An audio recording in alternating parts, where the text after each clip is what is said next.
Dream of the things you'll never know. Oh,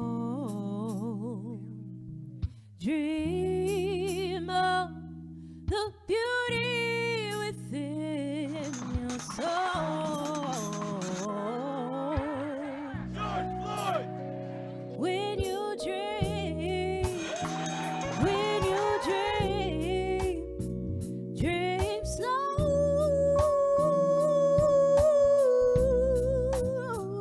Take the time to let dreams grow.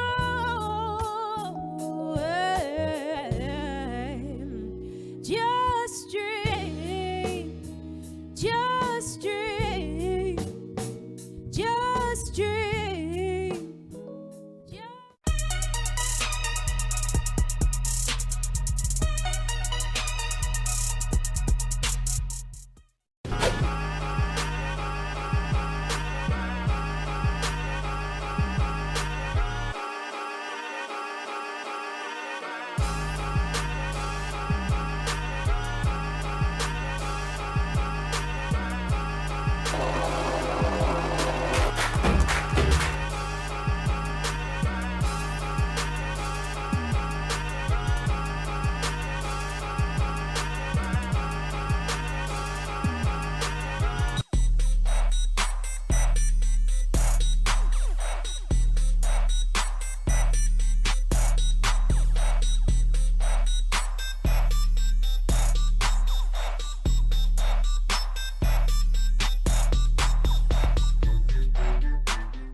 New York nightlife matters. It is an essential place that people socialize, gather, and connect and meet each other.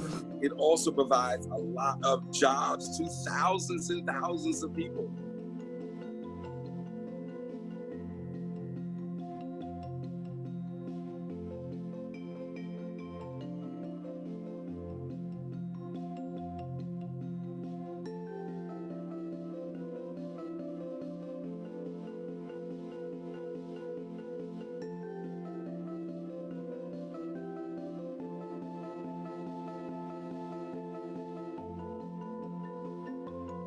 The formula for a bar restaurant to be profitable, you need to have at least 80% capacity. Operating at 50% and still having fines, having to pay 100% of your fines, is just not equitable. It's a quagmire to say we're gonna have you operate at 50%, but everything else is going to remain 100%. Our business is not at the capacity it was when we had the indoor. It is at least allowing us to make some income, but it is just enough to, not enough to sustain us, but we are starting to catch up. Phase 1 of the restart has been successful so far. Phase 2 has been successful so far. Today, we begin Phase 3.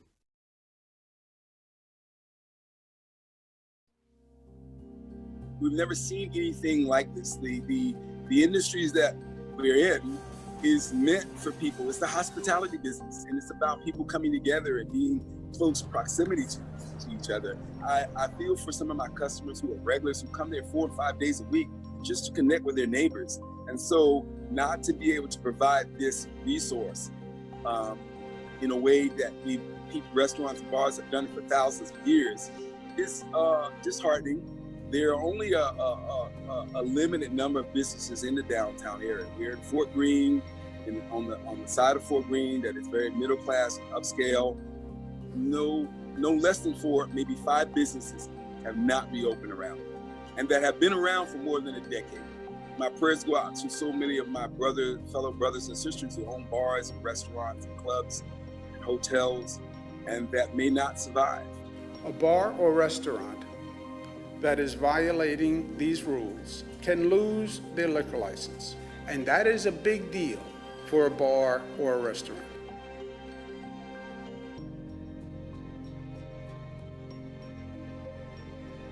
I was so overwhelmed and just elated to see so many whites and Asian and Latinos and other people of color and just out there supporting Black Lives Matter.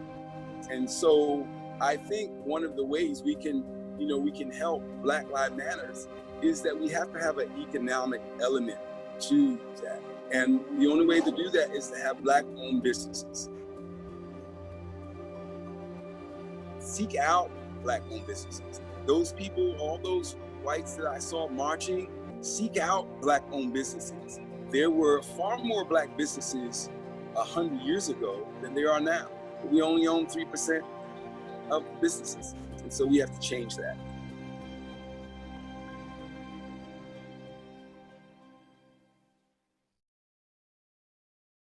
I'm concerned about how is my business, can we survive a second wave of this?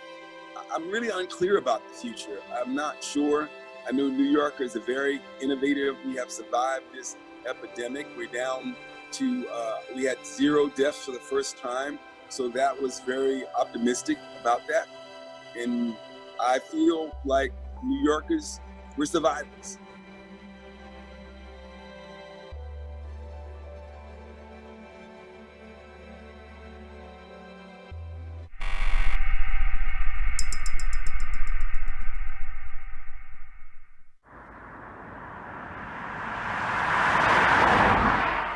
When COVID hit in mid-March, my family and I left Brooklyn and came upstate to the Hudson Valley.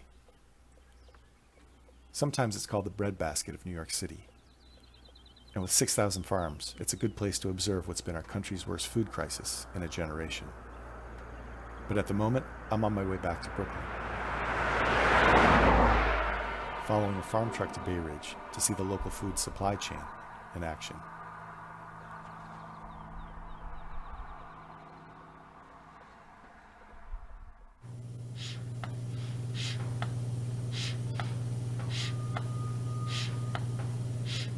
Some farmers call it the spring flush, the time on dairy farms in April when typically calves are born and their moms produce more milk. This year, it came at the same time as COVID. Enclosures to schools, large cafeterias, and dairy processors meant fewer places for this milk to go.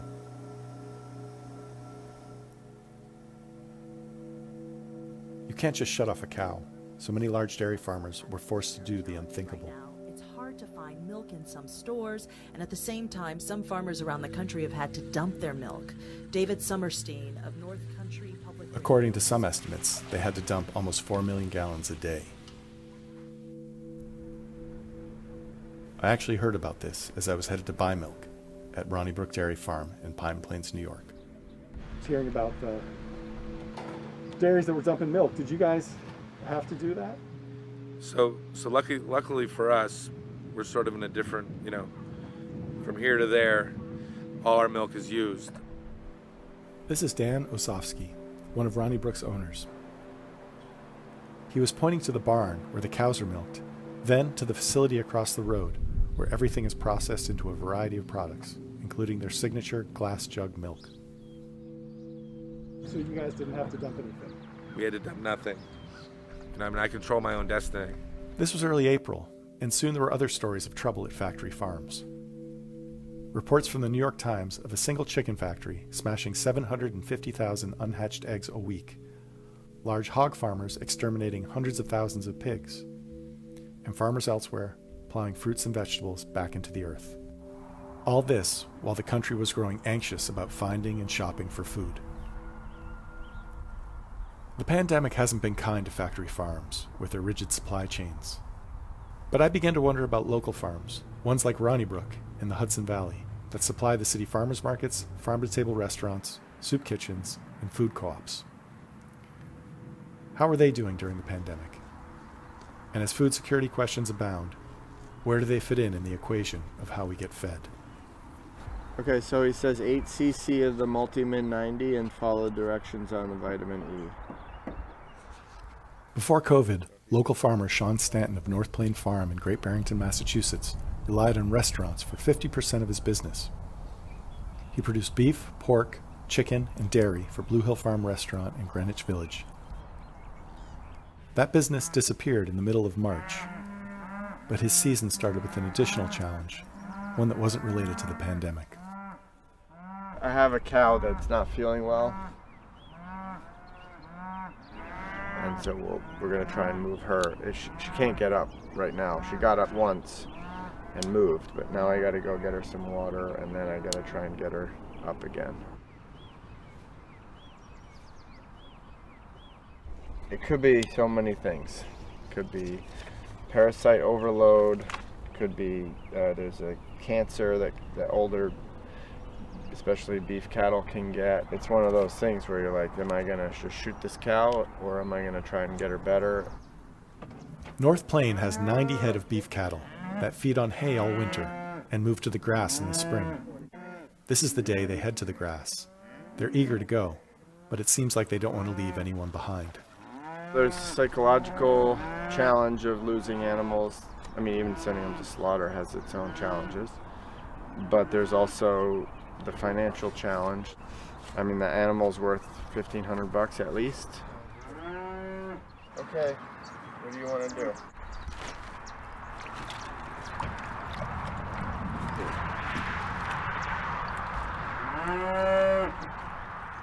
Let's go this way.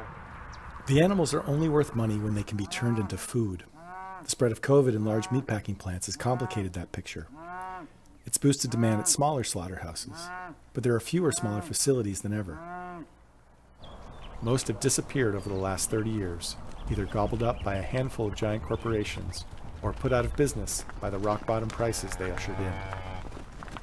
Today, 4 companies process more than 80% of the beef in America. But North Plain's family-run butcher east of Albany has stayed open.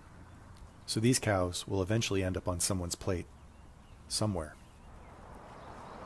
And the one that was down is on her feet and in the grass, so that's good scene. And the grass it's like gold for them.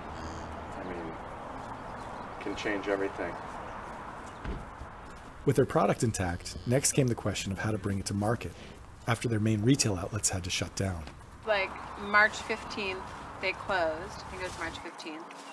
And we just like hit the ground running. I mean, we weren't really scared, but we sort of knew what we needed to do.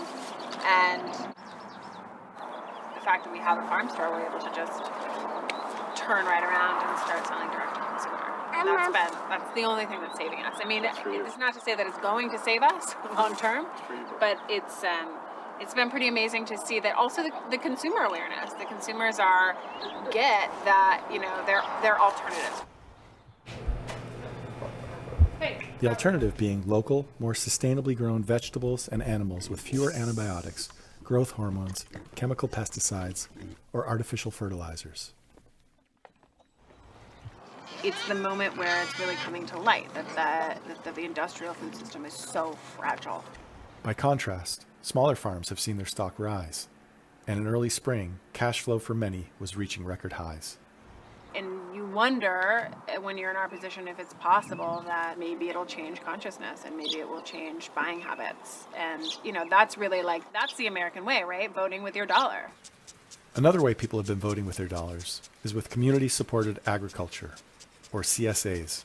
CSA farms are booked out this year, like for the first time ever for a lot of them.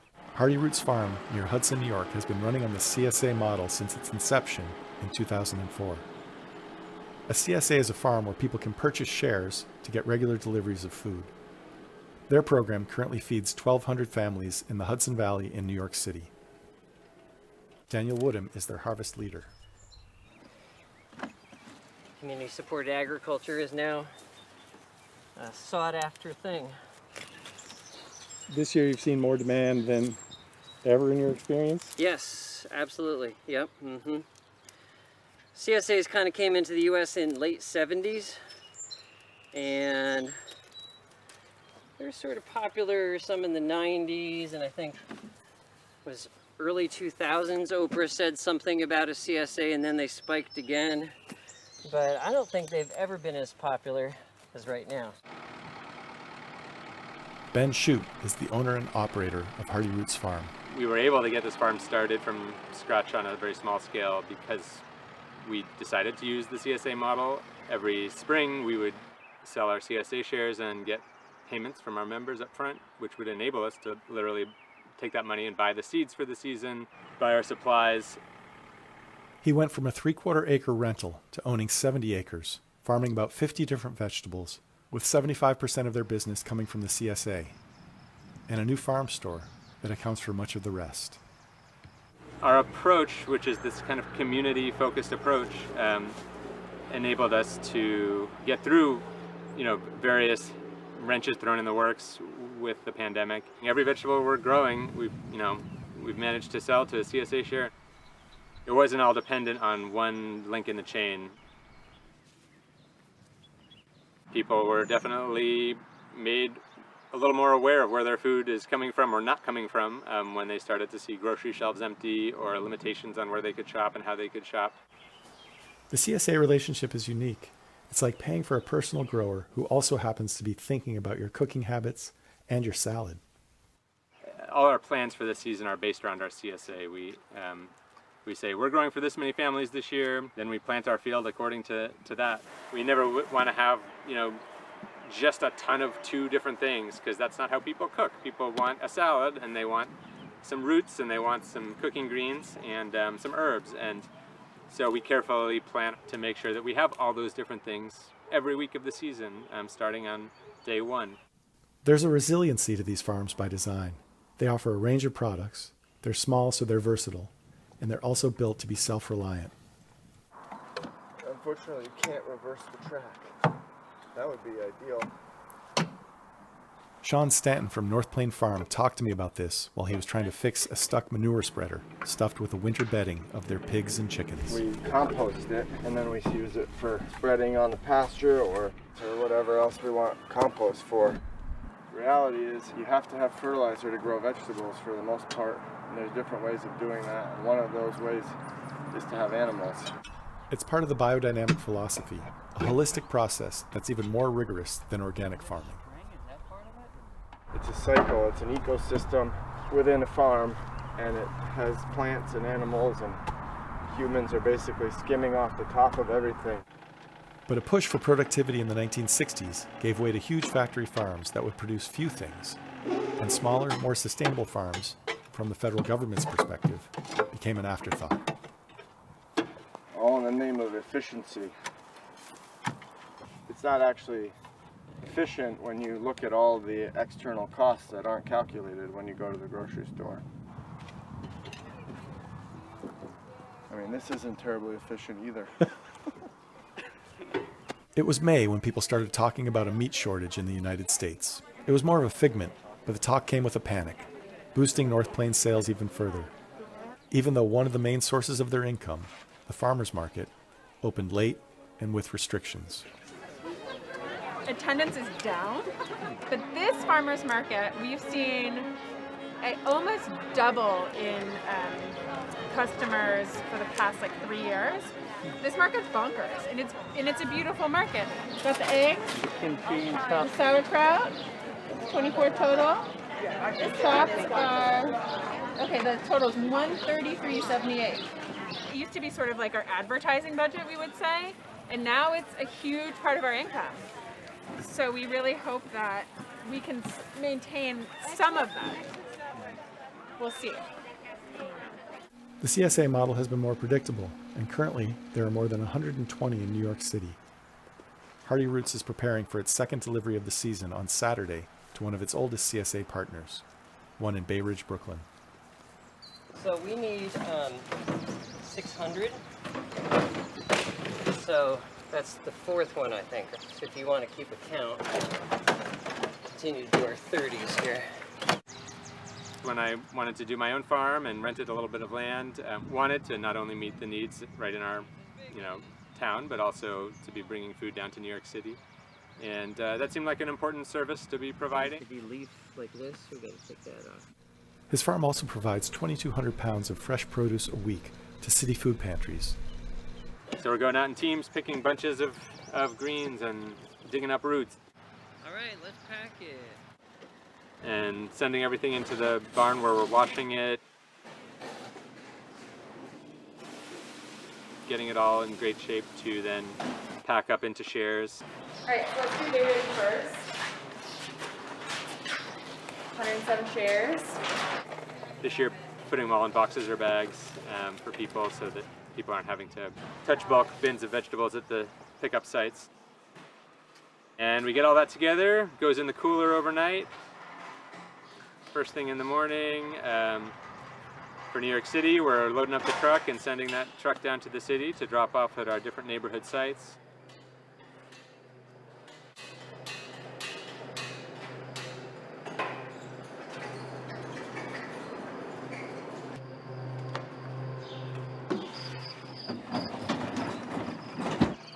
You saw me put the paperwork in the van, didn't you? Despite the restaurant closures and restrictions, these trucks from the Hudson Valley have continued to roll down the interstate with their fresh produce, destined for grocery stores, food pantries, farmers markets, cafes, and CSAs. This food isn't cheap, but if cheap was the point, these farmers would be using different methods and producing fewer things. Still, the food can be affordable. Schutz says his CSA is less expensive than natural food stores, and some New Yorkers receive discounts when buying at city farmers markets. Prices could come down even more if farmers are able to own a larger part of the supply channel and secure more federal support, which right now goes mostly to large-scale agribusiness. The CSA drop is at the 4th Avenue Presbyterian Church in Bay Ridge. We're going to all stay on this side of the pits, maybe Ron will be there to try to keep track of how we space apart our volunteers. When describing the CSA, Schutz recalled the words of an upstate member, an 80-year-old retired dairy farmer. She had farmed her whole life. She knew how to grow every vegetable. Other people in the CSA would, call us a farm, and we called ourselves a farm. But she would always call it a garden because she saw what we were doing as gardening. And I think that there's something to that. We're kind of acting as a really big and efficient garden for 1,200 families who in many cases are in the city where they don't have access to land that they could have their own garden.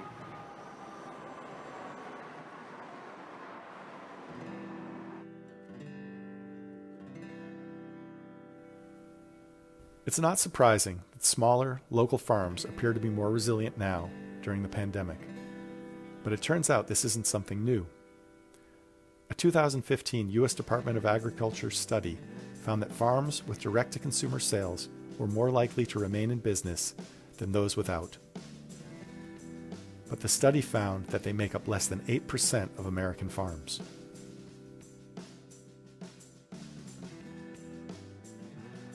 Do you think people are appreciating the importance of, kind of local, small farm and... Yeah, I mean, I think... Yeah, people get it. They want to support it. We could have been completely devastated, but it turns out that our neighbors are knocking at our door and see the value in this type of farming for the environment, for community resiliency. They want to have local food. They don't want to get screwed. What if another pandemic comes in a couple of years? It's definitely not out of the question. On the small list of good things to come out of the pandemic is that people are now thinking more about their food and where it comes from. The farmers in the Hudson Valley hope this trend will continue. However you figure out that your food is connected to your health, is connected to your community, is connected to your environment, and make that a priority.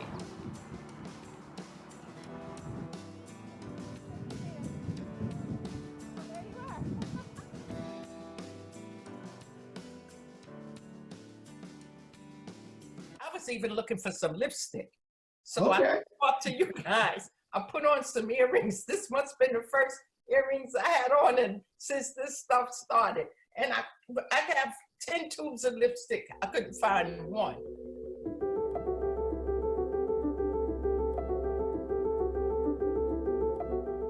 Hey, how are you? Good. How was class? Listen, I need somebody to rub me down after them classes. I could barely walk again. Rio Circle, we provide advocacy and support for LGBTQ older adults. Even today, a lot of seniors who identify as LGBTQ, they may go to a senior center and feel ostracized, or they may go to a senior center and have to go back into the closet based on how they identify. And for us, we created an affirming space where you don't have to go back in the closet, you can be who you are, but also we tailor a lot of our programming which centers around African-American experiences. They kind of saved my life.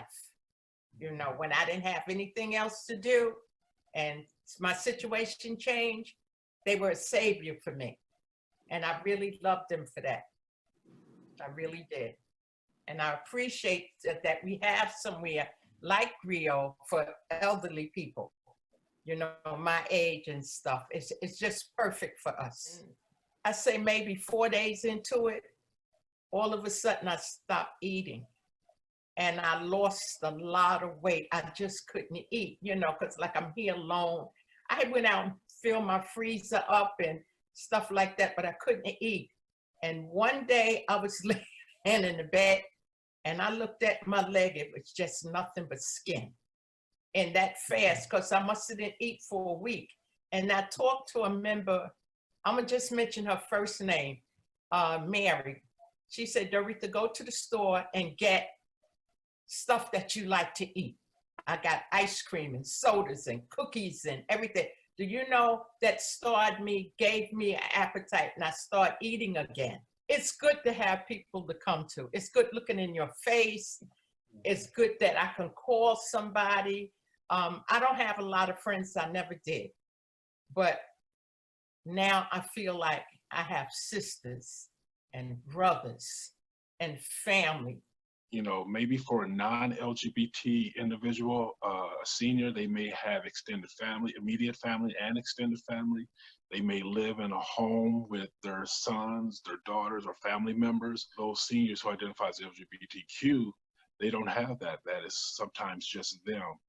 In fact, we have members where they've expressed that it feels like a prison within their own home because they have nobody to speak to, nobody to engage with, and this fear of going outside. So that is definitely something that is rising within our community. I'm just thinking about a time in our not so recent history when we were looking at LGBTQ people and isolating from them, and the way that the first wave of AIDS hit the community and the ripple effects that have continued after, and thinking about the isolation then and the stigma that was attached, and now having to separate and people being immunocompromised, all of the ways that we're separating right now. And I wonder if our senior population that you work with every day has some of those hard-won lessons in the back of their mind.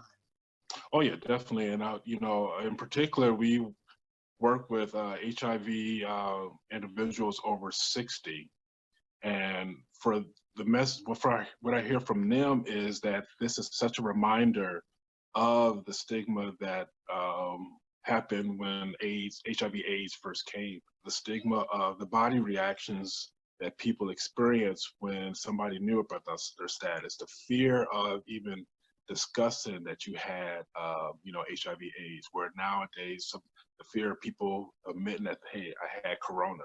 A lot of our older adults, especially those who've been living with HIV, they've expressed that they've lived this battle before, that they've been through this war. So it's so not only familiar, but it's a battleground that they've already walked across.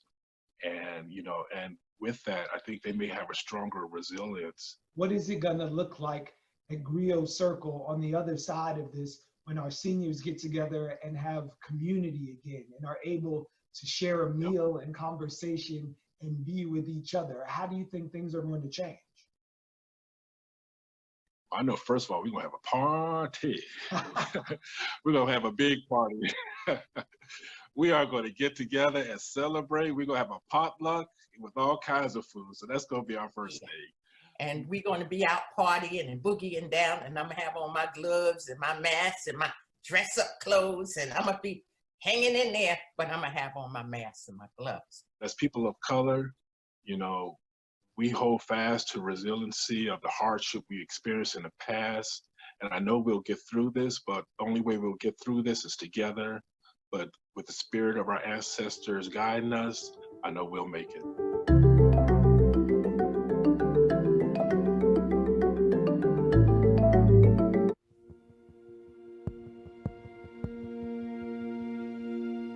Pride is love, moving forward, fighting for what we believe in. And I cannot sit here as depressed and sad and mentally depleted because of my personal circumstances, because my mother's health, because I live in the Bronx, because I'm suppressed, because of COVID-19, because of these protests. I cannot sit here, not my wisdom, not my love, not my passion, to sit and be in a dark place. Been there, done that. Pride is us. Live it, learn it, and pay it forward. Love and light. It's the 50th anniversary of Stonewall, such an important anniversary for the LGBTQ community.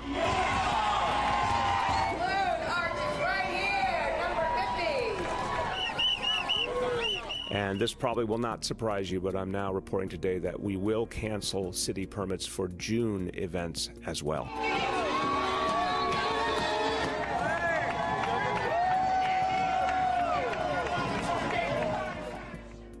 Due to COVID-19, we had to shut our services. It has been absolutely difficult to keep our clients engaged and connected.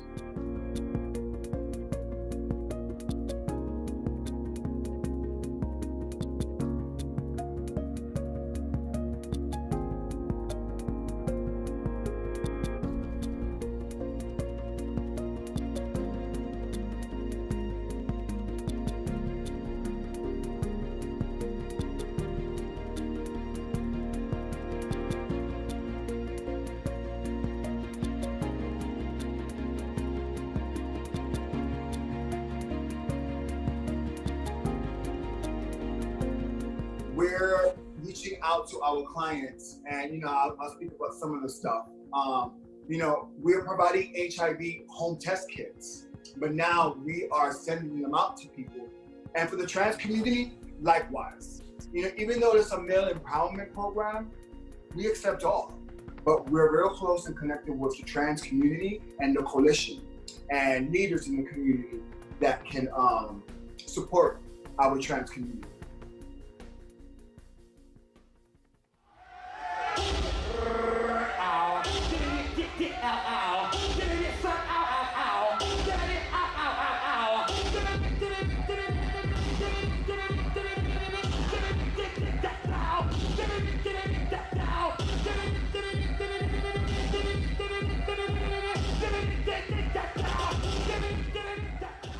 When this is over, as larger community are going to be having to grapple with the sort of after effect of corona or social isolation of our mental health, Baldwin's already been doing the work, and in some ways is a model for the world over to see. About 3 years ago, we began to take young Baldwin people particularly through the HEAT program through 3MV on a away retreat for 3 days. But my desire was to shift it from an HIV prevention, behavioral change intervention to a community organizing, leadership development, self-efficacy development intervention. Because I think that is where the power is, right?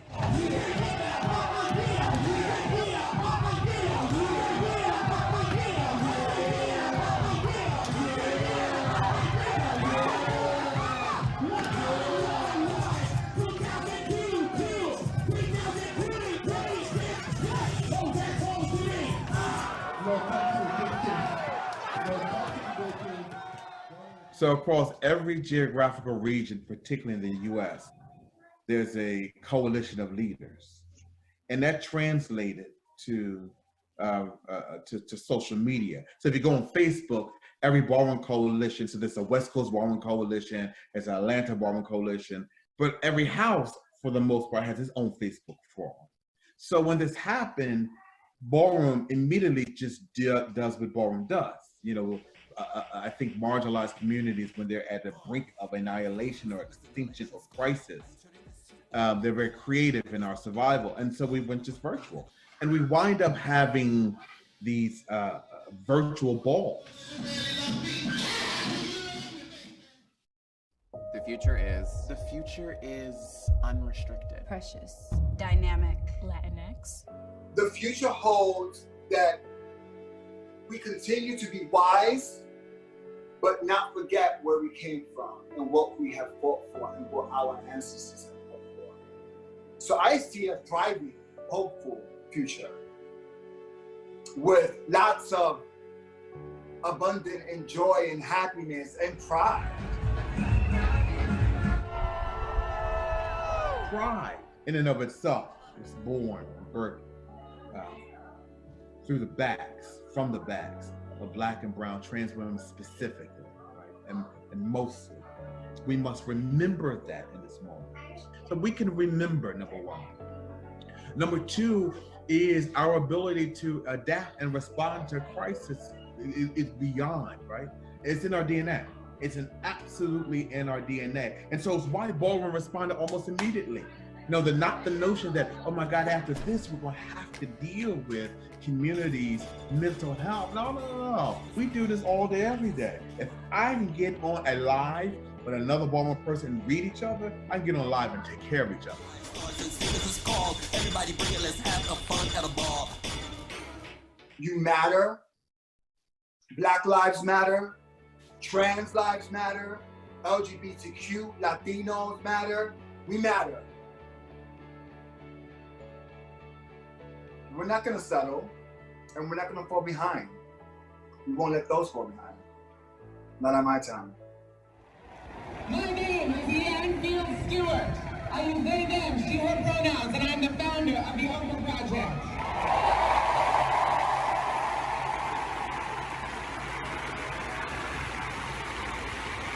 Today, I call upon each and every one of you to make a commitment.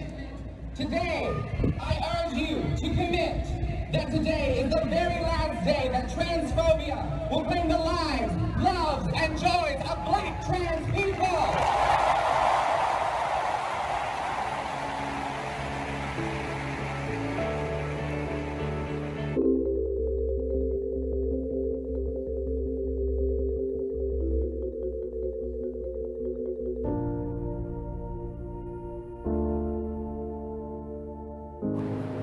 Basically, I make these noises constantly. I cough, I sniff, move my head, I make loud vocal noises. I have Tourette's syndrome, that's why I'm making that noise. I can't help it. I'm not sick. Everyone is very hypersensitive about contact, being around people, and first of all, catching the virus. So that leads very interestingly into something that you've been experiencing. Pandemic or not, when you're clearing your throat, coughing, sniffing on the subway, it attracts attention. I just want to give you a little snippet of a solo show I'm performing soon. Everyone's going to be rolling their eyes thinking about that. And I just want to, the show is all about my life with Tourette's syndrome. The show is called The Elephant in Every Room I Enter. Tourette's syndrome is a neurological disorder that you're born with that makes you have these uncontrollable tics, movements, or sounds. Some people say words, shit, fuck, shit. But I don't do that. And neither do most people with Tourette's. For me, it's often a throat clearing like that. And now that I'm talking about it, I'm gonna do it more. Sometimes sniffing, but everyone has both a vocal and a motor tic. So, for me, sometimes my motor tics are sort of, clenching my abdomen, moving my shoulders, stuff with my neck, curling my toes. I'm in this conference room with tons of people ticking. It's incredibly wild to be in these large conference rooms with tons and tons of kids and adults chirping, barking, with disgusting coughs like mine, echoed words, conference, advocate, we're so happy, happy, happy to have you.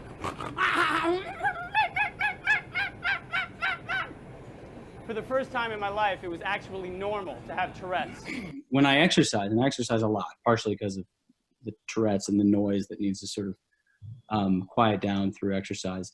When I exercise, sometimes that stimulates a need to tick more, unfortunately. So I've noticed recently when I ride my bike in Central Park, for instance, one of the only places I go to that it is crowded, regardless of how, how careful I am about how, far away from anybody I am, it will sort of perk people's ears as if, it's their sensitive robot that, notices noise or something like that.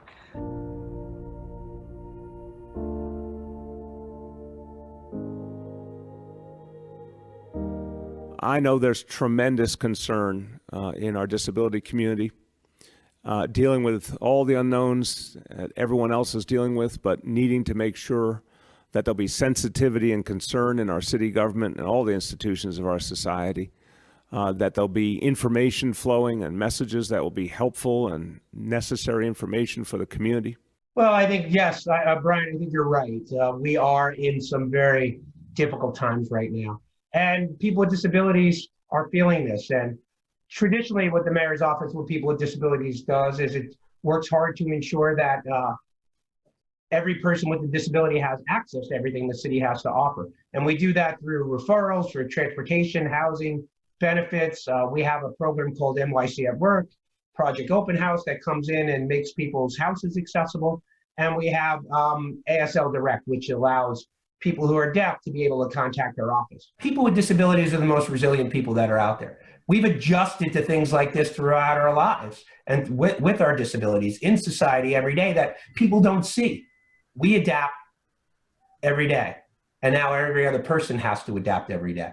And just like you said, we're just like everyone else, but we're just a lot more resilient than anyone else. I definitely credit Tourette's with making me the actor I am, partially just because it makes me so much more obsessive in the attention I pay to everything. Realizing it with other people, and my mind is just racing, but I'm perfectly expressing all the thoughts, and people actually get them and understand them, and then react to them. Are you at all concerned about discrimination that folks may face coming out of this thing, knowing the climate before and what it can be like after? Absolutely, I am. Yeah, just knowing how sensitive people are to, public health, independent of a pandemic like this, I do expect there to be much more heightened awareness and probably discrimination for something like this. On some level, justifiably, I hate to have to put it that way, but, we're all concerned about our health. And, if someone does have a communicable disease, they should be covering their mouth, so that's always sort of the difficulty. Thank you, everybody. That's the elephant in every room I enter at La Mama. Check it out. It's a really interesting solo show. If anyone wants to come, they're $10 tickets for every night.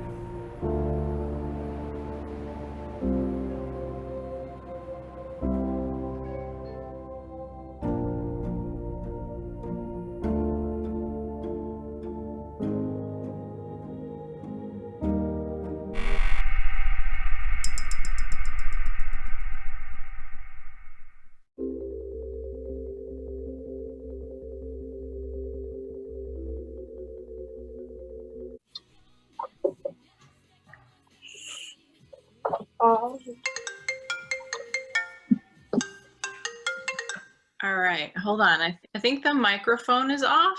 Can you turn the microphone on? Oh, okay. Got it. How are you?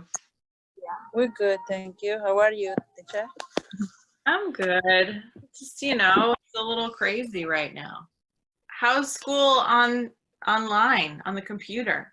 Boring. Boring? A little weird? So, have you been practicing the piano at all? A little bit? What? I can still remember my song. Can I hear it? Can you play it? Hi guys, it's me Sarah, your reading writing teacher, in case you forgot who I am. I just wanted to give this introduction video to our course so that you could really understand how we're going to be doing things now that everything's moved online. CUNY Start is part of CUNY, and we're kind of an alternative to traditional remediation. When students come into the college, some of them are kind of deemed not college ready.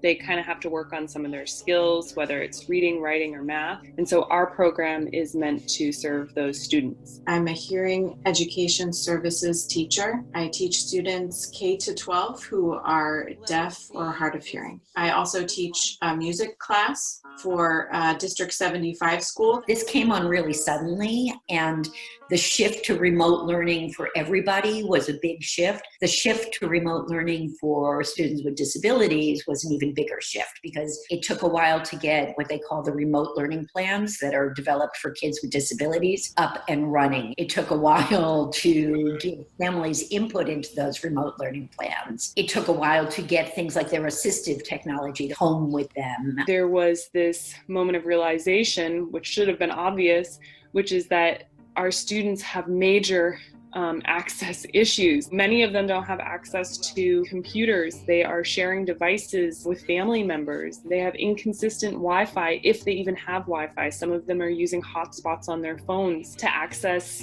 classes. So CUNY had to kind of pause and say, wait a second, if we're going to do online learning, we have to make sure that our students, who are some of the most economically disadvantaged when we're talking about students in higher ed, we need to make sure that our students have access to basic technology to allow them to participate in this course and be successful in it. I still, to this day, I have a few students I have to FaceTime because they don't have access to a laptop at home. I have one student, I have to call his father's cell phone before he goes to work.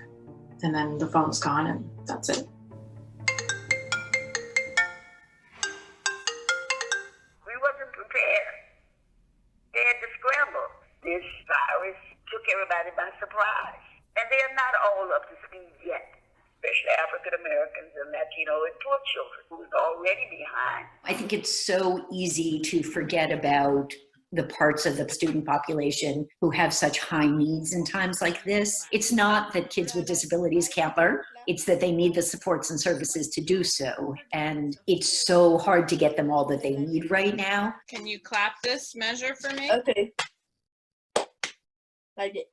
The pandemic obviously isn't causing the problems in CUNY. The problems in CUNY have been there. The gross inequities within higher education, the rising cost of tuition. So I do think that this pandemic is kind of just revealing that, right? It's kind of pulling back the cloth on that. And we have to kind of figure out how are we going to make sure that these inequities don't prevent certain students from thriving, especially if this online learning is our new normal. I'm just waiting for the pandemic to be over. Yeah, why? It's just totally different. I'm 48. I prefer being in a class setting. I don't know, maybe it's because I'm older, but I like to be able to approach the desk and ask a question in person. And I feel like I'm able to grasp things a little bit easier. I have some older students who have said that they, really don't use the computer. And so it's been challenging for them to even learn how to attend a live class, to locate where a Google Meet invite is. It's been hard for them to figure out how to submit an assignment. And they have kind of given up because they felt frustrated by that. There are a lot of variables as hearing teachers that we have no control over with remote learning. For example, sound, background noise.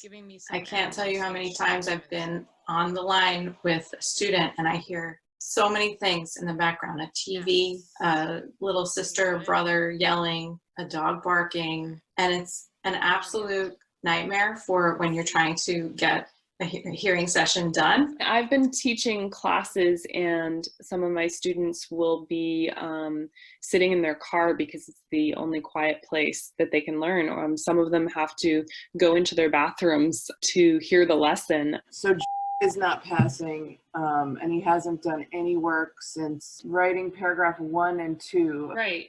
And he's so great when he's in the live classes, so I want to figure out a way to kind of loop him in. But it's hard because it's like he also, had a family loss. So it's like, right. How do you, I'm like, are we still holding these students to the same standards? I don't know. Like, when I'm teaching in person, I can check in with 10 different students in a matter of minutes. When I'm doing it online, I have to schedule those interactions and hope that they attend and show up. I mean, right now we have students who are struggling to show up, students who are not turning in assignments, and we are just trying to kind of triage. Them being able to go to school and be in the same room with kids just like them who have hearing loss too, I don't know of a way to replace that online. I mean, yes, we have Zoom, we have sign language interpreters. It's not the same as being in the room together and having that camaraderie. A lot of them have one-to-one paraprofessionals who are there with them all day. That's not happening now. So it's hard to say what is really going on at home, and through no fault of the parent or anyone, it's just not the same experience. And I just hope it's not that detrimental. The whole point of the special ed supports and services is to enable them to access the curriculum, to give them the tools they need in order to learn alongside their more typical peers. And if they're not getting all of that, which they're not, because the remote plans are not everything that the IEP is. So if they're not getting all of those, it means that their access is more and more reduced, and that those gaps between kids with disabilities and their more typical peers are growing. A colleague of mine who teaches a middle school classroom of deaf and hard of hearing children, she has one of my students from 5 years ago, and she noticed that he wasn't turning on his video during the Zoom calls, and she figured out that it was because he's discouraged from using sign language at home.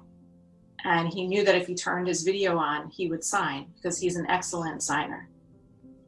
And that just about broke my heart that he couldn't turn his video on because he knew his mom was going to tell him to stop signing.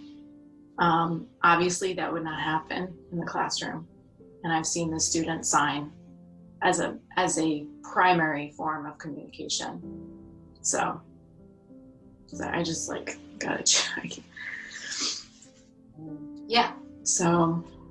This probably won't be the last time that the schools have to go remote. Lessons need to be learned, planning needs to take place. We should be ready next time this happens to put remote instruction and appropriate remote instruction in place, from day 1 or day 2 at the latest. Well, it's really wonderful to see you, and hopefully we can do a video again soon. Okay? Bye.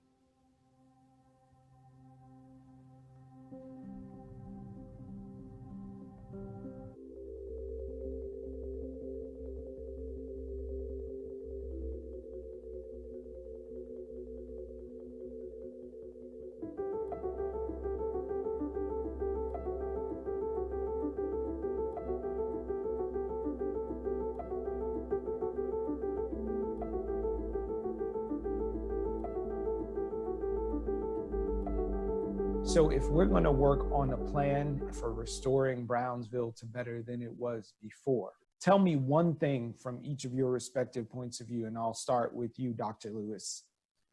One thing that has to be a part of that recovery plan. We have to invest in the brilliance and strategy and resilience of community partners that are there and have been doing work and have survived multiple things before.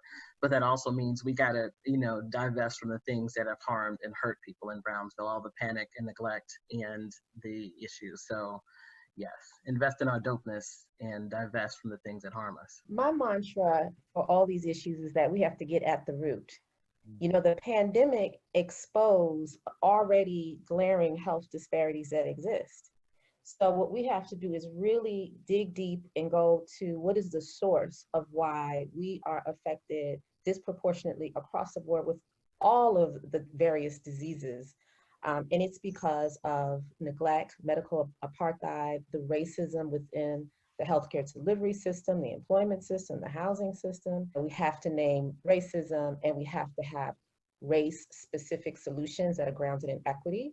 Because if we kind of have a race-blind solution, the health disparities will stay after COVID is gone. Underlying the racial disparities in health are the kinds of stress and trauma that go with being in poverty or not being able to pay your bills every month, worrying about that, worrying about where you're going to live. Conditions produce stress. Stress produces hypertension, produces diabetes, even cancer. And Black folks have been living in trauma, as Monifa Bendelli said, well before COVID. COVID just brought it out into the news. The systems that would help us to not have these comorbidities, our health and hospitals, our emotional and wellness systems, our education systems, the employment systems, they have really, really small budgets, right? And we're living in a city where the police budget is $6 billion. And so our budget is a value statement. There has to be a shift in the values of the city so that we're really investing in these systems that we know are going to close those gaps. People are in the streets, people are demanding these investments. And so we need to strike the iron while it's hot. All over our neighborhoods and all over Brownsville, there exist these kind of small businesses that tend to the mental, physical, and spiritual health of the community, you know, with a small business frame, with ancestral and culturally like relevant and respectful techniques. Those folks should be poured into to like continue to create an ecosystem versus having to struggle to look at like, you know, month to month, day to day, the bills of things. One of the narratives that we believe is that, you know, the person on the white or Black horse isn't coming to save us, right? And so we collectively, myself and a number of community-based organizations, residents included, have decided that we were going to start taking back, you know, some of the ownership. Right now, if we wait for anyone else to do it, it won't get done.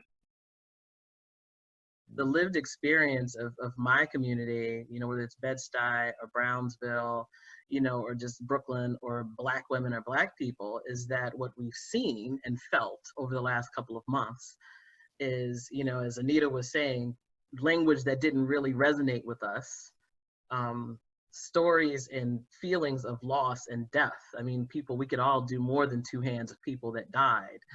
But then all of a sudden we saw all sorts of money come in terms of riot gear. The way we've experienced the budget and the city's priorities has been more kind of in those palpable spaces than the things that we needed just to live. Just last year, the NYPD paid $70 million in settlement cases. So that's not, you know, to get rid of that number, it's not about laying off people who were hired more recently, but, you know, who's committing this abuse that's causing the city $70 million in 1 year? And what kind of things could Anita and her task force do with $70 million a year? Dr. Lewis said that like the people of Brownsville already know what they need. They already have the genius, you know, it needs to be scaled up, and they also need to have the power to execute the solutions that they know work for the communities and not be blocked, you know, from a top-down way. So, you know, it's money, but it's also money and self-determination. What is the prescription for getting Brownsville well on our terms? Trust Black women, listen to Brownsville genius. It makes sense for folks within power to create the space to hear the voices, to talk about what needs to be done. And it always triggers me a bit when folks are asking for additional labor from people who we've all just said are dealing with all of the inequalities and inequities. And there are folks like the Brooklyn Rapid Recovery and Response Team, BCJC, Combine, the Health and Wellness Table. We're organized. We know we could create the space and invest. You got 3 Black women here who could easily pull together a group of folks to tell you what we need and put some numbers behind it too. But the prescription is to just love each other well and listen and invest in that dopeness.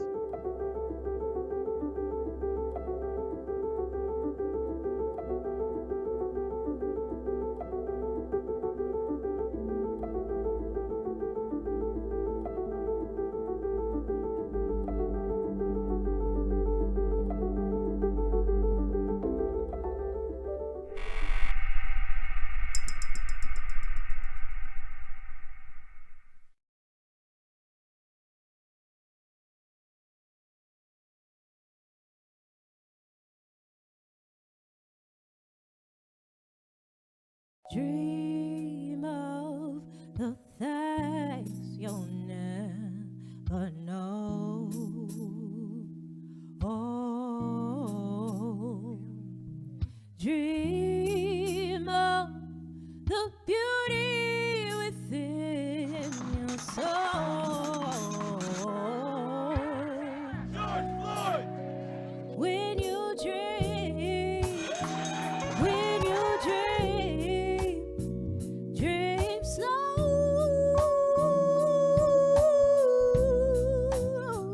Take the time to let dreams grow.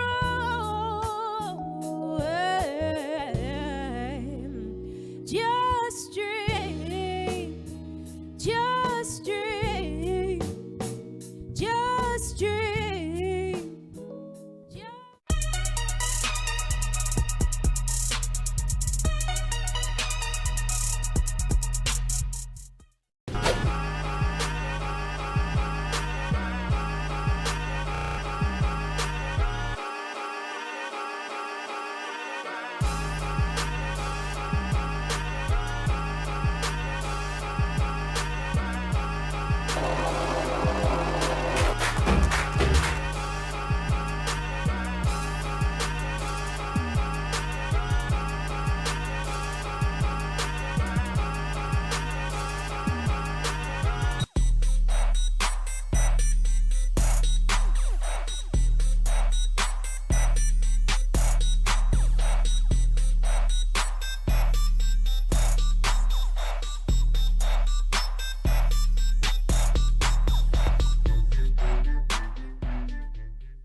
Remember when love felt like we were in the sky?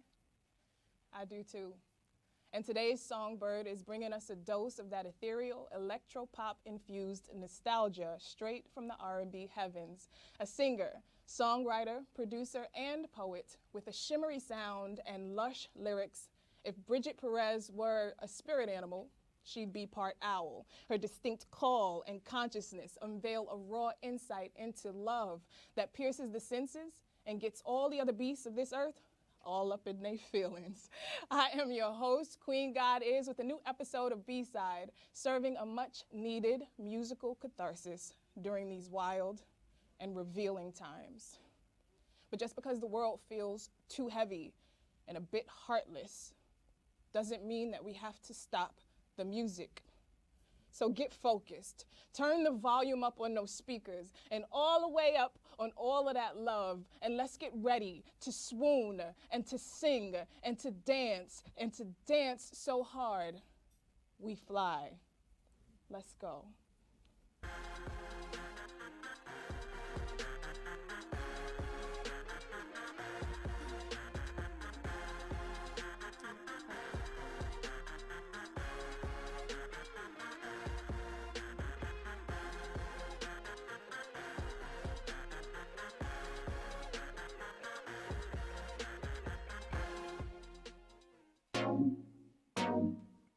Your name showed up on the caller ID. You still get to me. You still get to me. You still get to me. You still get to me. Alone in my room, of course I'm thinking of you. Wishing that I could reverse all of the pain I caused you. If only we could make up, I promise I still love you. I'm wondering, do you love me too? Do thoughts of me make you blue? Do you wish that things would change, or do you want them to stay? I'm hoping I'm not replaced, I still get weak at your name. I'm wondering your name. Showed up on the caller ID. You still get to me. You still get to me. You still get to me. You still get to me. You still get to me. Get to me. Get to me.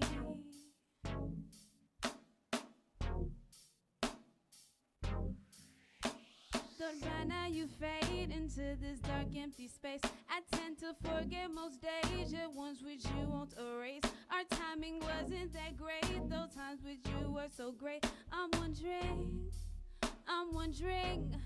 wondering, do you feel the need? Do you wish you could see me? Or are you just too friendly and already done with me? I'm wondering your name. Showed up on the caller ID. You still get to me. You still get to me. You still get to me. You still get to me. You still get to me. Alright, so I wanna welcome somebody from the audience over here at Kilby Strange. Cause you know I can't ever do his verse, so. What's up, y'all? Okay, so your name, whoops, I meant your number. Showed up on my caller ID. Now, first off, it's fucked up that I could recognize your shit when I see it immediately. I thought I had went through those digits and closed out that account for my bank of deep memories. Apparently not, but I was on my third gin tonic and I'm with this shorty of mine, so I couldn't respond. But my phone kept vibrating, my mind started racing, recalling sensations I kept locked away in the back of my brain. And I'm thinking to myself, why the fuck did you call? Thinking about the first time we fucked, it was raw. I was just trying to get in some pussy, dog, fuck get involved. But Lord, did we fall? Then we hit a wall, and that left me permanently scarred. Now I just need a little bit of lead and a whole lot of weed to put to yes, I'm ready to relieve my coma. And now I exist differently because you took that piece of me, you killed it and buried it somewhere deep. It no love, I ain't got no sympathy for when you stop messaging me, telling me that you're weak and me to console. Yo, whoa, hold up, who is you though? You must be somebody that I used to know, cause I don't remember no shit that we used to do. I just remember how you did me sucio, and I don't be using the term love loosely, so you know that it's deep. Should I call myself unable to catch a wink of sleep just last week? Should I oxygen your whole blown up to in the street? She had the nerve to ask me if we still speak. I told that bitch, please, we still get to me. Thank you. Give it up for Kilby Strange over here in the cut.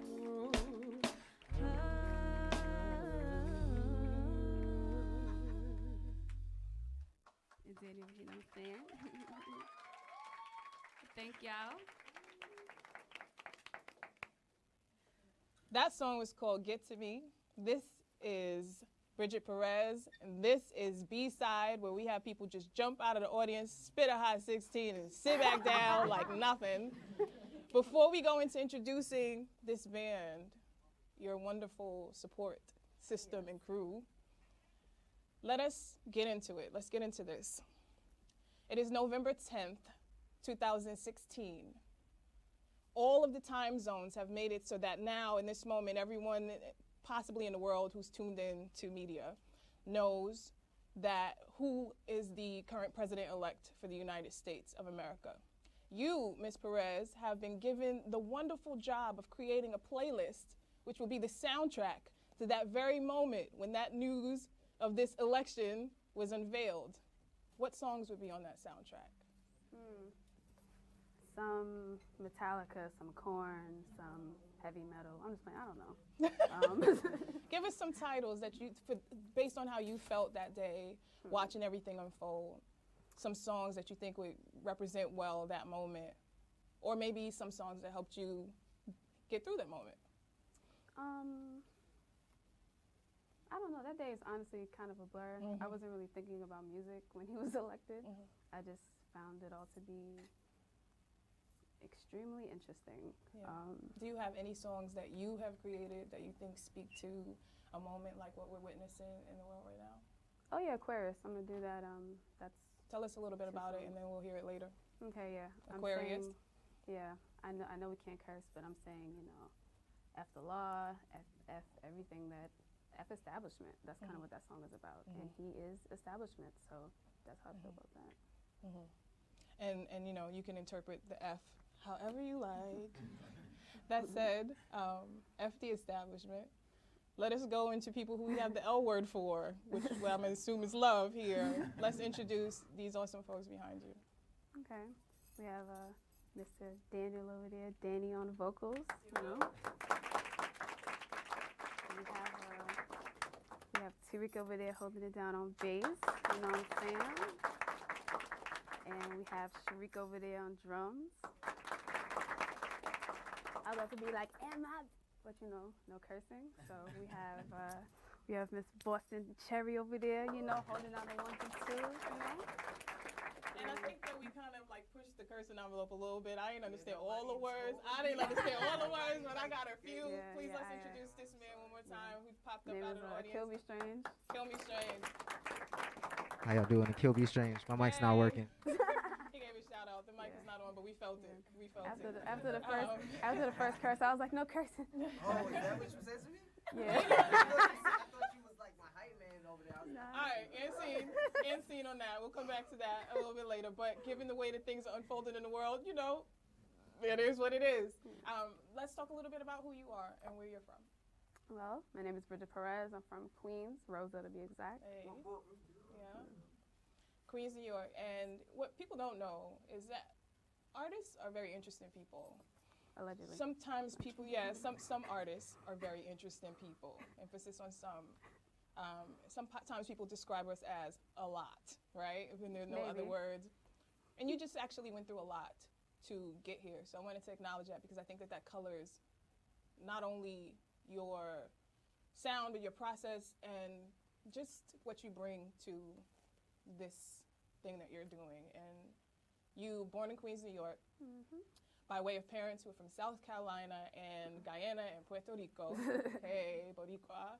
And then you came from Boston, from Berkeley School of Music, where you are currently finishing up your last semester. Yeah. And you said, to be here in Brooklyn. So let's talk about Berkeley, and then let's talk about Brooklyn, and let's talk about what those two experiences are doing to influence your work right now. Well, I should have finished college a few years ago, but I was kind of over it. So coming back and still having that over it mentality has been very challenging. But I'm taking a lot of amazing classes, like I'm taking Eastern philosophy, and that actually has changed my writing for the better and changed me for the better because it's teaching me that everything starts within, if you didn't know that already. So you can look elsewhere, but if you aren't right, then... Got it. If you could look into the camera and give a shout out or send a message to the professor whose class you might be missing today or tomorrow, what would that message be? Oh. Where is it? just they'll find you. The camera will find you. Yeah, you know, this is my last absence. I promise. My So last happy. absence of this month. Of this month. Speaking of absence, you went to LaGuardia High School, where you're LaGuardia. Shout out to Nikki and to Azalea Banks. Your relationship with music was interesting at that time. Right. I heard from the grapevine that you skipped some classes to play piano all day. How'd that work out for you? I mean, you hear the music, it worked out great. Okay, give it up for confidence, I love it. But, you know. How did you them learn, what's the grades. difference between high school and now being in college? Because obviously to go to Berklee School of Music, that means that, you know, I'm at the place in my music career, maybe in high school I was figuring some stuff out, I was experimenting, but now I want to go and hone my craft. You went from cutting class to play music to, you know, cutting class to play music. I guess it's not huge change, but a different level of that. Yeah. What's the difference? What's the difference between then and now? The difference is when I was in high school, I was actually in band and orchestra. I was playing clarinet, and at Berklee, I was like, you know, if I get into voice, you know, I might consider singing, and I got in for voice. So, but you know, the class going thing, that's. We still figuring it out, like Figuring school, it out. and It's my sometimes last we don't feel semester, like though, so showing it's gonna up. be figured out. But you know, It's figured out. It's important. Well, as Figured we out. continue to figure it out, you went from orchestra to electropop, R&B, soul band, and we want to hear some more of that range. Let's go into the next song. It's called Fallback/Be With You. Bric Perez. Give it up.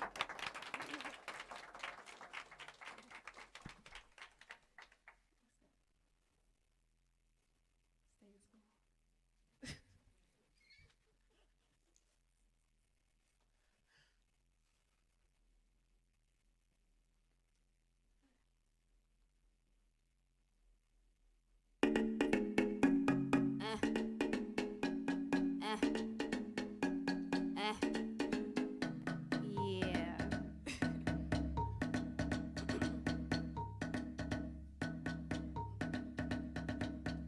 Hey there, you stare, I'm aware, tempted by your flare. Maybe I should fall back. I should fall back. I know you, a friend knows you too. Still, I'm drawn to you. I know I should fall back. I should fall back. I should fall, but clothes should fall against the walls. Desire strong. I won't tell a soul if you won't. Damn, this liquor's got me open, trying not to lose all senses. Room is spinning, music playing, wanna witness, know you feel it. I just wanna be with you. Don't care all about these people, you're all I see in this room. Come with me, you know you wanna. I just wanna be with you. Don't care all about these people, you're all I see in this room. Come with me, you know you wanna. You know you wanna. You know you wanna. You know you wanna. You know you wanna. Hey there, that tree park right there. Tempt me, I don't care. Maybe I should fall back. I should fall back. I should fall back.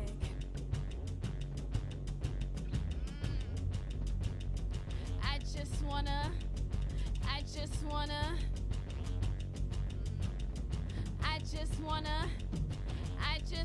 be with you. I just wanna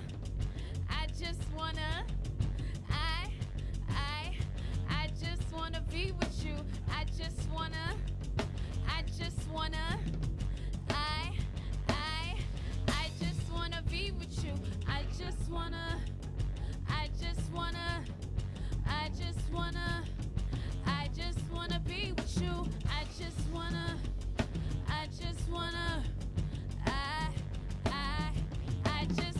be with you. I just wanna be with you.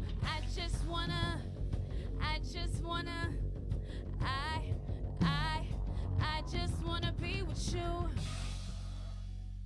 Thank you. Did everybody come through with the water? We got a call for water. Audience, let's give a round of applause one more time for yourselves, and also for those of you just tuning in, this is Miss Bric Perez and her awesome friends. This is B-side, electro pop, R&B, soul, fusion. We just got a glass of water. Shout out to Clean Water. There are places that still don't have any. let's come back to the question of Brooklyn, because this is where we are. This is our home, and Brooklyn is just known for so many things, including influencing a lot of artists' careers in so many different ways. What relationship do you have with Brooklyn, if at all? How has Brooklyn impacted you, your style, your vibe, your drive? I love Brooklyn. Queens and Brooklyn are connected. They are. So, I mean, you know, I spent a lot of time in Brooklyn. I have a lot of great friends from Brooklyn. So I don't know, for some reason Brooklyn and Queens always just connect, even though we clash, but it's a love. It's a love. Yeah. It's a love. When did you go from the clash part, the territorial that we all can be known for in the boroughs, to being like, all right, Brooklyn, you're not so bad? You know, it's all because New Yorkers in general are very territorial. So we thrive on being the best. You know, so everybody gets into the battle of the boroughs, except for Staten Island. No borough bashing. There's a lot of people in Staten Island who visit Brooklyn on a daily basis, and we shout you out for that. That yes. visit Brooklyn. Okay. But moving right along, let's go right into the music. You have a new project out. It is part of a 3-part series. It's a 3-part or 3 EPs, part of a series, and it's called Excrement. That's the main part of the title, and I know that you have it in like a fancy French kind of way. Yeah. I'm gonna let you handle the pronunciation on that. I want you to give us the 3 titles for that series and tell us about this project. Oh, you don't have to, all right, you can look it up on SoundCloud, and then you can copy and paste it into Google and ask Google to tell you how to do the, yes. But you chose it. You chose these titles. The last one, which I can do, not butcher so badly. I just can't have me on tape pronouncing stuff crazy. Like, Okay, but it is French, right? It is. Okay. Yeah, it Why is. did you choose to portray the title in that particular language? Because honestly, I thought the whole thing was hilarious, and it just sounded better in French. I mean, if you're gonna have a piece of excrement as a cover, you know. That Ralph did shout out in his back, you know, he did the cover. Oh, hey Anyway. Ralph in the back. Family affair. You So, know, okay, so those of you who did not catch that 3-part series is called Excrement, but French makes excrement or something like this. And then the last one is called Excrement Raisonnement Final. I'm sure I butchered that, but it means the final why I didn't push. say it. You can put That's why I didn't say it. the 2 together and figure out the connection. Okay, so it's funny, it's humorous. Obviously, humor has a big impact on your work. Yeah. But just tell us a little bit more about the final decision to choose that title for this. Especially, you know, if somebody just finds your work and it literally is like a big turd on the cover. And for those who've never like heard of you before or seen all of the sparkly, glittery, beautiful things, this is the first thing that they're gonna see. Yeah. How is that, you know, that may go over very interesting with I people. agree. That's why I did it. Yeah. Because it stands out. It started as a joke, and I just kind of went with it. I have a friend that's an amazing painter. I was like, yo, so I have this idea. Can you paint me, can you paint me some feces? And and he was like, how do you want it? I was like, you know, how do you you're want it? That was his first question. I want to know his name. And yeah, he gave me back 3 paintings, and I couldn't choose one. So because he gave me 3 amazing paintings, all of them, I feel like they told a different story. Wow. So you got the paintings first, and then you were like, because there are 3 of these, I can't choose between each of these turds. Yeah, I'm going to go with all 3 turds, and then I'm going to make 3 albums to go with the 3 turds. Yeah, because it was just supposed to be, I was just supposed to choose one. It was just supposed to be one project. But like I said, they all told a different story, you know? Right. One turd was just like about love. I'm just playing. Well, some people feel that way. But, you know. Let me bring this all up. Let me try to clean up this toilet a little bit. You have some really great interviews in which the people interviewing you do a beautiful job at describing you and your work. And so I'm going to bite off of them a little bit because I just thought it was cool. And it says, trying to be what some might call the ish, you know the word, takes a great amount of skill in a world turbulent as our digestive system. Yes, it is almost impossible to stay calm. I'll say that one more time. Trying to be what some might call the ish takes a great amount of skill. In a world as turbulent as our digestive system, it is almost impossible to stay calm. And that's a quote from hiphopsince1987.com. And they kind of bring this turd image together with this other slang on, yo, you the ish. And that's a great thing for as an artist to be able to claim. Some people can't claim it. They do, but they can't. And to say that, to bring in the whole digestive, now we're getting deep, to bring in the whole digestive system, it, you know, for most people that are messed up and sick in this world because of their digestive system. So I think it's a great metaphor. And I think that that kind of brings all of the turd worlds together to give us another side. So we have the humor, we have the poetry, the depth, the thought-provoking part, and then we have the political. And I know that the next song that you're gonna do is called Aquarius, and you're talking about effing the system and just really like resistance. What space do you hold in your work and in your process for social commentary? I usually just write how I feel. That started off as a joke. I was actually mocking Drake. And then my friend was like, yo, keep doing that. So I kept doing it, and then the words, "Is this the age of Aquarius?" just came to me, and usually I write about love and things like that, but I couldn't like run away from how I felt, and it made me feel like, okay, F all of this. I'm tired of all of this. Are we really in the age of Aquarius? And if so, like, when is this, when is all this gonna happen? Like, am I gonna be allowed to see it? Like, what's up? So Yeah, that's just, yeah, it was just me asking myself these questions. Well, the age of Aquarius, for those who don't know, it's really about being present and being awake and aware. Let's go into it so they can kind of get more of what you're talking about on that song. Give it up one more time for Bric Perez.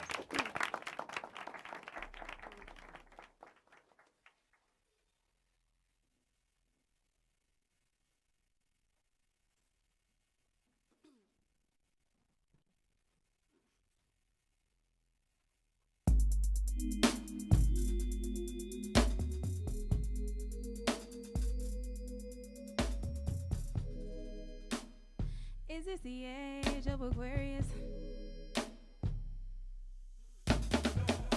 People are lying and people are killing, and something they will get away with it.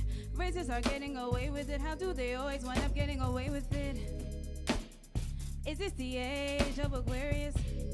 Is this the age of Aquarius? All your laws to put you in charge. Damn it, I'm getting so sick of it.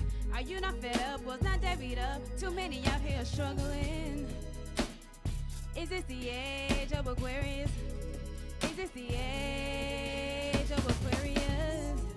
It's do or die now. The time is right now. If we don't fight now, nothing will change now. Oh, it's do or die now. The time is right now. If we would fight now, the world would change now. Oh, oh, oh, oh, oh, oh, oh, oh, oh,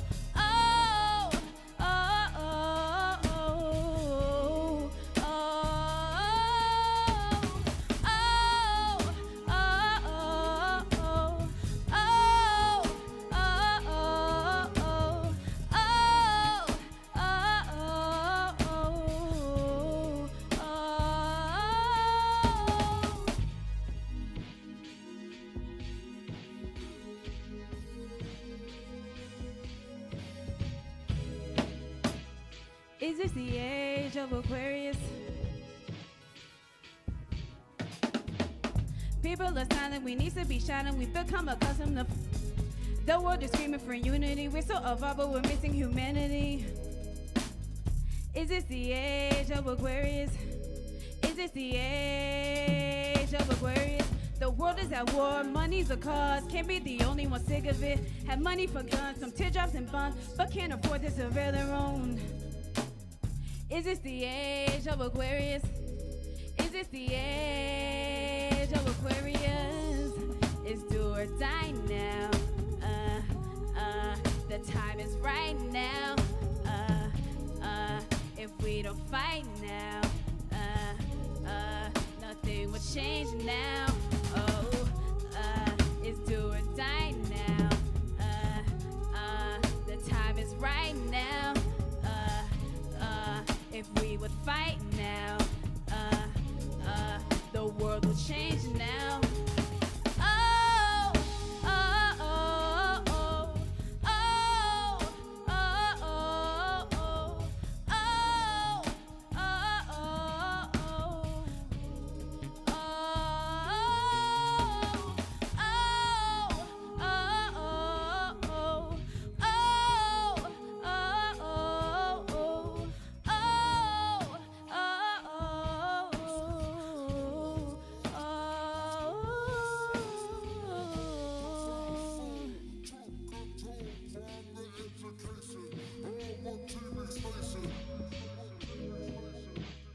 Is this the age of Aquarius? Questions?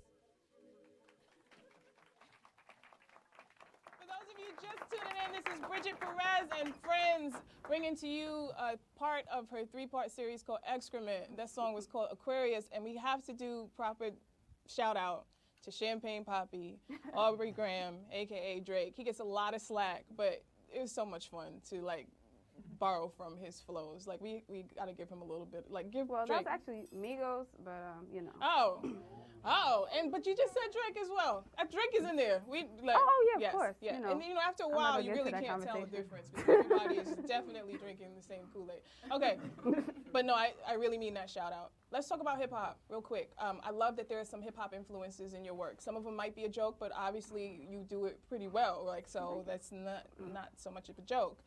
I am so excited that now more than ever, there are more women who are visible as MCs than ever before. There've always been a lot, more than people realize, but now more than ever before, very visible and claiming it. And I love watching you claim it, even if part of it is a joke. Let's talk about your top 5 hip-hop influences of all time. Oh. I'll settle for 3. Dang, all time. Ouch. Well, I'm gonna help you out with the first one, but the last 2 you're definitely gonna do on your own. Kendrick Lamar, you've said this many times in many interviews. Cause I'm. Yeah, you don't have to explain that at all, at all. Cause when you say all time, I have to like think back on my childhood. Good, I want you to do that. Let's let Lord. Let's let So the other 2 long go ago, past I'm just playing. 5 years. Here. I honestly listen to a lot of Kendrick. I've listened to a lot of Nas. Who else do I love? You know, Jay-Z, obviously. There's so many though. Like Yeah, any women? Honestly, there's some Nicki songs that Nicki got the juice when she wanted. She got the juice when she wanted. And we actually want to hear more of the juice that you have. I don't know if it's cool to kind of keep going a little bit so that we can get all of the songs in. Okay. But I want to go on that note. Shout out to Nicki, and particularly the verse on Monster, which is my all-time favorite That's what I'm verse. saying. That and looking at. See, yes. You feel me? And shout out to you, because I feel like you were holding in every Millie Rock and every Dougie. And I'm like, I just want you to unleash it. B-side is safe for the Millie Rock. On this block, you can Millie Rock. This is Bric Perez and Friends. Let's go into the next song, and it is called Make Me Shout. Is that right? Here we go. Give it up for Bric Perez.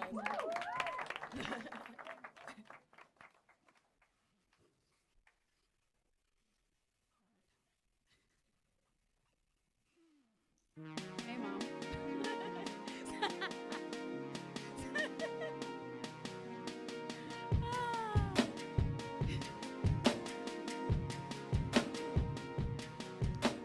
I don't know what's going on between you and me. There's not a day, no in between. Do you see? We're always with each other.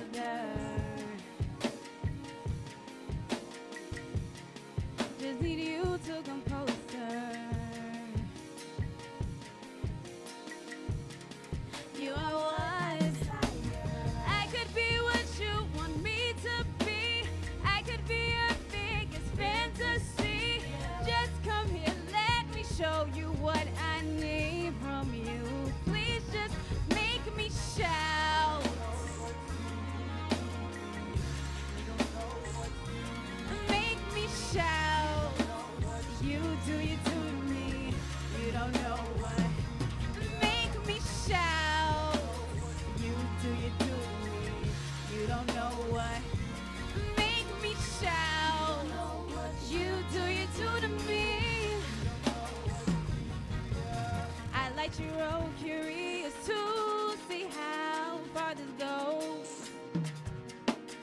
wanting it more, you close the doors. We both know that this cannot be controlled. It's time your clothes hit the floor. No more words. I could be what you want me to be. Promise me you won't hold back with me. Just come here, let me show you what I need from you. Please just make me shout. You do you do to me. You don't know what. Make me shout. You do you do to me. Make me shout. You do you do to me. You don't know what. Make me shout. You do you do to me. Do to me. You don't know what you do to me. You don't know what you do to me. You don't know what you do to me. You don't know what you do to me. You don't know what you do to me. You don't know what you do to me. What you do to me. What you do to me. You don't know what you do to me. What you do to me. What you do to me. You don't know what. Make me shout. Shout. Shout. Shout. Make me shout. Shout. Shout. Shout. Make me shout. Shout. Shout. Shout. Make me shout. Shout. You don't know what you do to make me. Thank you. Yeah, so the Millie Rock was at a 3, and I definitely feel like it's like at an 8.5. By the time the show is over, it's gonna be at a 10. I'm so happy. Everybody in the audience had the stank face. Everybody in it. And that's important to me, to have the stank face. Whenever somebody says or does something that is foul, disrespectful, unjust, you just give them the stank face. And that means that we about to like bring all of that heart and soul to the forefront and bring it out and like change the world with it. Thank you all for doing that. Wow. Let's have the drummer stand up. He's not mic'd. Stand up. Yeah. Yeah. Tell us the name one more time. Sharik. We got Tariq and Sharik. Yes, we holding it down on the rhyming names. You can have a seat now. I just wanted to acknowledge you and say thank you. And also, I love your shirt. Recently in the news, someone said that Michelle Obama looked like an ape in heels. And I want to say this, and then I want to turn it over to you to respond. If Michelle Obama looks like an ape in heels, then my name is Queen God Is, and I want you to sign me up for the Planet of the Apes. Because I want to be one as well. That is one of the most beautiful and brilliant people on the planet, to the point where it's not even an opinion, it is fact. You heard it here first. I want you to respond to some of the things that are happening, being said, and that are being just unveiled in the world. You're in Boston right now. I know there's lots of things going on there. How are you coping? How are you dealing? Singing, writing, watching really good, just really amazing art helps everybody get through everything. In 5 years from now, finish the sentence. Should be making money. But what do you see for your art in 5 years from now? Yes, sustainable and wealthy, all of that we affirm, but in 5 years from now, we'll be on the other side of this. What do you see your art doing throughout this process? I see myself continuing to be a commentator. So depending on what's happening is just what I will be discussing. And 20 years from now? 20 years from now, I'm still gonna be the same age. You're gonna grow, but you ain't gonna change, you know. You know, it's gonna dye them gray hairs, and I'm gonna be one of those old people that 20 years from now is not old. Come on, people. I'm asking this question because I think that we live in such a world. Our concept of time and transition is just so numb and skewed. Yeah. And artists really help, or should, or could help us get a grip on what's happening. We speak about it. We see it in the streets. Artists are, the reporters. And so we always have to think about not only our lifetime, but like we're investing in this thing. Like you're going to school for it. You work you work as well to maintain your studio recording sessions. You're investing a lot in this. And so at some point, we have to think 20 years from now, what's the payoff? What do we want our legacy to be? So go in a little bit deeper if you can and say 20 years from now, you ain't gonna be old, it's gonna be a little taller hair, a little bit longer, maybe a few grays. But what do you want people to be saying about your 20-year career from this point? Hopefully that I helped somebody get a new perspective, because my music is evolving me every time I write something. So I just hope that people get something out of it that's fulfilling. I don't want to just make music that's here one day, gone the next. Like, I want it to actually stick. Yeah. You want it to stick. You want music that lingers and resonates. And more importantly, I heard the word evolve. We are not necessarily looking like a society that is evolved, but the idea of evolution is plausible and necessary. Let's go back into some more music and meditate, audience, on what it looks like, what it would feel like to actually be evolved. Got that at home, audience? Evolved. This next song is called I Almost Said Your Name. Speaking of being evolved. Yeah, sometimes not calling out the names. What a perfect segue.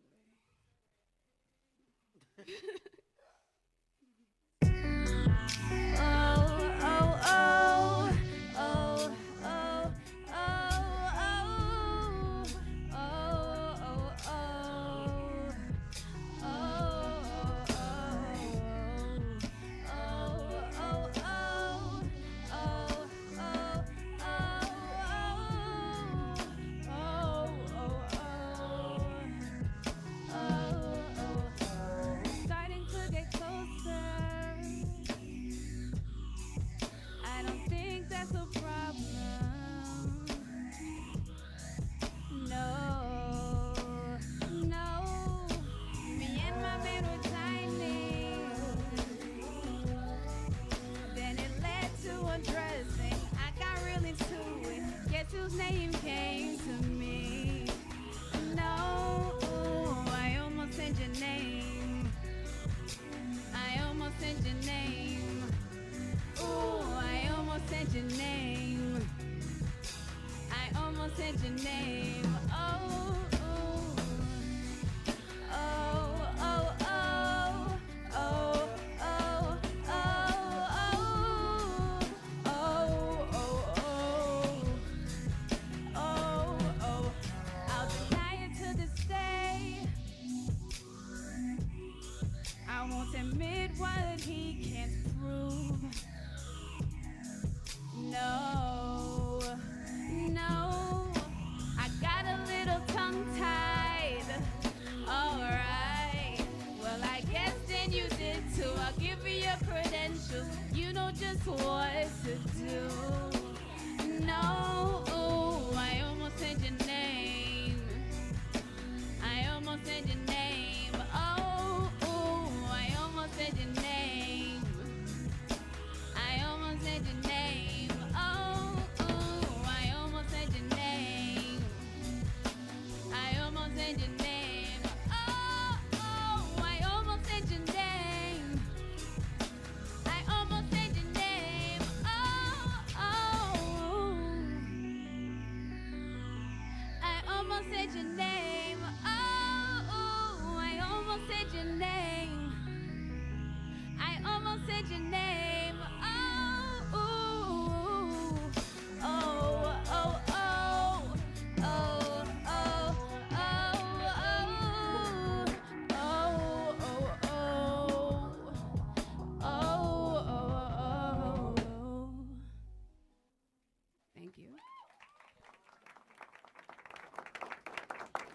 Bridget Perez, slaying that electro pop, R&B, soul, and Friends. New EP called Excrement. A lot of wonderful music on SoundCloud. A lot of things for people to sink their teeth into, and then also your website, which is bridgetperez.com. Visit it after the show. Go check it out. I want to come back to this idea, piggybacking off what we were just talking about. Evolution. Sometimes it's not enough to just, fight back the same way that we are being fought against. You kind of have to take the high road. And then we went into the segue of this song, which you said was a good segue. So I want to hear how it was a good segue. Tell us what this song, I Almost Said Your Name, is about and how it kind of promotes the idea of evolution. Well, if anything is evolved in that song, it's the evolution of lying. Because in the song, I'm in a relationship, clearly, and I'm messing with somebody else, and I'm like, ooh, we gotta slow down because I'm getting a little sloppy out here. The evolution of a cheater, I suppose. I don't. Yeah, there's this funny meme going around that we shouldn't have had an election this year, that we needed to have a break from relationships for a little while. So we see how the many ways in which love, the conversation around love and the challenges of love spill over into a lot of other things. Let's talk about what's the harshest criticism that you've ever received, and what was the best praise that you've ever received?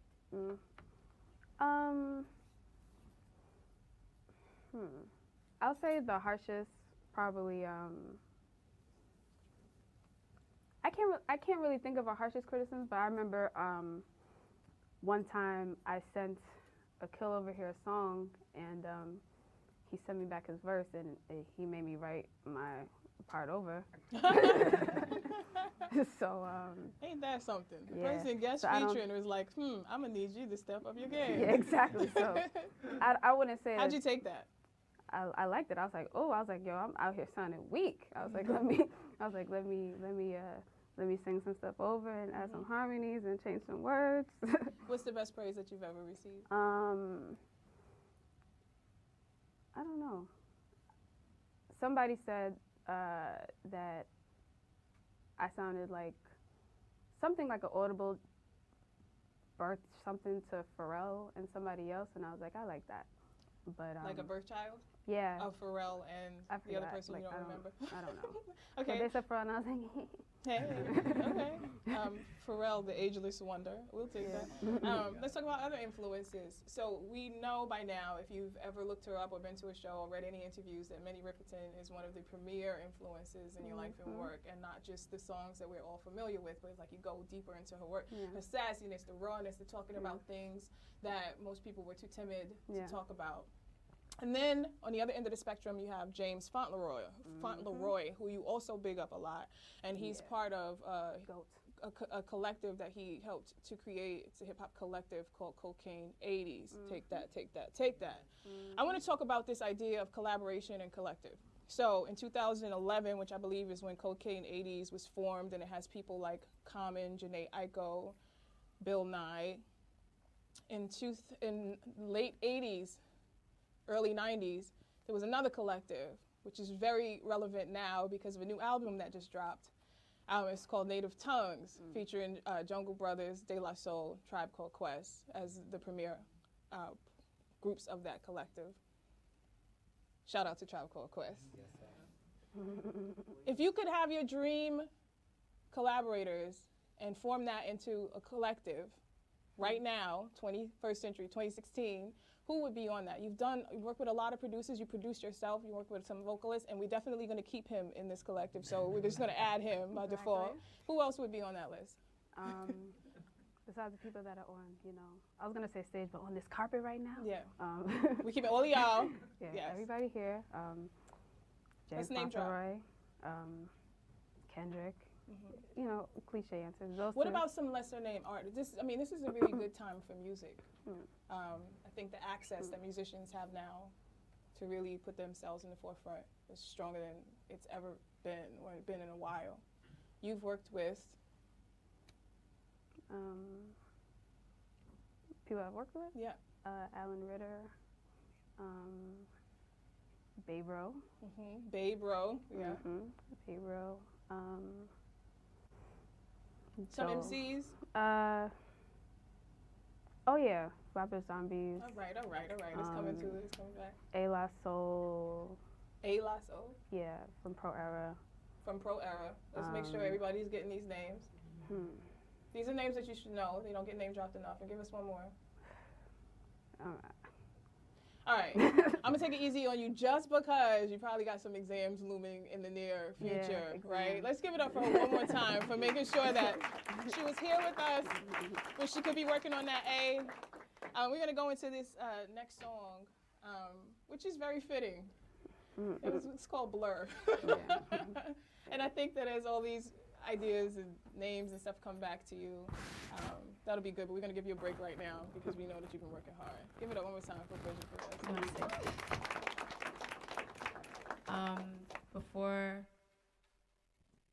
Before I start this, this is the first time they were doing this. I wrote this in dedication to one of my dear friends. So, yeah, enjoy.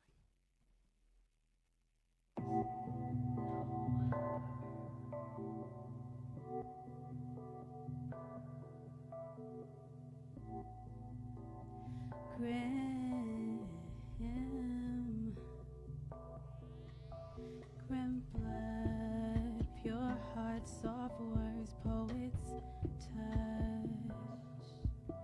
Distant, you're too far missing. You, where do I start? No greater spark in every heart.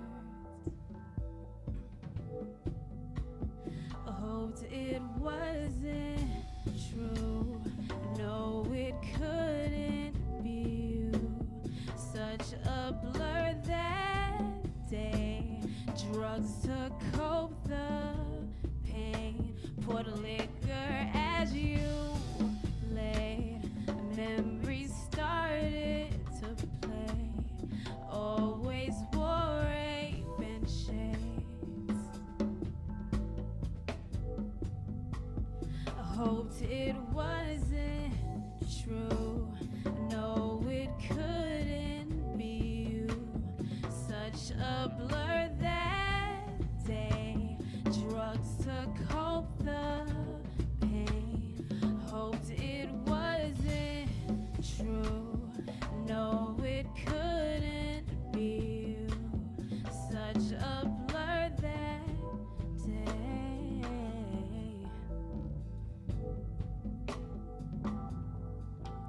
Cold skin, responseless, drifting ethers. Brilliant, you're too far, come near. Right from the start, you had my heart. Bond like no one.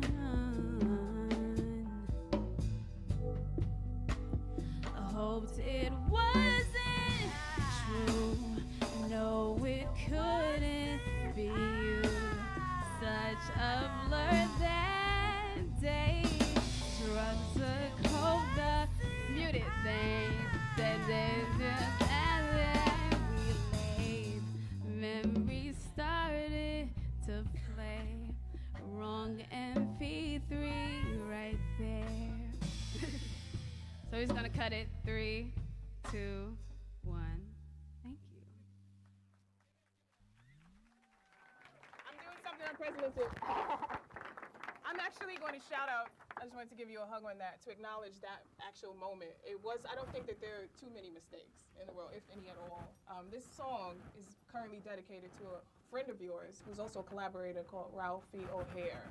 And the reason why I'm shouting him out is because he actually has a really dope project on SoundCloud as well that I want to plug, and I want you to honor his life by going to SoundCloud and checking out Ralphie O'Hare. And that moment that we heard that may not have been unplanned, may not have been planned, I feel like it was perhaps in the great expanse of the universe, a way of acknowledgement that like Yeah. you're heard. And Yeah. sometimes things don't go according to plan, but they always go the way that they are divine. And so we just want to acknowledge Ralphie O'Hare. We also want to acknowledge all of the people whose lives are in the balance right now, who are no longer here, and all of the musicians who use their craft to pay tribute. I want to ask you really quickly, and I want you to dig deep on this one, work with me here. We know that you like to write. We know that you love to sing. You make music, right? So you're on both sides of the mic, which is awesome. How do you deal, and I mean really deal, outside of the music with loss?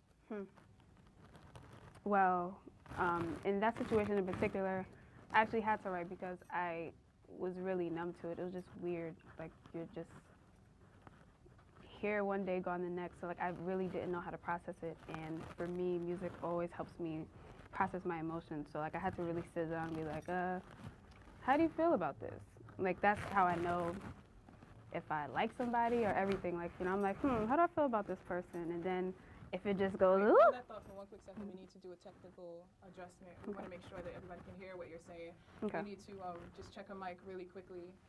Hold that thought because we don't want to lose that thought. And while we are getting the mic where it needs to be, I'm going to check in with the audience.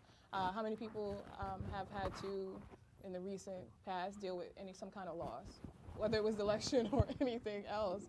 And how many people in the audience who are familiar with Bridget have turned to her music to actually help deal with loss? A few of you. Good. So now I can invite the rest of you to tune into her SoundCloud page and to make sure that you really dig in, because I think that there's some beautiful, shimmery, like just glowy music that'll be helpful to us. Good. And now that I have soaked up that time and now that we can hear you properly, I would love for you to finish your thought. All right, yeah. Music has always been a way for me to process my emotions. So, like, I'll go to the keyboard, I'll play some chords, be like, how you feeling right now? And then I'll just start singing. Like, that's what happened with Get to Me, you know. And you wrote Blur for Ralphie. Yeah. Is there one song, not yours, that you could recommend to the audience that has helped you, maybe another artist who you love, that has helped you during stressful times? I just love James Fauntleroy and Sade and Minnie and Marvin Gaye. So, all right. like, So those we're gonna four, say like, all of the songs on that. Yeah, like they just James kinda do Fauntleroy, Roy. Sade, and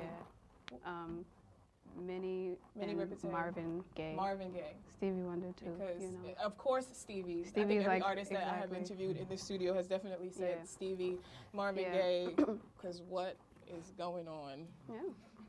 I want to charge the audience to ask that question, but also to find ways to answer that question. We know what's going on with y'all, but this is what's going on with us. That said, well, a little bittersweet, but all the way unique. Thank you, Bridget Perez and crew, for inviting us to experience the part gossamer, part gangster range of our emotions. We are definitely feeling your sound and are super grateful for the inspiration to just keep feeling, period. So thank you. If you all want more real deal B-side feels, check us out on a YouTube channel and follow us online and on Facebook using the hashtag BsideBK. Have an idea for a band that could totally rock this show? Hit us up at bside@bricartsmedia.org. I am your host. Queen God is here to remind that not only do good people and good music still exist, but they inspire, transform, and uplift. Rest in poetry, Leonard Cohen. Sleep well. But to the rest of us, it is time to wake up. Till next time.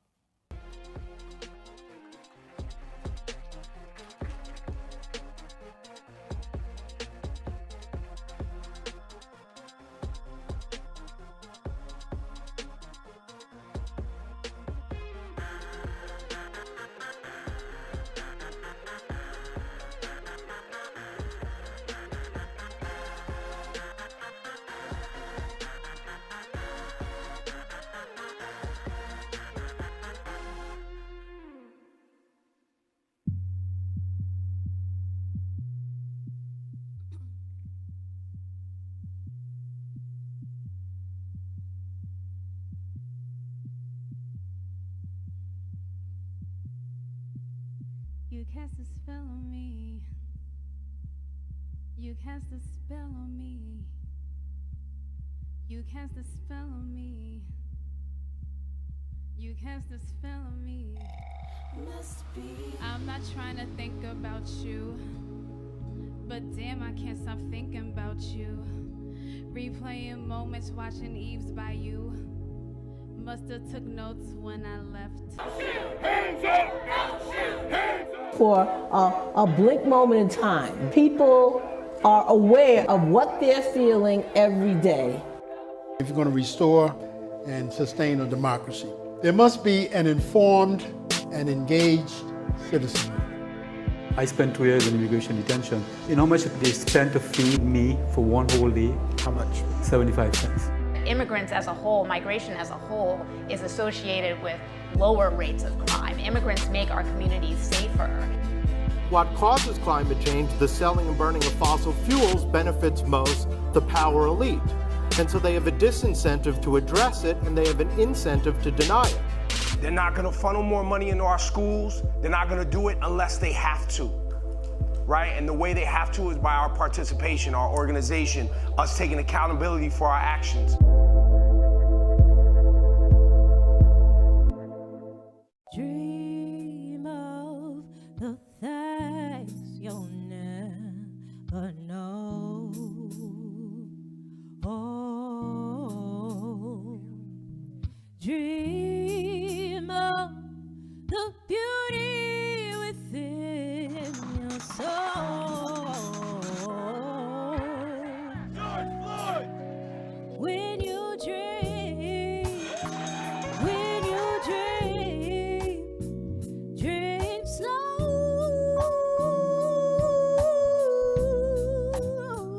Take the time to let dreams grow.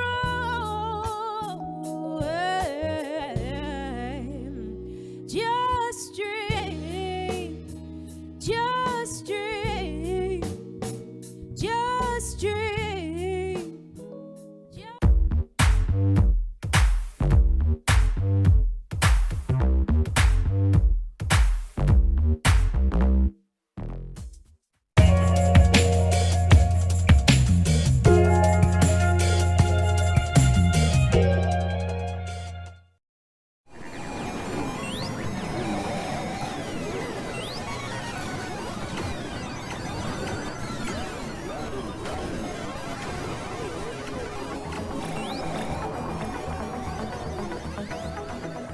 Well, I've been teaching game design at NYU for many years in a kind of part-time way. I'm Frank Lance. I'm the director of the NYU Game Center. I'm a game designer, but I really enjoyed teaching. And at a certain point, there was an opportunity to set up a program specifically in game design. It was that we got a donation from an anonymous person who wanted to help us start something devoted to game design. And so they asked me to help out, set that up, and I stepped in and became the director of this new initiative. We started out teaching classes for undergrads, and we created a minor in game design at the undergrad level. And then the next step was creating a graduate program, 2-year MFA in game design. And then after that, we had a full 4-year undergrad BFA program. So that's where we are now. What we try to do is create a particular kind of context. One of the most important ingredients is community, that you are doing work surrounded by people that are your peers, that support you, that respect you. You don't see eye to eye with all of them. There's differences of opinion, there's differences of taste. You're not necessarily friends with all of them, but there is a sense in which you are part of this shared project. You want to make great games. And just knowing that you are together in this kind of shared project, moving towards this kind of shared purpose, I think just I know it's a great motivator for me. I love the idea of game culture on society and at large. You know, that's an important thing. The accessibility issues of the game industry, the diversity issues in the game industry. It's very difficult to be a woman in the game industry. They face extra challenges, and that's a major concern. Right now, I'm working on Tuned Out, which is a 2 to 4 player local multiplayer game where you switch between games like you would a channel on your TV. My name is Michelle Centio, and I'm a game designer as well as an adjunct at NYU. A block for me in entering games was, or even conceiving that I could become a game designer, a game developer, was that I didn't know anyone that looked like me or came from my background that made games or even conceived of it as a possibility of an occupation for themselves. One of my goals was to make myself visible to other girls. You know, I have nieces that play video games all the time, and they're super excited that I make games. And I know that that's opening up in their worlds and their brains a possibility that they might be able to go make games, even if they don't want to make it as a, you know, they don't want to be a game designer, that they even have the possibility to just make a game like you would make a painting, you know, is something that I want to advocate for. I want more Black women or Latinos to feel like, oh, I can do this. I can make games, you know. My job here comprises of 2 main things, which is running our library. So we have the NYU Game Center Open Library, which is a collection of around 3,000 digital and non-digital games, as well as some books and other sort of like hardware and different peripherals from game history. So I manage that, and we have a conference called Practice. So those are kind of like our main events, and I manage like a bunch of those. So I'm Gwen Fortune Thrift. I'm the assistant program coordinator at the NYU Game Center. I mean, I think the most common thing we get from parents is like the, oh, you guys just like sit around and play video games, and just kind of this like more traditional idea that like video games are all Call of Duty and they're all kind of this one thing that's made for a specific type of person. So we also teach like sports and big games and games with weird controllers and things like that. The like wide range of stuff people do in the program. It like opens up their idea of what they thought games were. The network that you can build here, I think that's like the biggest thing, of network with our faculty and network with our fellow students. And as we continue to have more and more graduating classes, we're seeing the benefits. It's always good just to have like a strong resource like the Game Center to kind of support me and help me to become the best game designer I can be. My name's Isaiah Rosa. I'm a student here at the NYU Game Center, and I'm also an NYU Game Center librarian. We have a course called Games 101 for all students in NYU, and that's where people come here and learn about specific genres of games and like the history of games as a whole. So usually a few days during the week we have tons of people in here just playing like different types of games. For my Intro to Games Development class, I'm building a top-down puzzle game where you play as a little ball and you have to navigate around certain mazes and collect items along the way. It's called Bounce Adventure.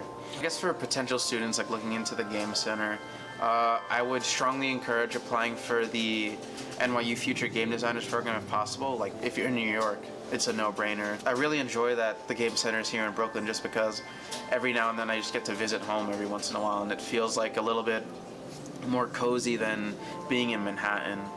We want people from different backgrounds, from different socioeconomic levels, but who are interested in games, fascinated by games. We want a much more broad and diverse set of people. I think downtown Brooklyn is gonna flourish. I'm excited for NYU to be here, part of this community, and we want to be a positive force for having this part of Brooklyn grow and evolve.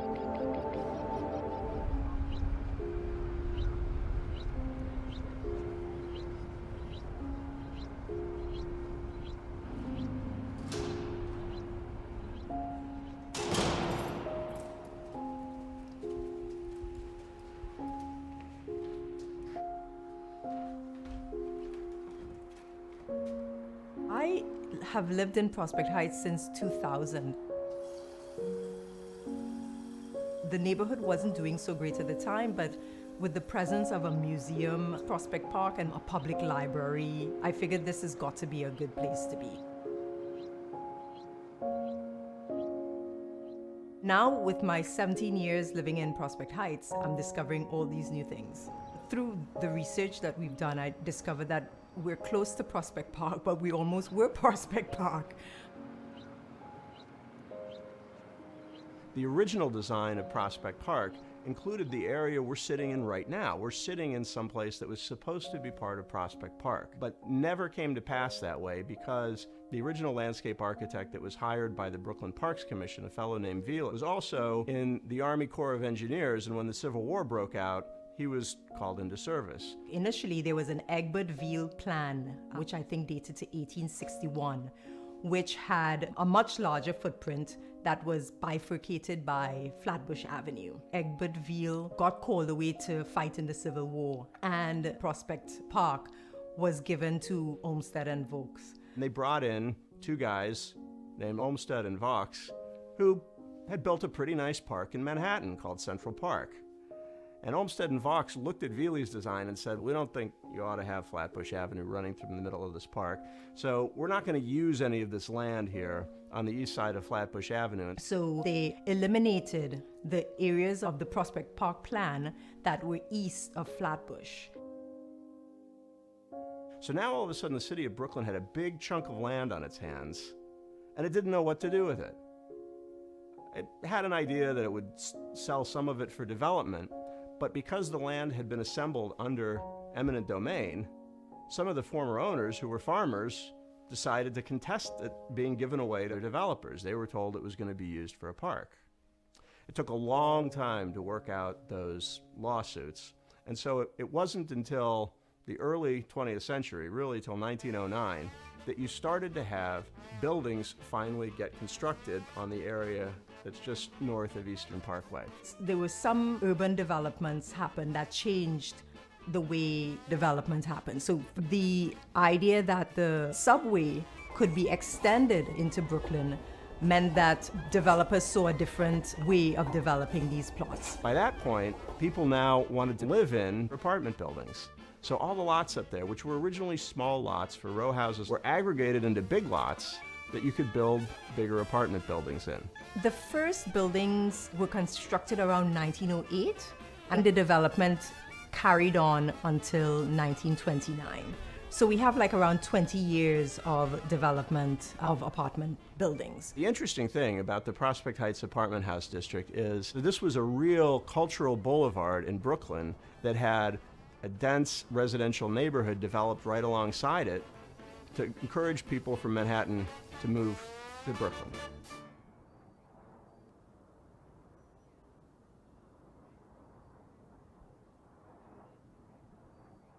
The city has an agency called the Landmarks Preservation Commission to regulate buildings of special historic or aesthetic value to the city, state, or nation.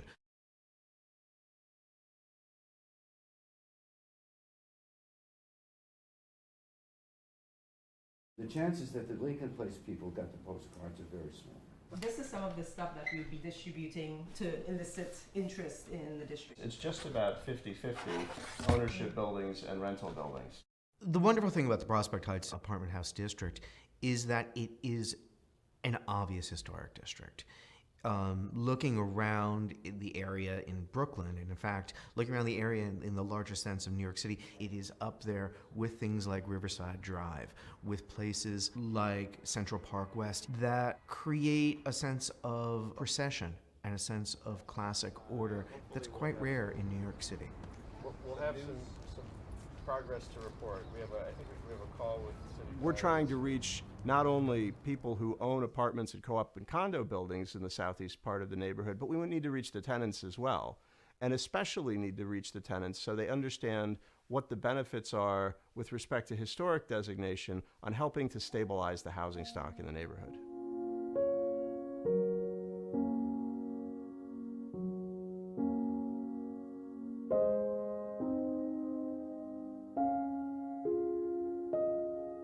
You have a lot of families who live here, a lot of stakeholders who really believe their homes are worth preserving. The neighborhood is changing fast. We find ourselves at a fork in the road right now. One pathway is preservation, where we can maintain not only the richness of architecture, but the richness, the diversity of the community that we have.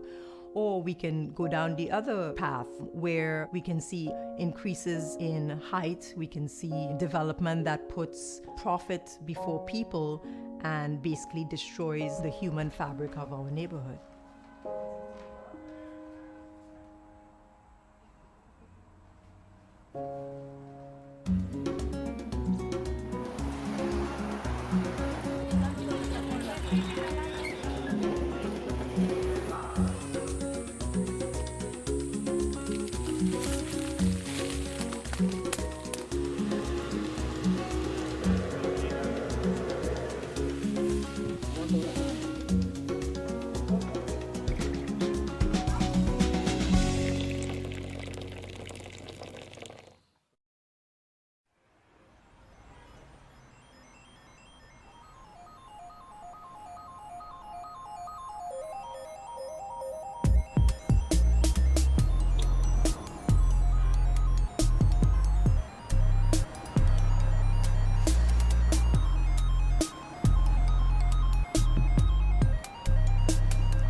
Kind of a community coffee shop, you know. It's just it's a place where people come to relax, to know their environment, to know their baristas.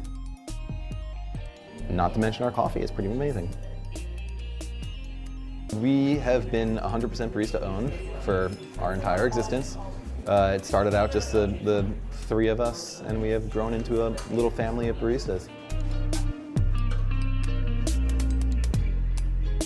Because we are all baristas and we all take coffee really seriously, you can get an amazing cup of coffee here.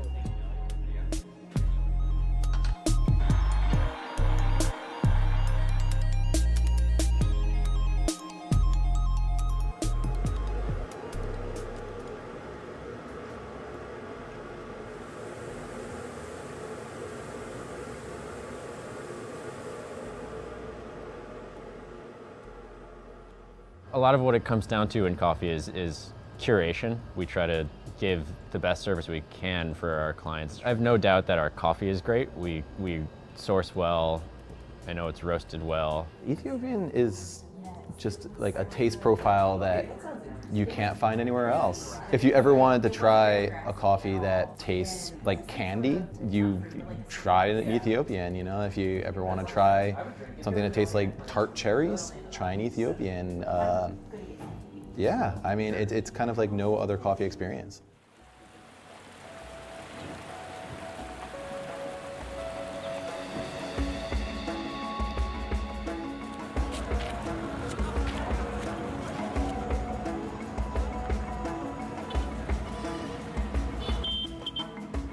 Ethiopian coffee is interesting. It's, as everybody knows, the birthplace of coffee. When you look at the types of the varietals of coffee that come out of Ethiopia, there's thousands of varietals, to the point that when you receive a coffee from Ethiopia, it doesn't tell you what varietal it is, it just says Ethiopia heirlooms. And that's really exciting for coffee people because there's no end to the possibilities there. They're always searching for that new varietal of coffee that's going to blow everybody away. He's very delicate. It's often tea-like, citrusy. People say Earl Grey. It's unique. It doesn't taste like any other coffee out there, really. A big problem that I know of with Ethiopian coffee is that the government controlled like washing stations, and you never really knew what you were getting. Like you can get an amazing, an amazing haul from one guy and a subpar from another, and then what you get out of that is just like a mediocre cup of coffee. But nowadays, with like the different co-ops that are popping up, it's ensuring a lot more quality coming out of there and better varietals as well. They're grown on the farm. It takes about 3 or 4 years to produce cherries. So they're harvested usually by trained pickers who are trained to pick only when it's red, only when it's ripe, only the cherries that look healthy. If you've picked green cherries or cherries that are not yet ripe and they get mixed in, it's going to lower the quality of the cup overall. There's different processing techniques, but the most common one is usually washed. So the coffee gets pulped. What they call pulping is they take all the mucilage, the fruit material off of the seed, and then they wash it for usually a day or two so that you end up with a clean seed, really. And then those are laid out to dry for a couple days generally. After they're dried, they're sent to another processing mill often, where they're sorted by size, they remove defects, and then they're made ready for export. For the importance of roasting, one of our strongest beliefs is that we can't really make it better than it is, and we can only maintain that quality by finding the roast that is appropriate for it, where it's tasting the best. Otherwise, we're making it worse than it was. The farmer is the one who's kind of done all the work to set the quality bar, and we have to essentially maintain it. We get 5-pound bags for our use, and then there are retail bags that we also use for single origin espresso and for pour overs. I like to order out enough so the coffee has about 5 or 6 days to rest before we use it. It just allows it to kind of degas a little bit and open up. But yeah, we just keep it straight out for everyone to see. If someone is looking for something different, I definitely try to get them to go for the Ethiopian, for sure.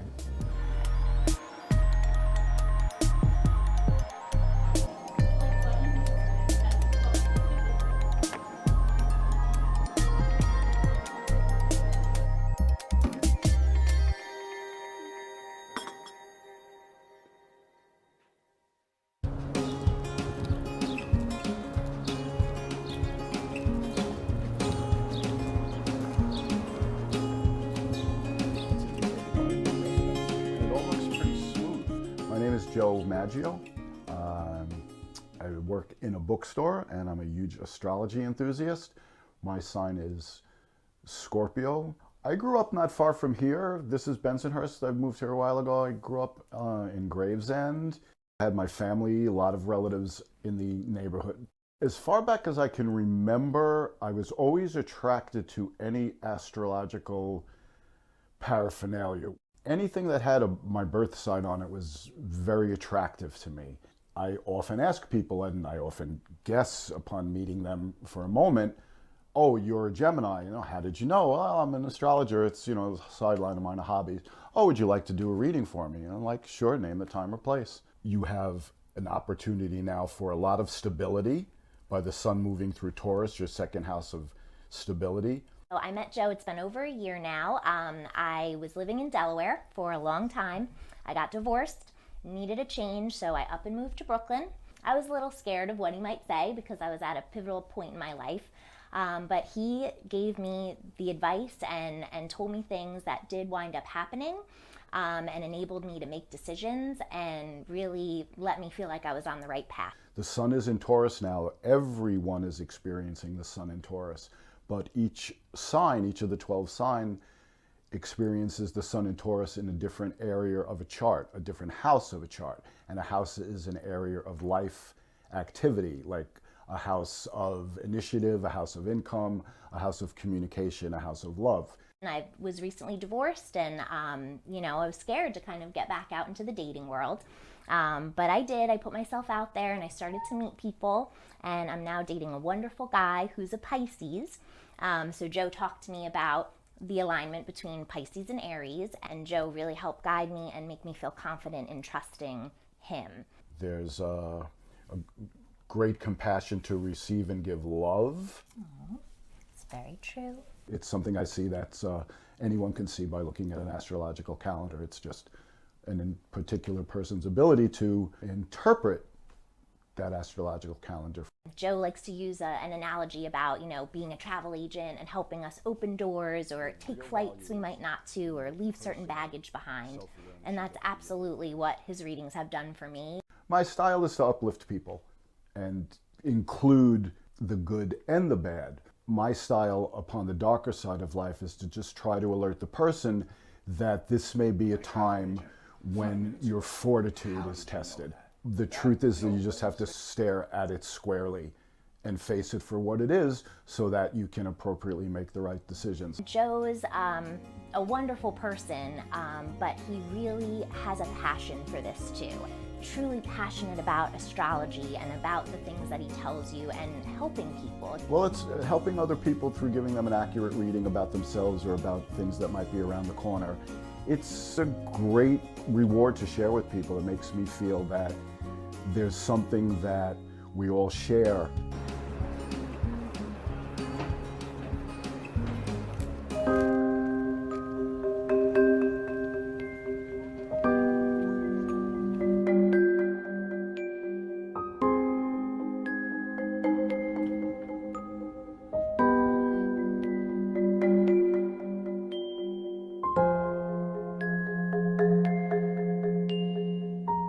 Welcome to Swale. Swale is a floating food forest where people can come to pick fresh food for free. So you're welcome to pick anything on here. There are a lot of edibles. There are also medicinal plants.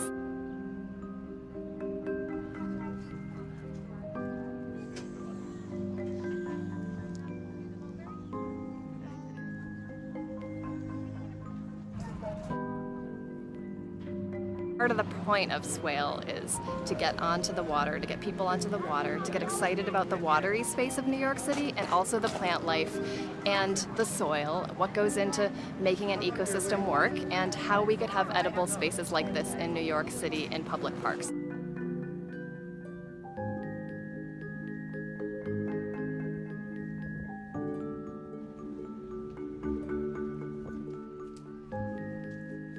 Swale comes from the word bioswale. It means a place in the land where water collects, and we're using it here kind of to state the opposite. It's a place in the water where land collects. We're on a barge. It's a 5,000 square foot barge. It's 140 by 30 feet, and it moves all of the time. Right now we're moving because of all the boat action at the Brooklyn Army Terminal. There are cruise ships that come in here. There are day cruises. The New York City Ferry comes in through here, so we're rocking all the time. That's part of the experiential piece of Swale. It's not only that you're able to come to floating land on the water, but that you really experience it moving. And I think that the experiential part is twofold. It's you're picking plants, you're eating plants from a moving structure. It's like an architectural folly. It's out of place in the city in so many ways, and to be here is to experience something different. It's been illegal to grow and pick food in public spaces in New York City, and part of the reason we did this on the water was so we could get around that law. This is lovage, and you can eat it. Sort of like celery. Baby grapes. This is in the onion family. Becomes a beautiful flower, and you can also eat the stem. This one's smokable. It's mullein. It's supposed to be good for your lungs, actually. These are sunchokes. These are a type of artichoke, a wild artichoke.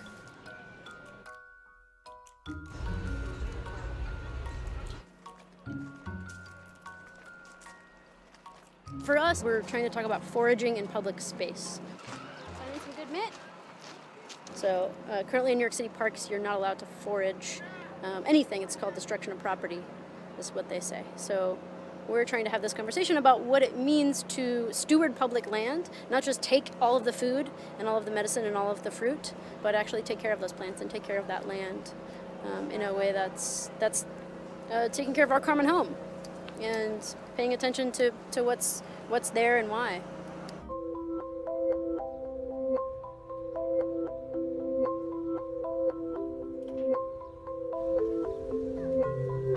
Hey, do you want to come up to see the apple orchard?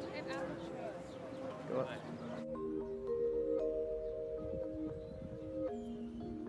The difference between this kind of art and gallery art is that this is a public art installation. Right? And Mary has a studio practice. She does exhibit in galleries. I've in fact curated exhibitions of her work in gallery spaces too, but often in a context where she's also working in public. So you could see it as public art, so it is a big public sculpture. You could also see it as, you know, what we currently call social practice, where it's a project that she invites her audiences in to engage with the project in very real and dynamic ways too. When we first started, we asked people to sign their name as part of a petition for public food that we would present to the city, and also what they wanted to see growing in their parks. So when we had that information, we started to plant some of those plants on swale to make it a more usable space. What we had in the beginning was what we could gather for free from partners, and when we had been around for a little bit longer, we had some funding from smaller grants, and we were able to actually buy some plants that people really wanted, and that made this place a lot richer. Swale is really about public food, and thinking about what New York could look like with a public food initiative, our ideal is that there would be lots of forageable spaces all around New York City, so you could be on your lunch break and you could pick apples from a tree, and the health that is in that apple that's fresh off of the tree, as opposed to being in a supermarket and sitting on a shelf for weeks, is just enormous.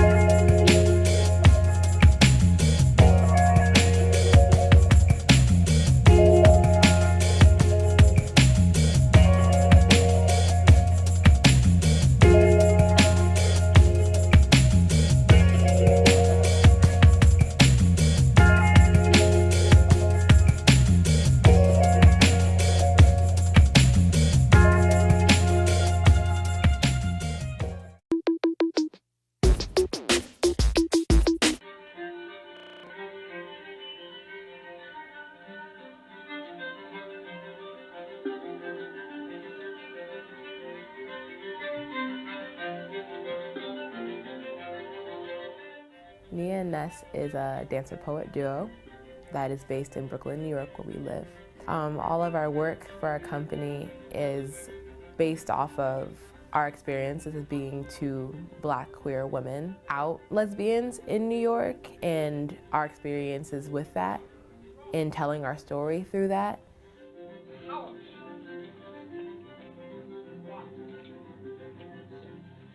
I don't have to wonder whether or not I'll show up in the frame.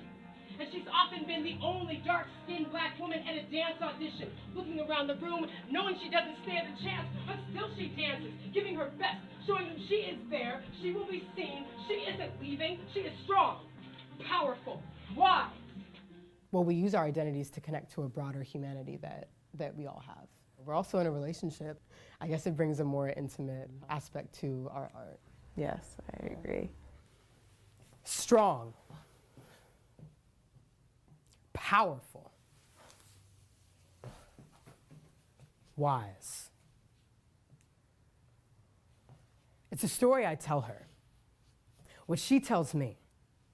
We are strong, powerful, wise. Yeah. So, since I'm moving, I naturally move out of the line Right. that we're on. Okay. In Philadelphia, it was more like people were excited to see that we were out and holding hands and showing our love for one another.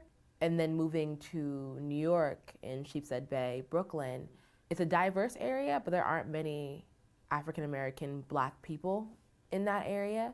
So that sense of truly being a minority and feeling that, people are very kind, but you get the occasional stares, occasional second glances of, oh, are they holding hands? Oh, okay. Strong, powerful, wise. We remind each other every day because as two Black, lesbian women, strong, I met Nia and Ness through an open call that we did for one of our events last year in partnership with Open Source Gallery in South Slope. strong, powerful, wise. I was having a nerve. And Nia and Ness submitted work for it.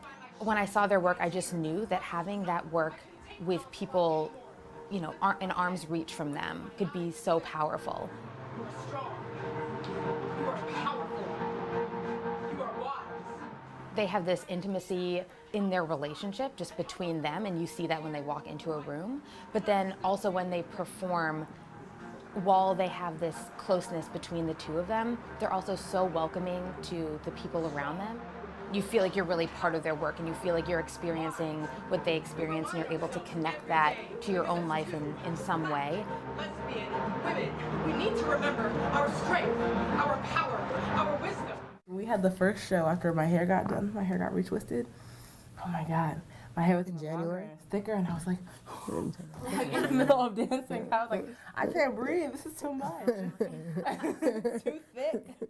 It's interesting to watch you rehearse. I think even when we would have like a dress rehearsal before a performance, there were still a lot of people in the room. The fact that you guys have such a close relationship, I feel like collaboration is such a big part of what we try to present in our collective. And I just feel like our relationship has so much to do with our art. And it's like, I know I can trust her. I know if I do something differently that I did in rehearsal on stage, she's right there and vice versa.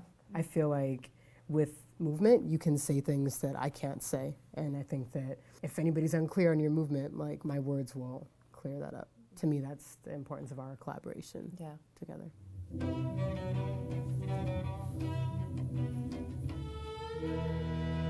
We walk down the street, holding hands, holding your gaze.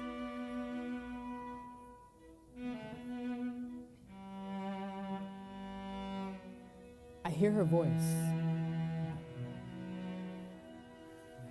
I listen to her words.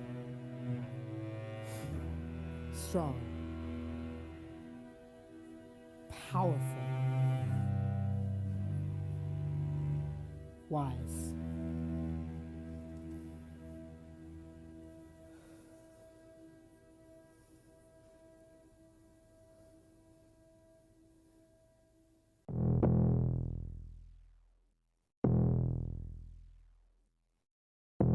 Here I have the money, so I'm going to give it to Kisho now. Was $4,982.04. They charge $24 to cash the checks. Right. You end up with $4,958.04. Check the money and make sure that you have all the money. Money you give me to cash this morning, I gave it back to you. My job was labor and ripper, and we was doing the right thing for the company, and we just got the short end of the stick, you know. The company was K&S Contracting Corp, and I was breaking down a check for $52 an hour, and I was receiving $300 a week, and it was kind of painful for me because this money's supposed to be mine, I'm thinking, but it wasn't. A company called KS Contracting was awarded more than $21 million in contracts by the City Department of Design and Construction, Parks and Recreation, and Sanitation. KS Constructing helped renovate a health center in the Bronx, a community center in Manhattan, a sanitation garage in Brooklyn, among their many projects. The company also created a scheme to cheat workers out of their wages. KS Contracting would routinely issue paychecks to roughly just half of its workforce, with the other half of the workers off the books. Check would go out to an employee, that check would be cashed, that employee would be required to give that cash back to his or her supervisor, and KS Contracting would distribute the cash to all the workers on the job site, including those who were off the books. And to cover up this scheme on paper, KS Contracting falsely reported to city agencies that all employees on the job site who received checks were paid appropriately. The company reported that it's paid its workers combined wage and benefit rates starting at $50 per hour, but in reality, that company actually paid daily workers cash salaries starting at just $90 a day. Work was kind of dangerous because sometimes you have to put your foot out on the ledge to cut corking on the top of the windows and go around and stuff, you know, and it was hard labor. I worked like 3 years for this company. According to the work I was doing, they told me I supposed to get $52 per hour. They pay me for day $100. I'm from Guatemala. So I have a family and 2 kids. They never write any check in my name. The payday was odd The check cashing was next door, and we were told to go there to cash it. I was cashing checks with my own name, $2,400 a week. After we cashed the check, we had to bring it back to the company, wait outside for them to take out our pay, which they was paying me $500 a week. I worked there for a couple months until I started speaking up. Kenneth, he didn't want to start it first of speaking up. And I said, something is not right. It's not right. And we spoke about this. The immigrants, they started hearing what we were saying, and we started to speak to them like, are you getting the right amount of money that you're supposed to get? Like, I think we're getting slaved, and they're just taking the money and just keeping it for themselves. I started a bank account and started to get wise, because if I put this check inside of my bank account, this is my money. So why am I cashing the check and breaking it down? They was firing me the same day that I cashed the check because it would have started so much trouble. We worked hard, and we did professional work, and we just felt really, really cheated.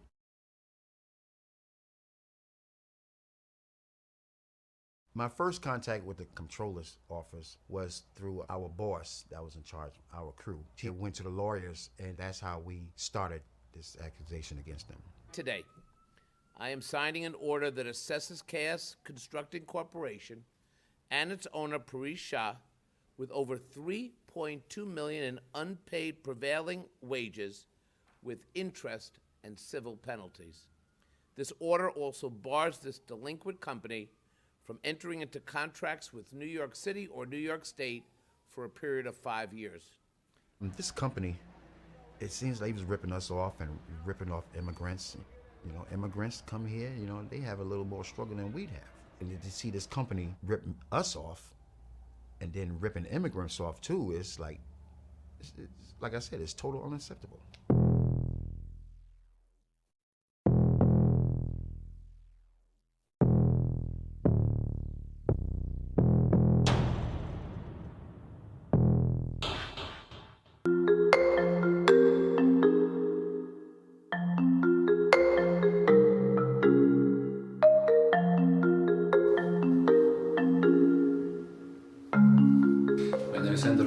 And I am certified hirudotherapist. Hirudotherapy means therapy using live leeches. Mam pieniądze.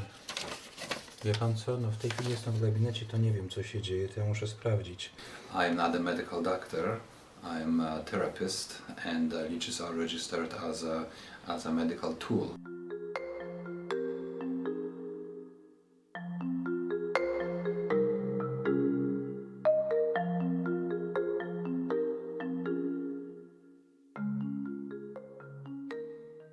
Not clean the body. We take a shower twice a day, we brush our teeth 5 times a day, we do all kinds of hoopla with our external parts, we do not do anything with the inside part. Should we eat perfectly, meaning raw food, green, perfectly ecologically organic, clean, we wouldn't need to do this, but we don't. So every so often we should clean our body inside as well as we do it outside. My name is Marjana Bogaj, and I think I started about 4 or 5 years ago. I came in because I had migraines. All the medication I was taking, so I decided that I have to do something different, and I started to looking for some, natural way to do it, and I found Mr. Kuczynski. The only way for a leech to survive is to eat someone's blood.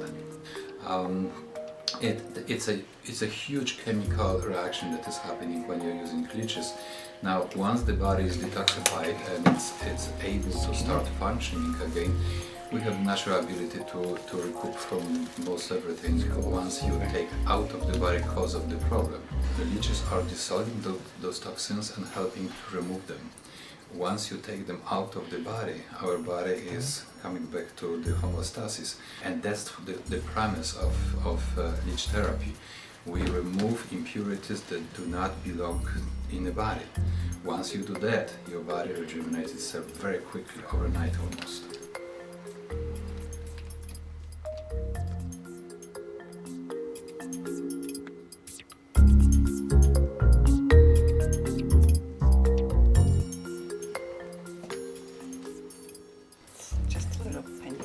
This is part of the complex body detoxification. The first step, the liver, and at the same time we will make organic facelift, if you will.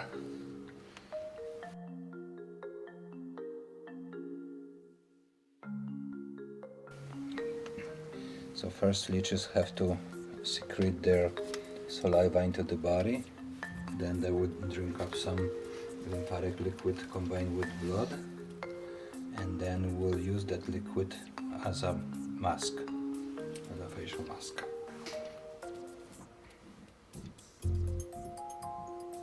I know that a lot of people will say that it's, gross, it's blood, and I can move the same thing. I don't want to touch them, I don't want to look at them. It's normal, you're just getting used to it, but I think by knowing the results and knowing how you feel afterwards, you don't care. You just, if you believe in something, you just overcome that. No one is telling you to touch them, no one is telling you to look at them. So let's see, this guy is full of the good stuff. Okay. So you're gonna keep the other ones alone? So I have to induce the leech to kind of vomit what she already ate. This is mixture of the blood, lymph, and whatever comes out.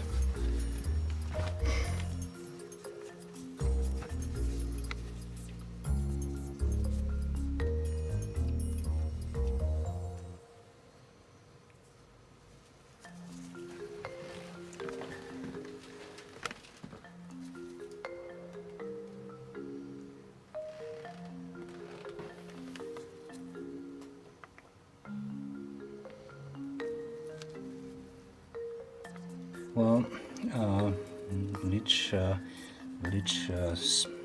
enzymes, they have lots of different substances that act like antibiotics. So if there are any pathogens within the skin, they will be killed. Those enzymes will promote the skin to become very tight and very tight and silky smooth. There is really tons of different chemical reactions that is happening just like inside of your body when you use leeches.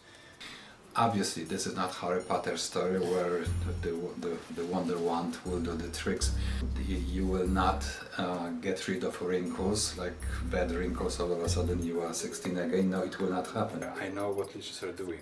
They are doing just absolutely amazing, on the verge of miracles. I come back about once a year to do the whole body detox. And since the first procedure for the detox is the cleansing your liver, I do the face mask, and very silky. That's the best way to say it.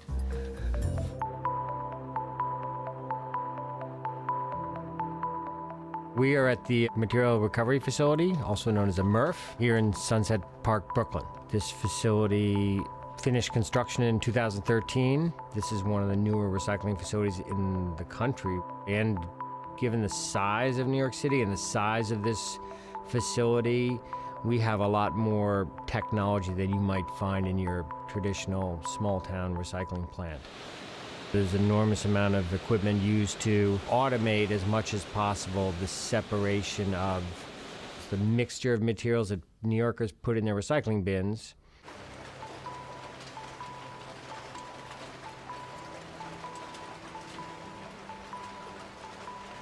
We sort by size, we sort by density, we sort two-dimensional material from three-dimensional material. You can actually sort by molecular makeup of the material. We do much or all of that separation with technology. New Yorkers are asked to put their recyclables out in two streams, right? Your paper in one, and then your metal, glass, plastic in another. We receive all the metal, glass, and plastic from Brooklyn here by truck, and then we barge into this facility metal, glass, and plastic from Queens, Bronx, and parts of Manhattan. The first step is what we call the liberator. It's basically a slow-speed shredder. It opens bags, and it will rip apart big clumps of stuff. So after passing through the liberator, materials on a belt that goes across a series of screens where we screen out a glass. After taking out the glass, the material is introduced to large drum magnets which pull off all the ferrous metal, all the magnetic metal, and that goes to a trommel screen, we call it. We separate the ferrous metal into two different sizes, the big bulky metal objects from the smaller tin can fraction. The smaller tin can fraction then goes underneath another air system to suck off any plastic bags that may have gotten entangled along the way. And then that goes to a baler we have outside, and we make 2x2x2 bales.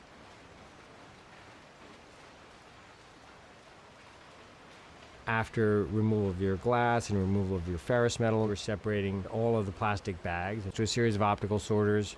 Optical sorters use near-infrared light to distinguish between materials, and then air jets to actually separate the materials.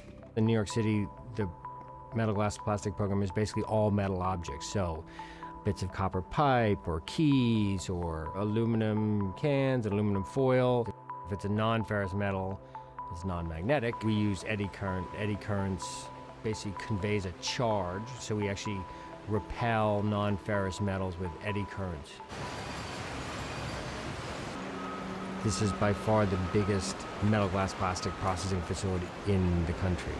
And as a result of the newness of it and the size of it, that's basically enabled us to invest in a lot more technology than you might otherwise see. We think of recycling as part of a bigger sustainability economy, so we wanted to build other features into this place that were consistent with that. We have a 100 kilowatt wind turbine. We also have a 600 kilowatt solar system on one of the roofs. Between the two of them, they produce about 20% of our power. I never like to pass up the opportunity to tell people that there's still probably 40 to 50% of the recyclables that New York City produces, the bottles and cans and newspapers, magazines, or whatever, that are meant to be in the recycling bin that are going into the garbage can. They're going into black bags, and they're being trucked or railed to landfills or incinerators far, far away.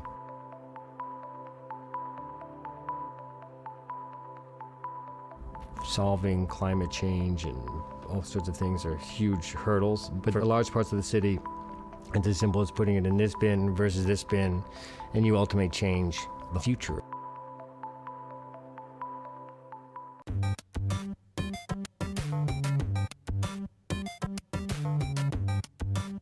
I'm Becky Bennett, Marketing and Community Manager here at Dreamsale Games.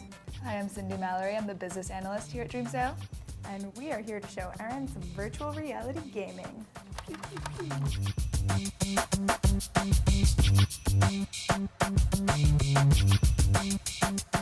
The idea of even coming in here today to play, virtual reality games, it's definitely certainly an honor to see how much video games have progressed in my lifetime. It's been a really long time since I sat down to play some video games.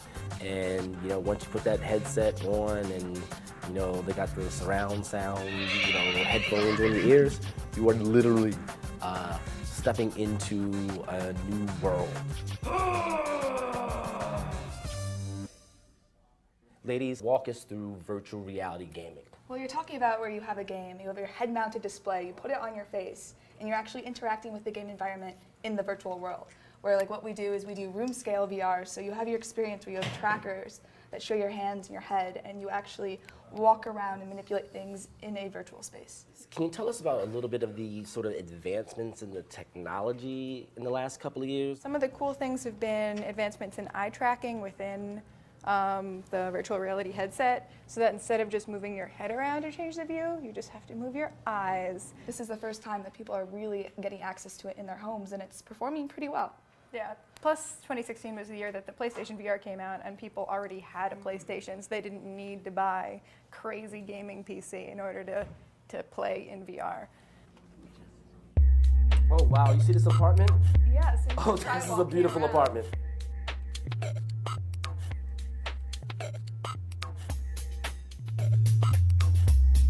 Okay, go down that one. Oh, there you go, another door open. Oh, look at, what is that on the ground? Yeah, what is that? What's that?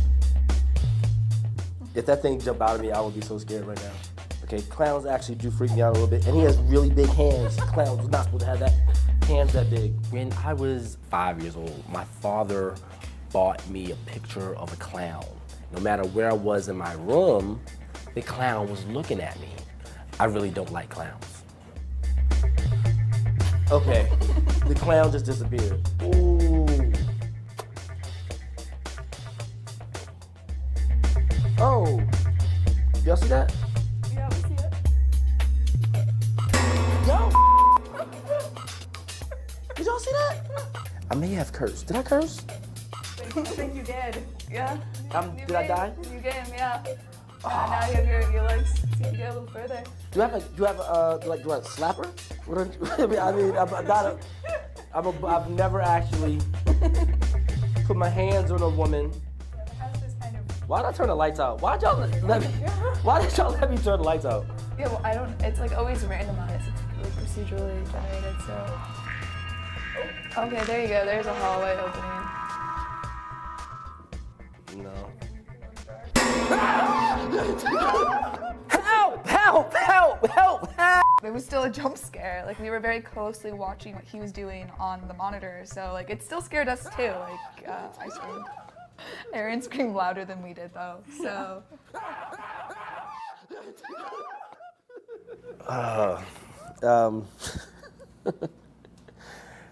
Can we play another game, guys?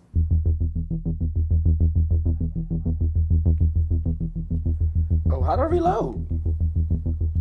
How do I reload? Oh, snap. Why do I only have one gun? Oh, snap. Don't forget your ammo belt. Oh, hit him. How do I get away? Hit him. How do I get away? Oh no, stop, I'm dying, y'all. Does he know what he's doing? When the zombie starts coming at you, he panicked. That's the first thing you gotta learn in a zombie apocalypse. You can't panic.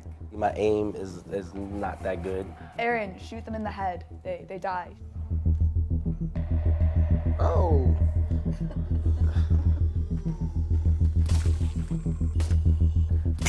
Headshot. Like, not headshot. I need some weapons. Where? Where? They won't let me move. Hello.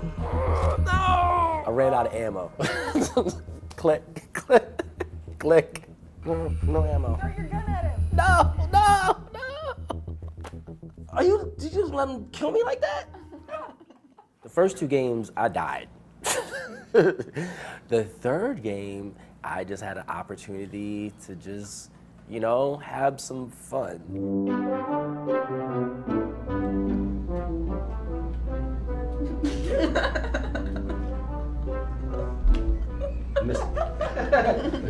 Oh my gosh. You don't microwave bacon, but I couldn't find a pan. Fry that egg.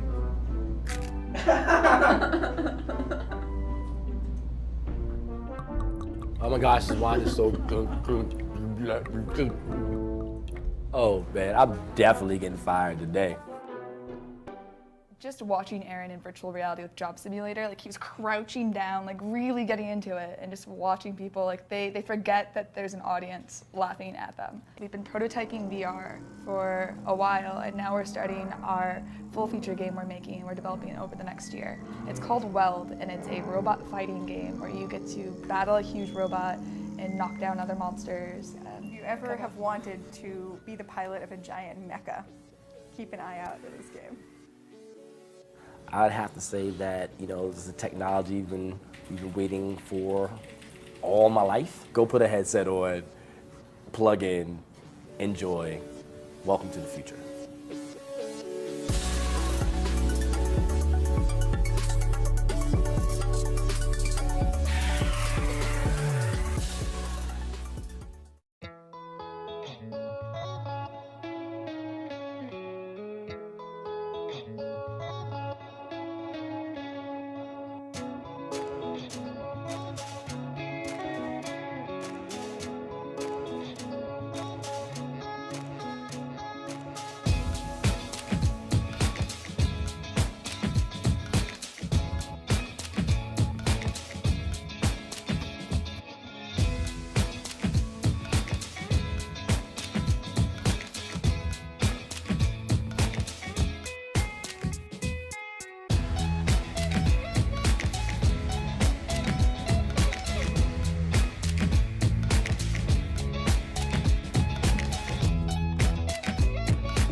criminology, and technology. More and more, they're inseparable. So what we're looking at here is a demo instance. But using tech to prevent crimes before they actually happen? Yep. It's called predictive policing. It's a trend that has others worried that bias might still be built into the software. It matters how you've trained that computer. The computer is only going to do what you tell it to do with the data that you give it. You're not gonna help me? You're just gonna sit there reading? Meet Flatbush Girl, a web sensation among the Orthodox Jewish community, where the internet is often considered a threat to tradition. Flatbush Girl is the character that I play to unify a very fragmented community. Adina Miles not only created the character, but as head of her own media company, she's dragging her corner of the world into the digital age. One of my favorite kinds of businesses to come into and introduce to social media are the men who don't have access to smartphones. So this food is actually made from dead fungi and sugar. How to have fun with fungi. At Brooklyn's Gen Space, the world's first community biology lab, citizen scientists are signing up to learn bioengineering. Technology, and then go into the lab, which is all right behind you, and try biotechnology for the first time. You could say interest is mushroom. Blue oyster mushrooms. And actually, they're incredibly tasty. When's the last time you ate a mushroom? Last night. So, sign up for the next 30 minutes as we go in on the question, tech too far?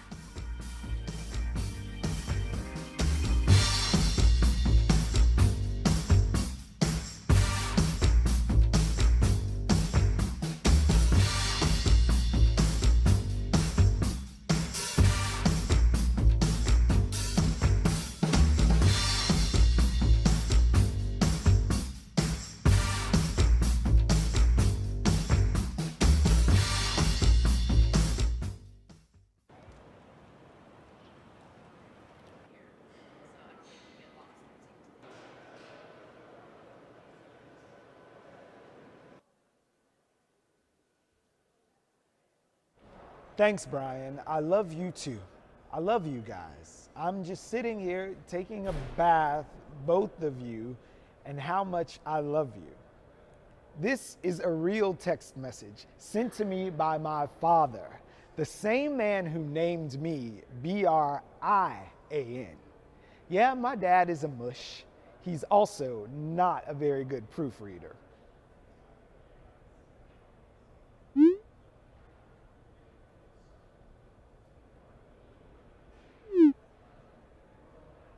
But he is doing his level best to stay in the game, because few things age you more than letting technology pass you by. And while my dad works to master the talk-to-text function, an entire community of entrepreneurs is innovating advances in everything from robotics to nanotechnology here at New Lab in the Brooklyn Navy Yard, a last-century hub of wartime readiness reborn as a temple to tech. But as the American marketplace becomes more about intellectual property than the 5 o'clock whistle, the concern goes much further than an old guy who can't work his cell phone. Sorry, Dad. For better or for ill, there seems to be no corner of our lives that remain untouched by technology. Algorithms are stacking your Netflix queue and informing law enforcement practices across the country. Robots are making the clothes on our back, and an entire community, self-segregated and steeped in tradition, is facing what it means to answer the call of the Wi-Fi. So for the next half hour, I invite you to get a little closer to your Black Mirror as we go in on Tech in Brooklyn.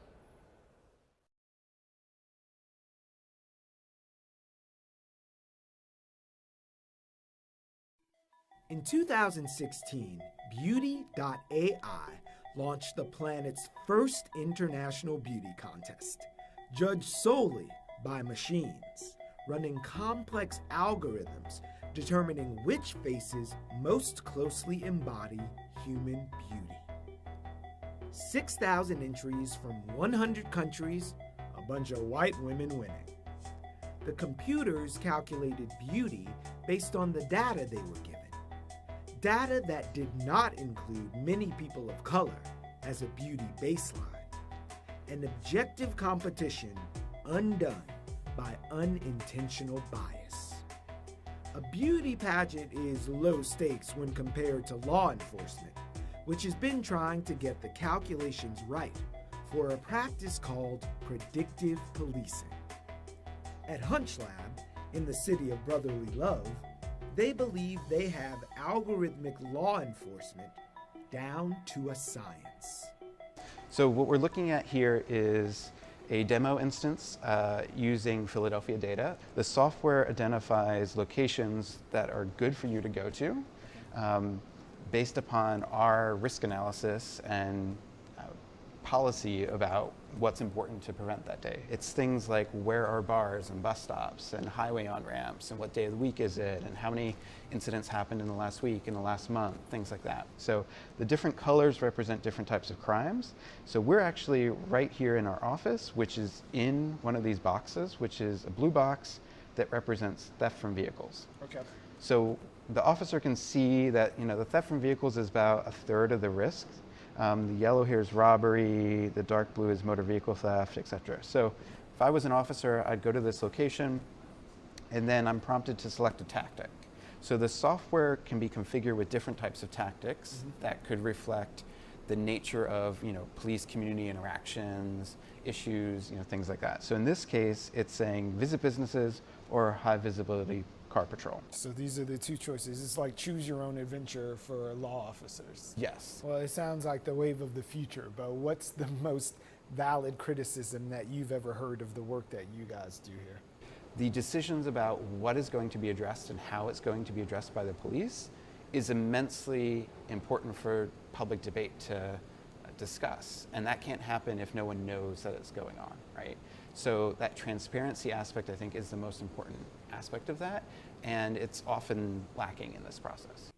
Transparency was not a hallmark of a predictive policing program in New Orleans, where Palantir Technologies, an analytics firm co-founded by billionaire venture capitalist Peter Thiel, tested their software for 6 years, from 2012 through 18, without the knowledge of the city's residents or the bulk of the city council. 20 of the nation's 50 largest police departments employ predictive policing: LA, New Orleans, Chicago, and New York. A revelation that prompted the Brennan Center for Justice to undertake a 4-year court battle with the city's police department for information on just how the NYPD is using predictive policing. If you flood an area with police officers, you're much more likely to find crime. If you take drug use, for example, we know that Americans of different races use drugs at about the same rate, but arrests for minor drug use are much higher in Black and Latino communities here. So there's a disparity already between enforcement. If you then put that data into a computer and ask it to draw patterns and predict where police are more likely to make an arrest for a drug crime, lo and behold, it's in those same neighborhoods that have been over-policed already. So it brings it right back to the bias and discrimination and bad data question, and that is critical here. We're worried about a police officer who might be racist, or a policy that's biased against minority populations or immigrant populations. And we look to a computer to remove that element of subjective bias. But again, it matters how you've trained that computer. The computer is only going to do what you tell it to do with the data that you give it. I think that there's some clear decision-making processes in criminal justice that risk assessment tools are not being designed to solve in a fair, unbiased way, right? But there's also like human processes that also are broken, right? So if you are a judge and you are making a decision about some sort of summary judgment or something, right? Yeah. you can often see how many times a person has interacted with the police. And you might use that even subconsciously to change your decision-making process, right? Why should that person see that at all? In our system, we debate, how much information should we give to an officer? Will that information be interpreted correctly? Some competitors really believe that officers should have as much information as the system knows, right? When we looked at the map, some of those boxes are probably more risky than others. Yeah. You as an officer don't know which one is higher risk, which one is lower risk, right? And we're probabilistically selecting locations. So sometimes we're going to send an officer to a lower risk location, but they don't know it, right? So if they don't know which one's high risk and which one's medium risk, they can't use that information to change their behavior. Right. To go around and be like, something's definitely going to hit. I'm going to stop everyone and use this as justification. They can't. In addition to, is this going to keep us safe? Is this going to exacerbate tensions that already exist in the city? Is it going to make it worse for communities that are already over-policed? Is it going to further erode trust between the police and the communities they serve, making it harder for them to solve crimes in the future? So would New York City, as we know it, be a less safe environment than it is now if we were to rely more on these predictive policing modules? So the predictive policing software, one of the big criticisms of it is that it's not always accurate either. And so you end up over-policing some communities, under-policing other communities, and diverting resources because the computer tells you to do that, rather than, say, community concern about a particular problem in the neighborhood that could receive more police attention. So it's a trade-off in terms of resources. And there are serious questions about the accuracy, about the reliability, about the bias inherent in these systems. And I think if police make their decisions based on that, then it is going to make us less safe. We're not opposed to technology, but we would like to know how this technology works and what its risks are, because right now that's not clear to anybody, but it is impacting the civil rights and civil liberties of millions of New Yorkers. This digital portal, created by the folks at Shared Studios, collapses time and space, bringing Brooklyn face to face with Herat, Afghanistan. While many families wrestle with what's the right age to give kids their first phone, one of Brooklyn's most insular communities is grappling with whether or not technology should play any role in their lives. For one young woman in Flatbush, a smartphone may be a tool of resistance.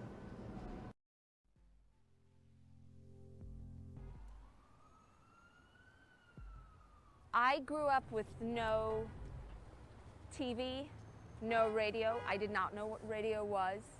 I grew up with never seeing a movie. I'm Frida Weisel. I grew up in the Sapmar community, and I'm now a tour guide in Hasidic Williamsburg.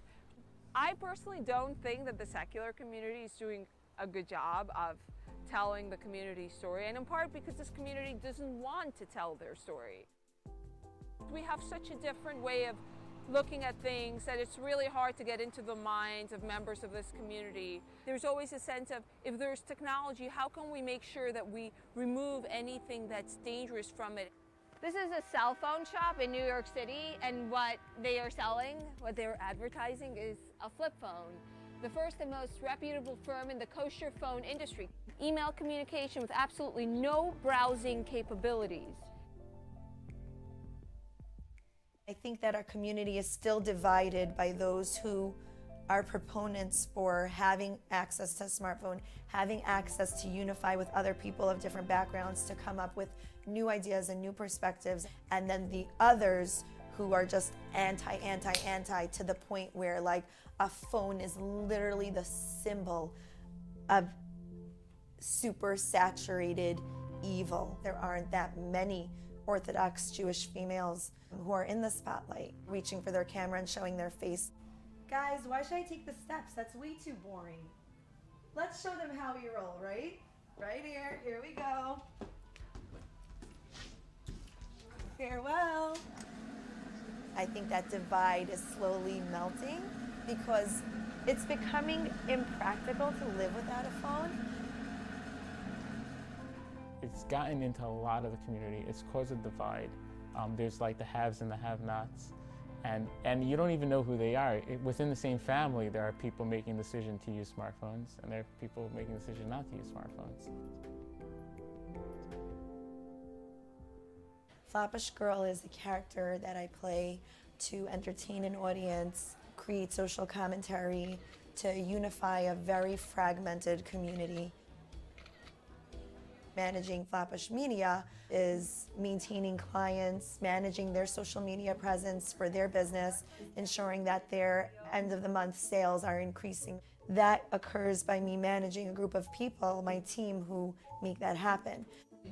Did you understand that when we use an influencer, someone who's popular on Instagram, we post it in both places? One of my favorite kinds of businesses to come into and introduce to social media are the men, the owners who don't have access to smartphones, who don't use the internet, who don't use email. It's such a foreign place for them. I always have in mind, and we always have in mind, like your voice. It's a sage, it's someone who's wise, someone who has a lot of information to give to the customer. But for the males that I do interact with who do have WhatsApp, who do have Instagram, who do have email, it's kind of a difficult task to maintain my sense of power. I need to kind of bring this alpha dog nature, and it takes a lot of fight out of me. Okay, this is the issue. You do the photography lishma because you want to help Mr. Freund. Don't mistake your inability to ask them for more money with being passive aggressive towards me for me benefiting off of that inability. No, I hear you. It comes out to, like, understand that it's $10 a photo. I really appreciate it. I really do. All right. Thank you, AJ. Okay. We'll be in touch. Okay, bye-bye.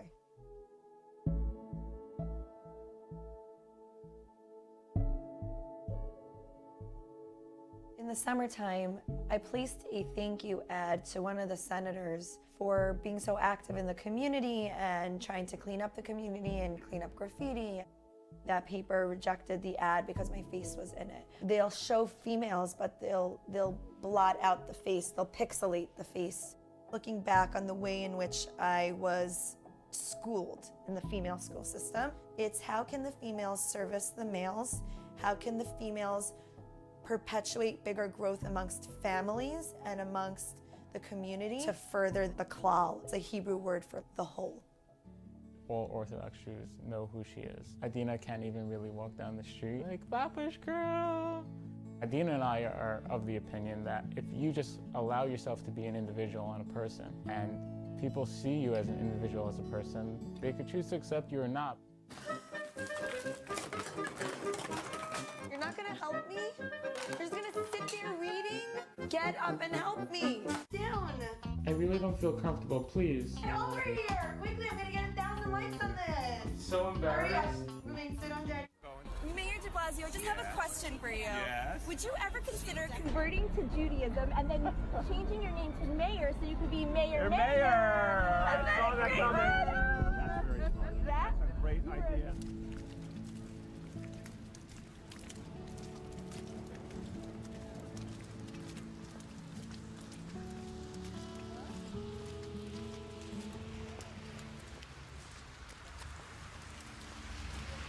Most of my haters are female. They see someone going against what we were raised to do. It's almost like we were all in like the slumber of, yeah, that's just the way it is. They're just, girls are not in magazines. Like, that's just it. Some of the messages that I get have even bordered into threats of physical harm, threats of physically harming my children. And we're just trying to be people. We're not trying to be Orthodox Jews first. Sometimes we do things very Orthodox Jewy, right? Because we can't lose that identity, and we're very proud of that identity.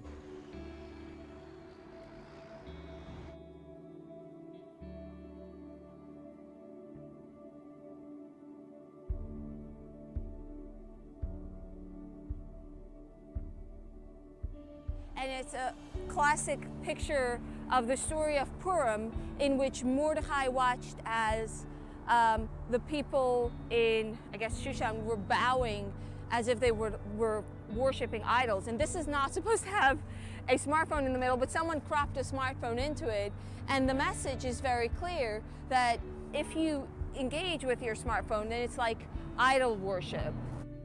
Often the argument has been the Nushim Tzidkunias, the women, the pious women, are closer to the children, to the next generation. It's more important to keep them pure. What's it called? I don't know. A symbol. A symbol. Say symbol. I always have this joke that we like to be like 10 years behind on things, like 10 years behind on fashion, 10 years behind the technology, even like the thought process, because everything gets filtered. And it has worked very well for the community. But the question is, how will they embrace it? Will they embrace it? How will they learn to deal with it? Because they haven't learned yet. You are you. This is your one shot at life. You can't be on your deathbed and say, oh, I was there for my family, I was there for my kids, I was there for my parents, I was there for the community. Were you there for yourself? That's kind of what I want to achieve with my audience.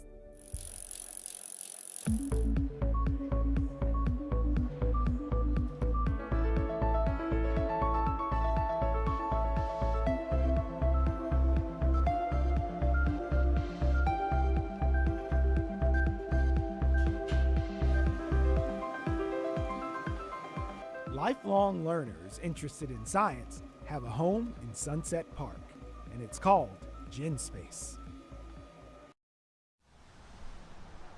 This may look like a typical street in Sunset Park, but it's really a portal to my sophomore year in high school, when my favorite subject was laboratory science. And like much of that year, I'm late to class. So GenSpace is the world's first community biology lab. The community biology lab is a place where really anyone from any background can come, learn about biotechnology, and then go into the lab, which is all right behind you, and try biotechnology for the first time. Okay, portals into the past are science fiction, but this space is very real and very well stocked. A former warehouse reborn as a playground for your inner nerd. So GenSpace was the first one of these community biology labs.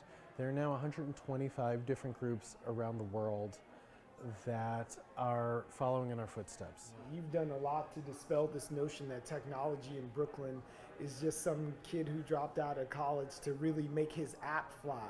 No. This is not that community. This looks like every person who stands next to me in the post office. Yeah, and that's right. So, you know, one of the things that we want to do in a space like this is make it openly accessible to all different communities.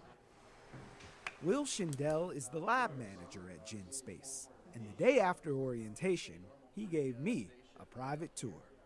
In a lot of ways, biotechnology is similar to computing in that it's fairly cheap to actually do. And we found the biggest barrier to entry is just access to the technology. So places like this basically make that possible. I think CRISPR is probably the sexiest thing that we're all excited about these days. Definitively, what is CRISPR and how is it going to change my life? CRISPR is a tool that we use to edit genomes. And the way that we do it is basically, it's a little enzyme that you can basically reprogram. And from there, we rapidly figured out how to actually deploy it inside of live cells. It can scan the chromosome, find the sequence that it's been targeted to search out, and cut right there. Once that cut has been made, you can then provide new DNA for the cell to use to repair its own DNA with. So I can like trade in my snoring for 20/20 vision? One day. One day may be sooner than you'd expect. Biotechnology is advancing so far, so fast, that we're approaching a before and after moment of evolutionary proportion. Imagine explaining the internet to Confucius, one of history's most brilliant minds. But how do you break down a Google search to someone who's never even seen a light bulb? Artificial superintelligence and runaway technology, forcing a giant leap forward where old models fall to new reality. and unimaginable changes to human civilization, referred to as the singularity. When many people hear about CRISPR, their first thought is that it'll lead to either the singularity or the apocalypse. And that's one of the myths that we're trying to dispel here, is that it's a tool just like any other tool, and it will certainly advance technology, but it's not going to single-handedly change anything by itself. Ruthie Nakneni is the prototypical citizen scientist, software engineer by day and biomaterial designer by night. So about a year ago, I had this idea that I wanted to make wearable art that would organically change over time. And as I was thinking about this, I discovered the biotextiles class at GenSpace. So I took that, it was really cool. I learned about how people are making mushroom leather and like wearable algae and like using soybean bacteria to make clothes that open and close based on your body temperature. So I was like, this is amazing. And then from there I took the CRISPR class and learned about kind of contemporary forms of genetic engineering. And what I loved was I read a lot about CRISPR, but learning how to do it hands-on was so exciting. Craig Trester is a mycologist working on a project for mushrooms to help heal the planet. We know what species this is. This is blue oyster mushrooms. Are they and delicious? Actually, they're incredibly tasty. When's the last time you ate a mushroom? Last night.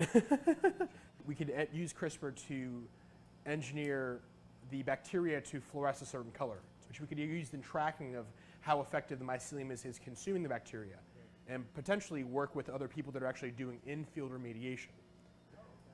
What makes Brooklyn so great is that there's so much going on, and people are really into interdisciplinarity, cross-disciplinary research and activities. So we have designers and artists who are coming to this space and looking at biotechnology as their next palette. The next big breakthroughs, the next great applications in biotechnology are going to come through these kinds of collaborations. With outlets like GenSpace providing the tools for citizen scientists to get their hands dirty in the service of biohacking, the future is now. Thanks for going in on technology with us. If you missed anything or want to check out past episodes of Going In, you can find us on one of these things at youtube.com/Bric TV. Bye now.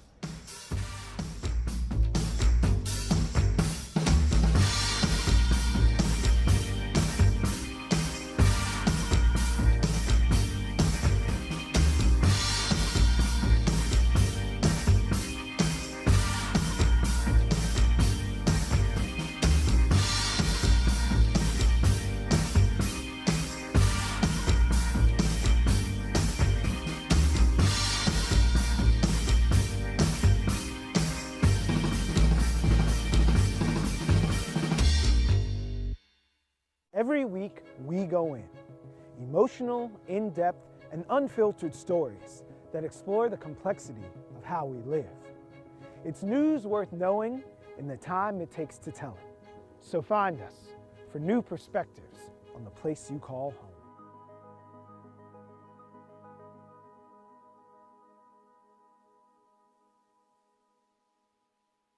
This piece can be worn back to pants on someone who identifies as a man. Inside the world's first gender-free store, the retail front in the gender revolution.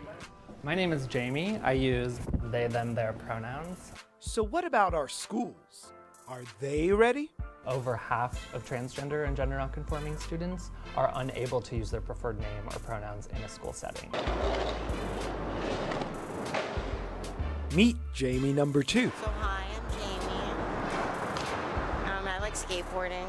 Why does skateboarding feel so good? Because it doesn't require words, and you don't need to put any words to it. We are all going to dance in the African style. And introducing Javi, a poet, rapper, composer, and big brother. How are you feeling about the show? I think I'm nervous because I know a show about sexuality and genders is like really taboo to do in a middle school right now. This week, the stops along the way in the journey through gender self-determination.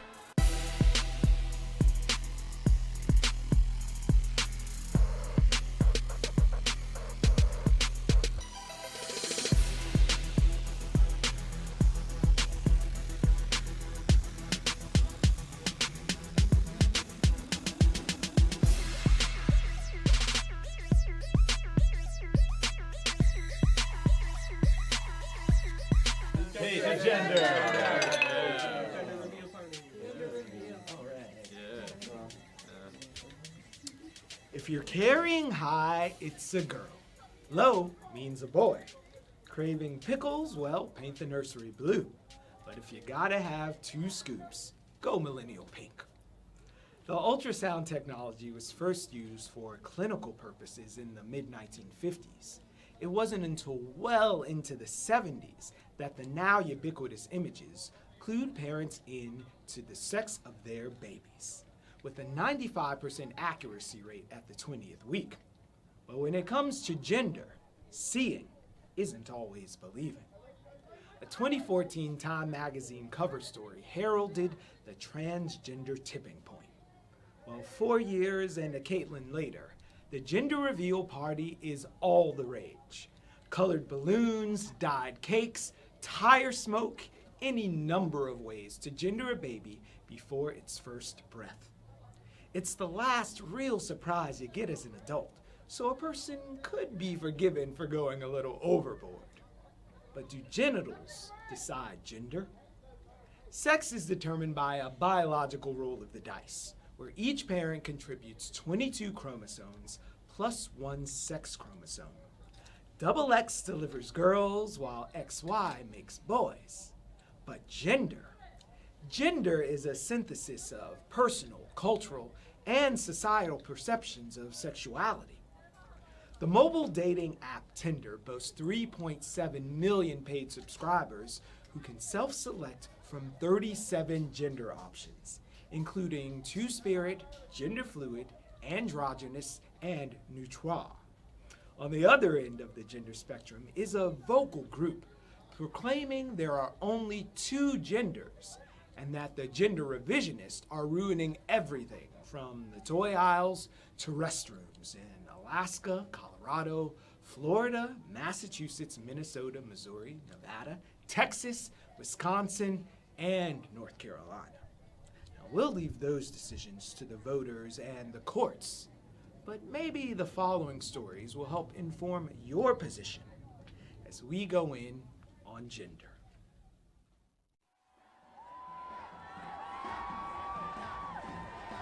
In New York City, on the last Sunday in June, Fifth Avenue is the rainbow-striped center of the universe. A colorful celebration born of a dark incident, where patrons at Stonewall Inn in Greenwich Village revolted against violence and persecution by the police, giving birth to the modern-day gay liberation movement.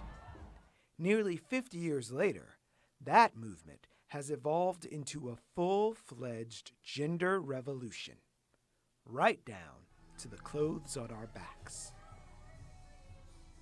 So this is one of the pieces that we are currently selling from my brand here. This piece can be worn back to pant on someone who identifies as a man, but can also be worn very versatile with just one easy thing of like a belt to create the versatile tunic and turn it into like a dress for women if they were to choose to wear this piece. I'm Christina Zervanos, director of the Fluid Project, the world's first gender-free store. Fluid is spelled with a PH because the PH is meant to identify the balance of masculine and feminine, and project is realizing the idea that this is an ongoing project, and the gender revolution is exactly that. And we are just here to be a safe space and a community center to support that idea. In a dark day of political gloom and doom, we want to take away from that negativity and really offer language that makes people feel good and feel at home and feel, again, in a safe environment. The exciting thing right now is that there's a movement happening, and the movement is about gender and how gender is expressed through identity. And the goal of the Fluid Project is to participate in the movement in a way that we can create a space for people to come together and really unite in the idea that gender's over, essentially, not grounded on the binary strictly male or female, but about a community and a world and society that's basically gender-free. I'm Emma Leggett, and I'm an artist and the designer behind Official Rebrand, which is my non-binary label that transforms clothing that people have discarded and repurposes them free of gender constraints and gives them a whole new life. The goal of the whole project is about challenging expectations and letting people explore their full potential as opposed to limiting them or telling them what they're supposed to like or what they're supposed to do or who they're supposed to love. Changing clothes is easy. Changing minds is another battle, particularly when it comes to the educational front. We absolutely are in the midst of a gender revolution, and I think the end of it is actually sooner than we realize. My name is Jamie. I use they, them, their pronouns. I'm the education associate here at GLSEN, which is the leading organization fostering safe and affirming environments for K-12 schools. So over here we have our research team, which publishes a biennial National School Climate Survey. This is our map of our chapters. We have 39 functioning chapters and about 4 steering committees. So I was struck by something on the website. Okay. GLSEN describes itself as a movement of action takers and change makers. What's the action and the change? So GLSEN focuses on what we call our 4 supports, and that is inclusive and comprehensive school policies, that is supportive educators, it's inclusive curriculum, and it's student-led clubs. And so in our research we see that when those four supports are present and active in schools, the performance of all students go up, the inclusivity of all students go up, and just the general school climate increases. GLSEN has 49 chapters across the country, but there is also a broader network of individuals working to make gender nonconforming young people feel safe and affirmed. I don't think that I've ever spoken with a gender identity justice educator. It's a hell of a job title. Well, it's not my job title. It's what Ted Med decided to call me. But I have become kind of that person right now in my field, and I didn't choose it. I think just the type of work that I've done has helped carve that out. It's creating these spaces for people to come forward and identify however they want and even change that from day to day. So that would beg the question, how do teachers negotiate that shifting ground that seemingly changes from week to week? I just put a pilot together. I interviewed 12 trans and gender non-binary youth in New York City, and I have a documentary on that. With an estimated 150 to 200,000 self-identified trans youth in schools, we have a lot of work to do, but you can and will change those stories. I just hope that kids can feel comfortable in their school, and that I think that someday that's gonna be how it is for everyone. Everybody should feel that they matter, that they're cared about, and that they're loved. You know, when we look at the students that are leaving schools who are gender nonconforming and trans or gender complex, it's because the school isn't speaking to them. And what's happening then is we are creating a population of people that are suffering when we're not attending to their needs. In our state snapshot of New York state experiences of school climate for LGBTQ students, we actually see that 3 in 5 transgender students are actually prohibited from using the restroom that matches their gender identity. And similarly, over half of transgender and gender nonconforming students are unable to use their preferred name or pronouns in a school setting, and that's in the state of New York. So I think it's important to remember just like the basic things that young people, transgender young people need, such as using their names and pronouns, using the facilities that match their gender, are things that aren't currently being done everywhere in New York City, everywhere in New York State. So just creating those very basic forms of equality, forms of access for transgender students is really important. And we need to wake people up. You know, we are in a gender revolution, and the youth are changing right now. They're changing so fast and so rapidly. I don't want to ever see a student take their life because school doesn't speak to them or society doesn't speak to them. That is unacceptable. Do you have a message that maybe you would have liked to heard when you were a kid? We get to self-determine our identities, and that is what's so important. Each and every person has a right to self-determination. While the rest of the world navigates the shifting landscape of pronouns, a 20-something from South Brooklyn is shredding misconceptions about what it means to be trans.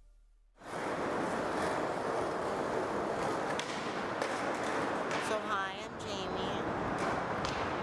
I like skateboarding, and also my girlfriend. And that's pretty much it, because I hate everything else.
I've had a stutter for my entire life. And I got a computer for the first time when I was 6 or 7. And typing has been like my main way of like wanting to communicate for my entire life, because it's the only time in my life in which I actually am fluent. I've had the most intimate conversations of my life over text message because I can actually talk. And a lot of people don't get that. And that's another reason that, like, I spent a lot of my life alone, including in skateboarding, is because, like, kids are mean. Kids are mean about things like that.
I love it here.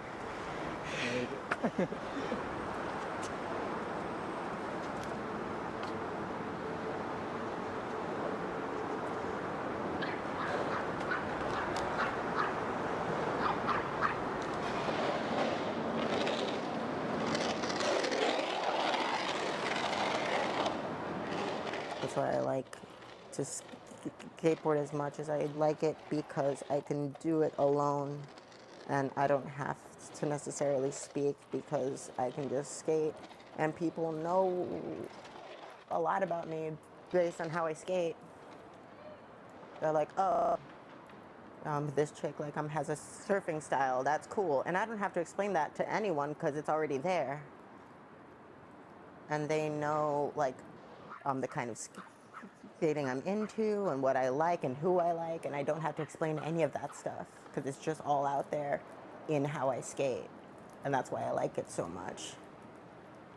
Because it doesn't require words, and you don't need to put any words to it. It's its own language. That's why I like skateboarding so much.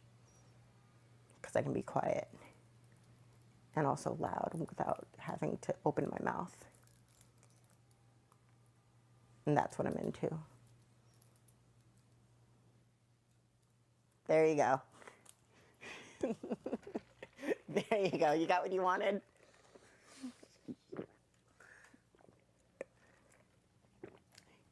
Heat.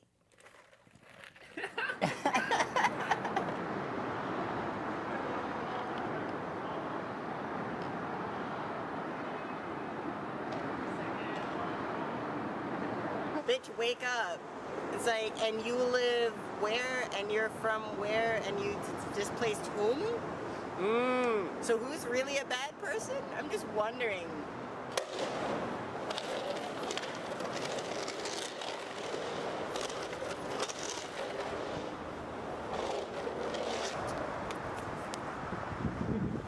Hi, baby. Let's go.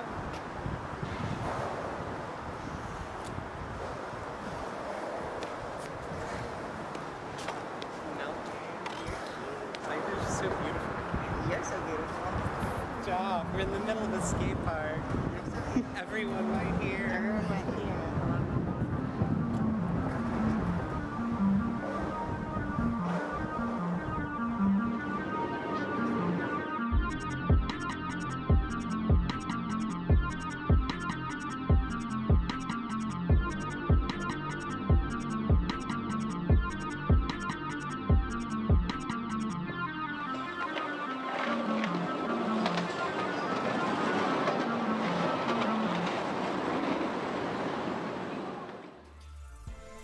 JP's journey of self-discovery took them from isolation to acceptance. Javi's search was a collective effort, one that's being relived under stage lights. Hogwarts, Star Wars, all the same to me, but the little men in that golden box, well, they look like me, at least a little or a lot. They weren't pale-skinned and blue-eyed. They were little yellow guys on the inside. My abuela handcrafted me into a weapon of mass destruction when she taught me how to read at the age of 3. Destroying stereotypes of what little black and brown boys are thought to be. But when all you read about is cis white men in their glory and look up from these naptime stories to see classrooms without kids that look like you begin to wonder if conventions are crafted from truth. True, every teacher I had taught me I could be whatever I wanted. But when every teacher you have has the privilege to flaunt it, I thought it'd be that their dreams are right there in their pocket.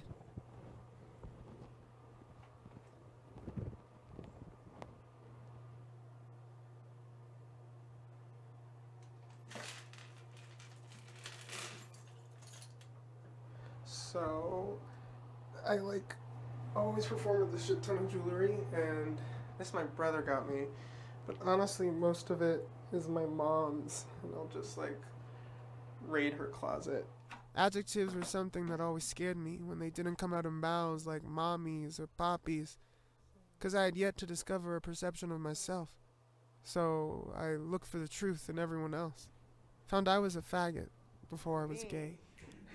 We are all going to dance in the African style. If you don't know how to dance, I will teach you, my brother. Abuela, teach me how to teach what you love. No puedo hacerlo if you slip above. Did you hear that?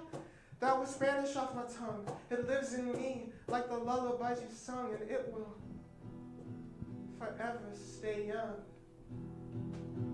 Forever stay young.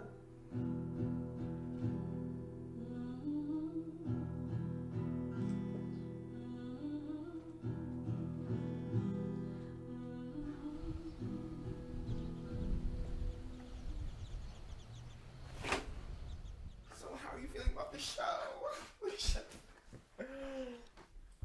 Like any anxiety or anything like that? I'm pretty nervous. I think more nervous than the actual show. Why?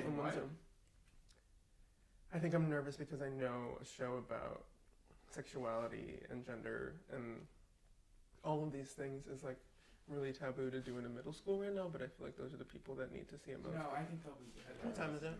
Looks like we gotta go here. Javi, it must be weird for you, like, because I know, like, Glenfield was kind of hard for you, and, like, going back. Glenfield was hard. I was nervous about going back, just knowing how tough time I had with the kids back there, and bringing something that's, like, so close to home, like, about us, especially with Ale being there. But I think I'm also, like, I really wanted to do well. Like, I think it'll, you know, to kind of not fix my memories of Glenfield, because Glenfield was what it was for Glenfield, but to be like, I can be proud and gay in this school. I always forget, like, that I was so out in middle school. I was not. I was very in the closet. I think it was more of like, wow, like Santi was so free and happy in middle school. Why was it such a dark time for me? Like, why did I let it become such a dark time? Yo, you're wanting to send me your latest bars though? I'm working, perfecting it, bro. Go for it. Right now? Go for it. You're bugging. I'm so serious. You first. You already have my bars. Let me think of something. Yo, I got all the honeys because I got the money. She think I'm super funny. Ooh. You look like a bunny. Ooh. Bomb session. Damn. Your shoes raggedy. Your lips crusty. Your hair musty. Damn, we're gonna just your go armpits dusty. But I wanted Alejandro to grow taller than I did. So I fed him the lessons that Santi taught me, that assumptions would be made about who he would be because of the sexuality of his older brothers made others think Ale was one and the same. But Alejandro is different. You see, he's always known that people can sharpen some words like they're sticks. Can you try painting these? Okay. So when kids hit him with the jeers that he liked it because he had two older brothers that were fond of it, he said, "Bitch, you wish you could make me feel smaller.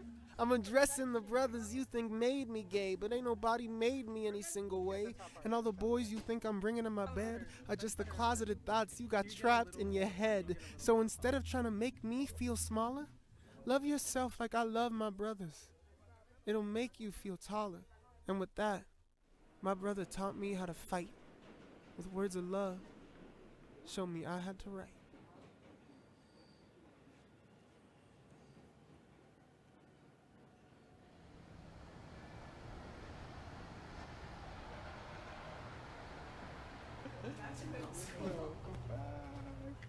There's little Javi right there.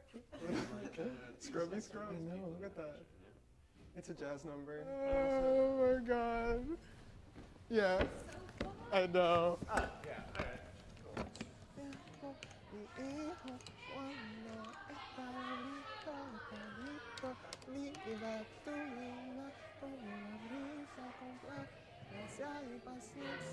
So, Javi, would you like to lead us in 3 breaths? His name is Alex. Let's breathe this in and breathe out some love, all right? Ready to breathe in? I love you guys so much. I love you. All right. This is Pato Pato Maricon. Enjoy. Look, we know gossiping's a bad thing to do, but it ain't gossiping if it's the truth.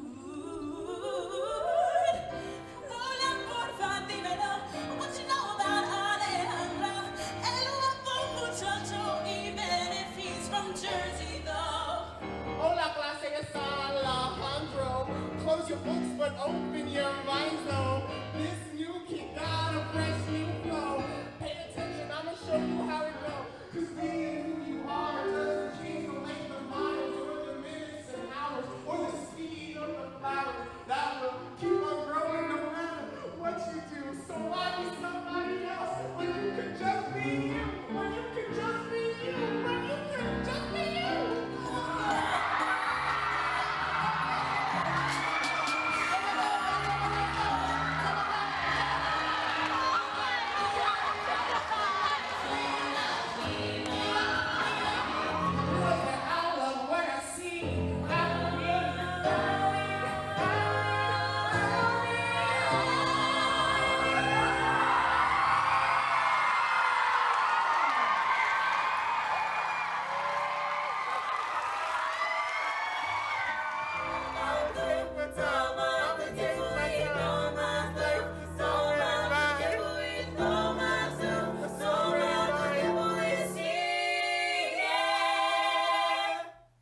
for helping me open my eyes.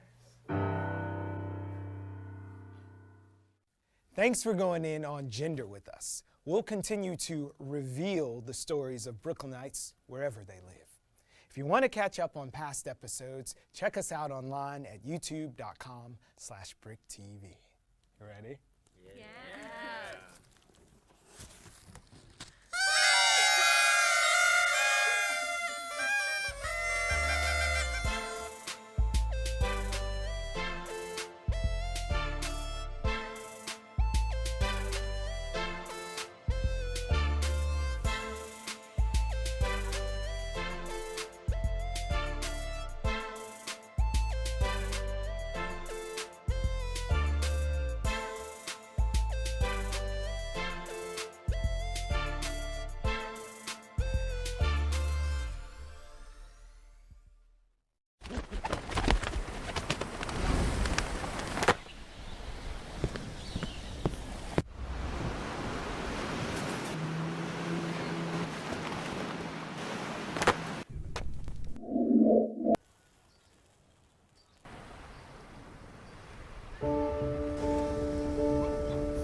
Dream of the things you'll never know.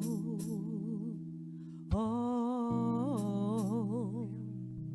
dream of the beauty within your soul. George Floyd! When you dream, dream slow.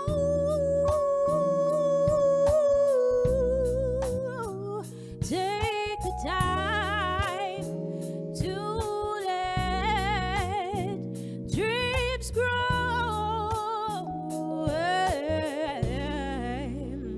Just dream, just dream, just dream. For a blink moment in time, people are aware of what they're feeling every day. If you're going to restore and sustain a democracy, there must be an informed and engaged citizenry. I spent 2 years in immigration detention. You know how much they spent to feed me for one whole day? How much? 75 cents. Immigrants as a whole, migration as a whole, is associated with lower rates of crime. Immigrants make our communities safer. What causes climate change, the selling and burning of fossil fuels, benefits most the power elite. And so they have a disincentive to address it, and they have an incentive to deny it. They're not going to funnel more money into our schools. They're not going to do it unless they have to, right? And the way they have to is by our participation, our organization, us taking accountability for our actions.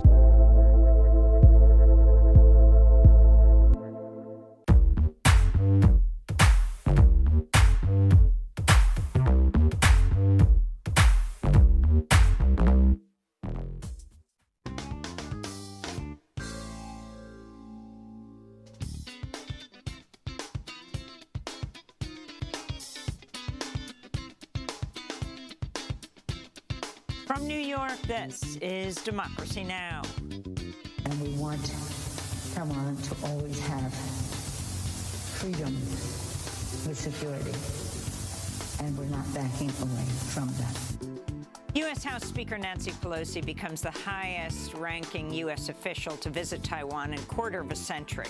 China responds with military drills. We'll go to Taipei to speak with Brian Chi-Shing-Hu, Taiwanese-American journalist, editor of New Bloom magazine. And we'll speak with Michael Swain of the Quincy Institute, author of America's Challenge, Engaging a Rising China in the 21st Century. Then Senate Republicans reverse themselves again and pass a bill to aid U.S. veterans poisoned by the Pentagon's use of toxic burn pits in Iraq and Afghanistan after being shamed by veteran victims, their survivors, and comedian Jon Stewart. I will say this, I'm not sure I've ever seen a situation where people who have already given so much had to fight so hard to get so little. And I hope we learn a lesson. President Biden says toxic burn pits may have contributed to the death of his son, Beau Biden, who served in Iraq and was then diagnosed with brain cancer. We'll look at the impact of burn pits not only on U.S. veterans, but on Iraqis as well, with Professor Kali Rabai, just back from Fallujah. Iraqi people have endured long-term exposure to both burn pits and the other effects of military occupation on their land and their livelihoods. And so those long-term effects are not only limited to Iraqi people, but are also global effects of war, accelerating climate change conditions for people who are living in damaged ecosystems. And Kansas becomes the first state to vote on abortion rights after the Supreme Court overturned Roe v. Wade. Voters overwhelmingly reject an anti-abortion constitutional amendment. We'll get an update. All that and more coming up. Welcome to Democracy Now!, democracynow.org, the War and Peace Report. I'm Amy Goodman.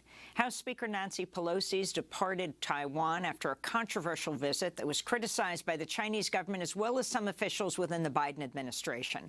Earlier today, Pelosi met with Taiwan's president and said U.S. support for Taiwan is ironclad.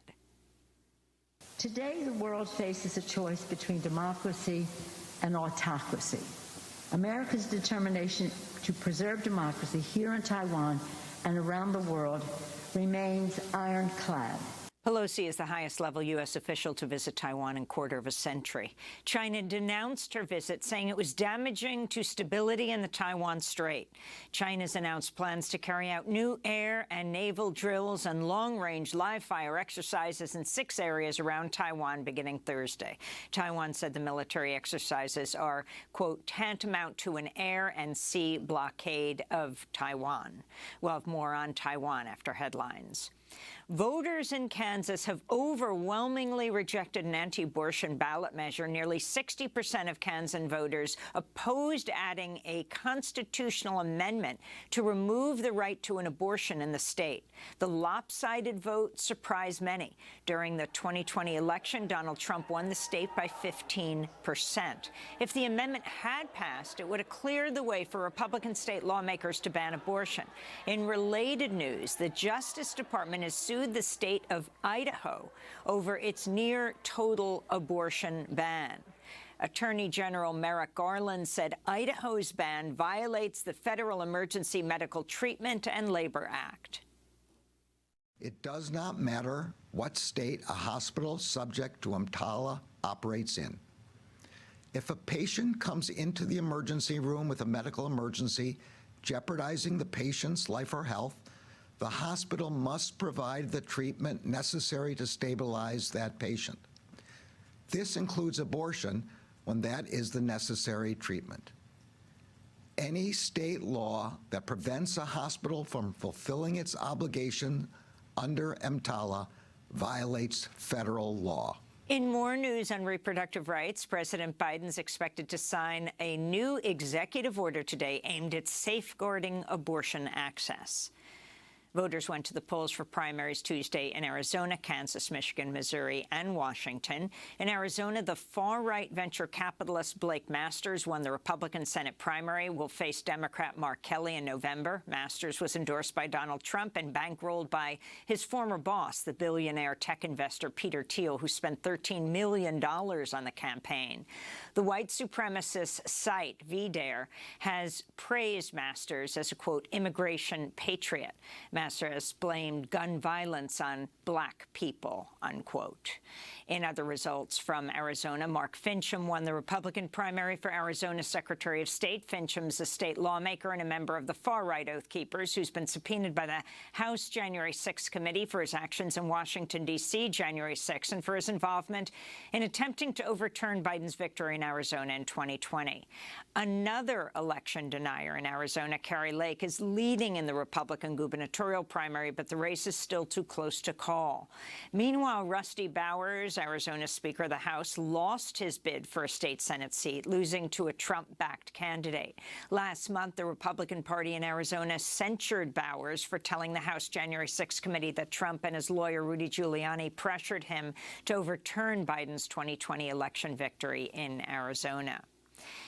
In other primary election news, Missouri Attorney General Eric Schmitt has won Missouri's Republican Senate primary, defeating a crowded field, including Missouri's disgraced former Governor Eric Greitens.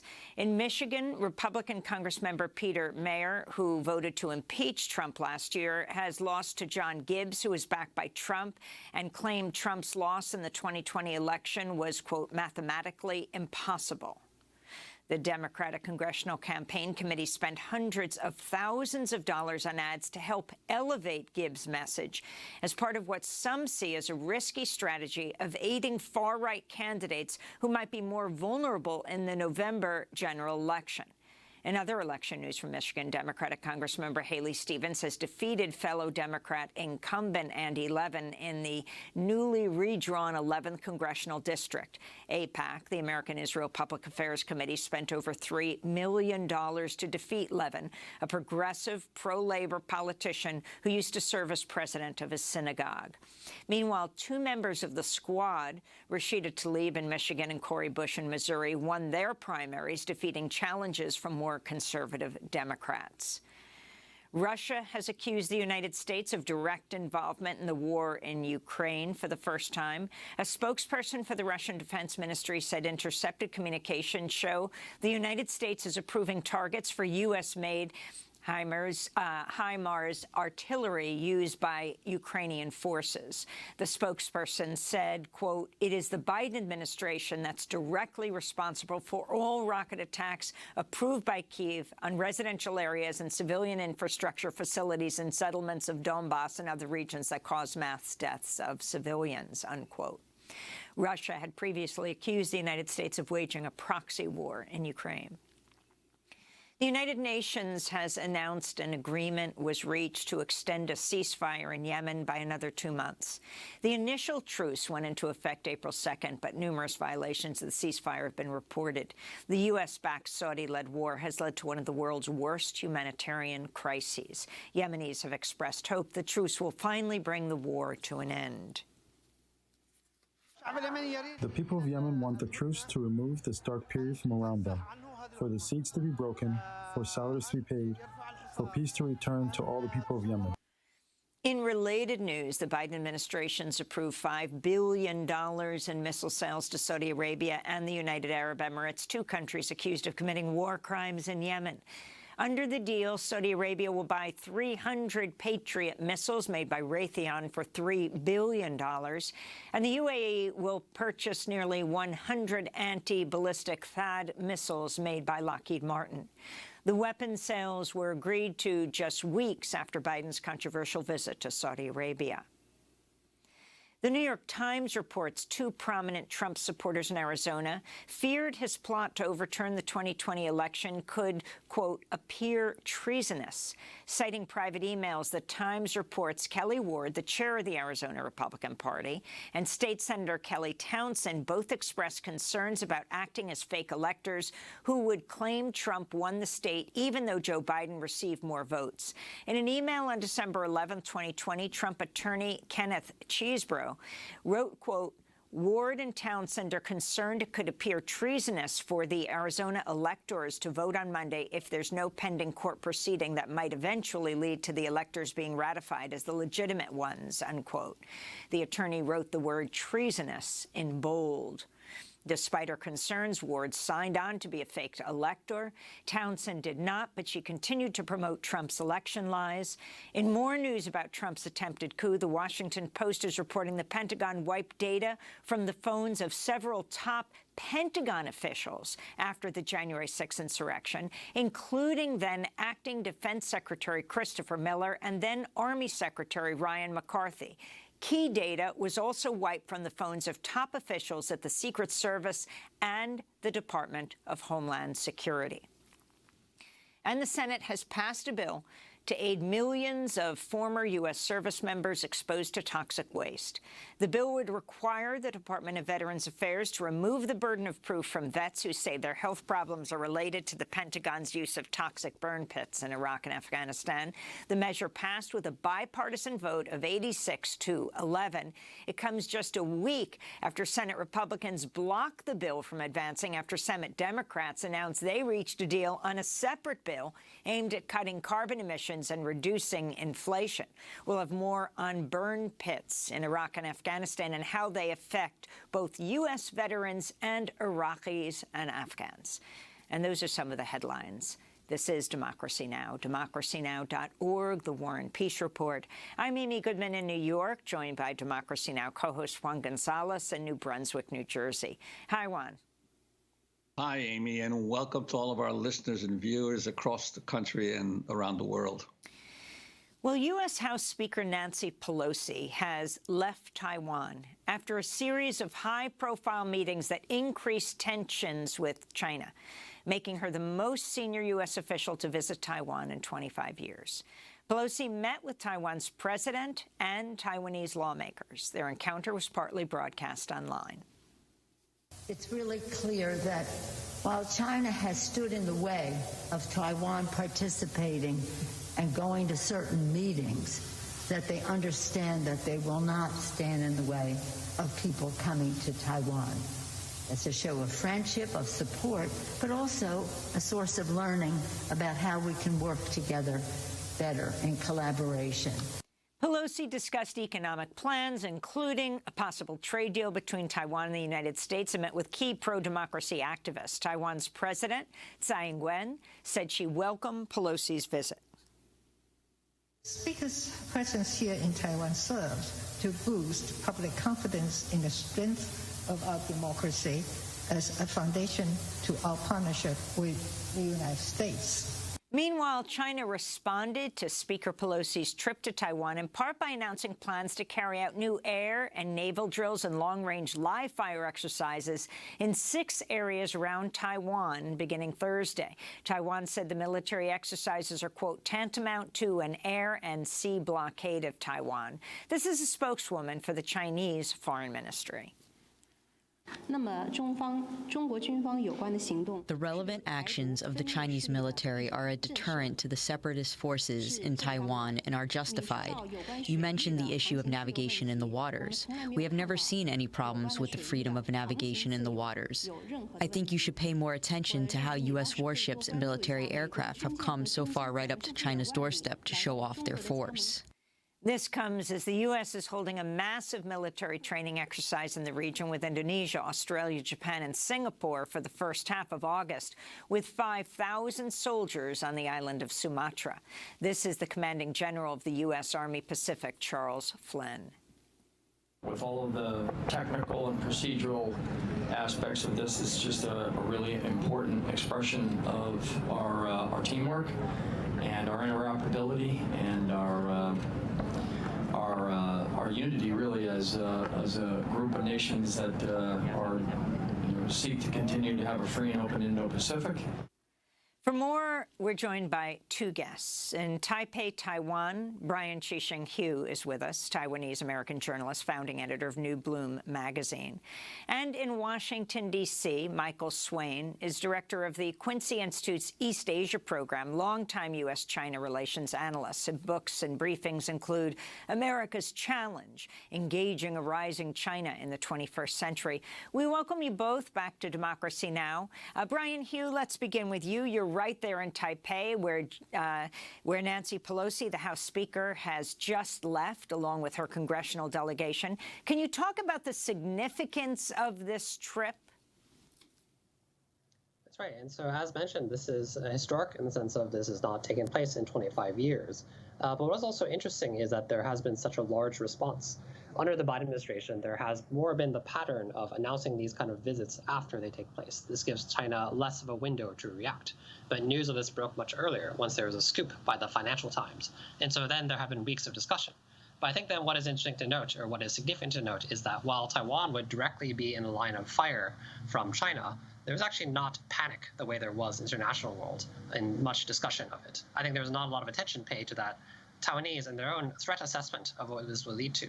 And so we'll see about the exercises, because China claims they'll only last for 3 days, and it does want to play them up as a blockade now, but that's to be questioned. And Brian, what's your sense of the reaction within Taiwan among the Taiwanese people to and the government as well to Nancy Pelosi's efforts? There have been some reports that even within the Taiwan government there were concerns about her visit. I think the general public was not actually aware that this was really taking place until very recently. There's even a joke on the internet nowadays that people thought Pelosi was the name of a typhoon, that something was coming, it could cause chaos, but it was a typhoon. And so now this visit happened, but it is also questioned under what circumstances it took place. There's a report from a very pro-China media outlet, which has been reporting on as taking funding and editorial direction from the Chinese government directly. The report claims that Taiwan tried to turn down Pelosi, to disinvite her, fearing the dangers, but that Pelosi was still insistent on going. That's hard to say. It's hard to know the veracity of this report, but the Taiwanese government is not in a position to say no to the U.S., even when it comes to issues that might put it in the line of fire. And I'd like to ask Michael Swain, here we are less than a year since the disastrous end of the 20-year U.S. occupation of Afghanistan, just 6 months since Washington's efforts to expand NATO triggered the Russian invasion of Ukraine, and a conflict that's destabilized the entire world, pushed us closer to a nuclear war. Why would our political leaders risk at the same time a new confrontation with China, our planet's rising economic power and its most populous nation? Well, that's an excellent question. I'm not sure I know the answer to it, why they would want to do this at this time. I think the administration was not, in truth, terribly happy about Nancy Pelosi's decision to take a congressional delegation to Taiwan at this time, but they certainly knew about it well in advance, and they could have done a lot more to try to discourage it, but they did not.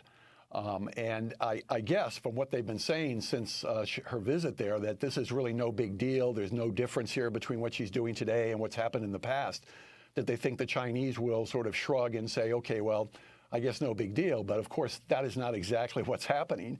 You've got, if anything, the reverse.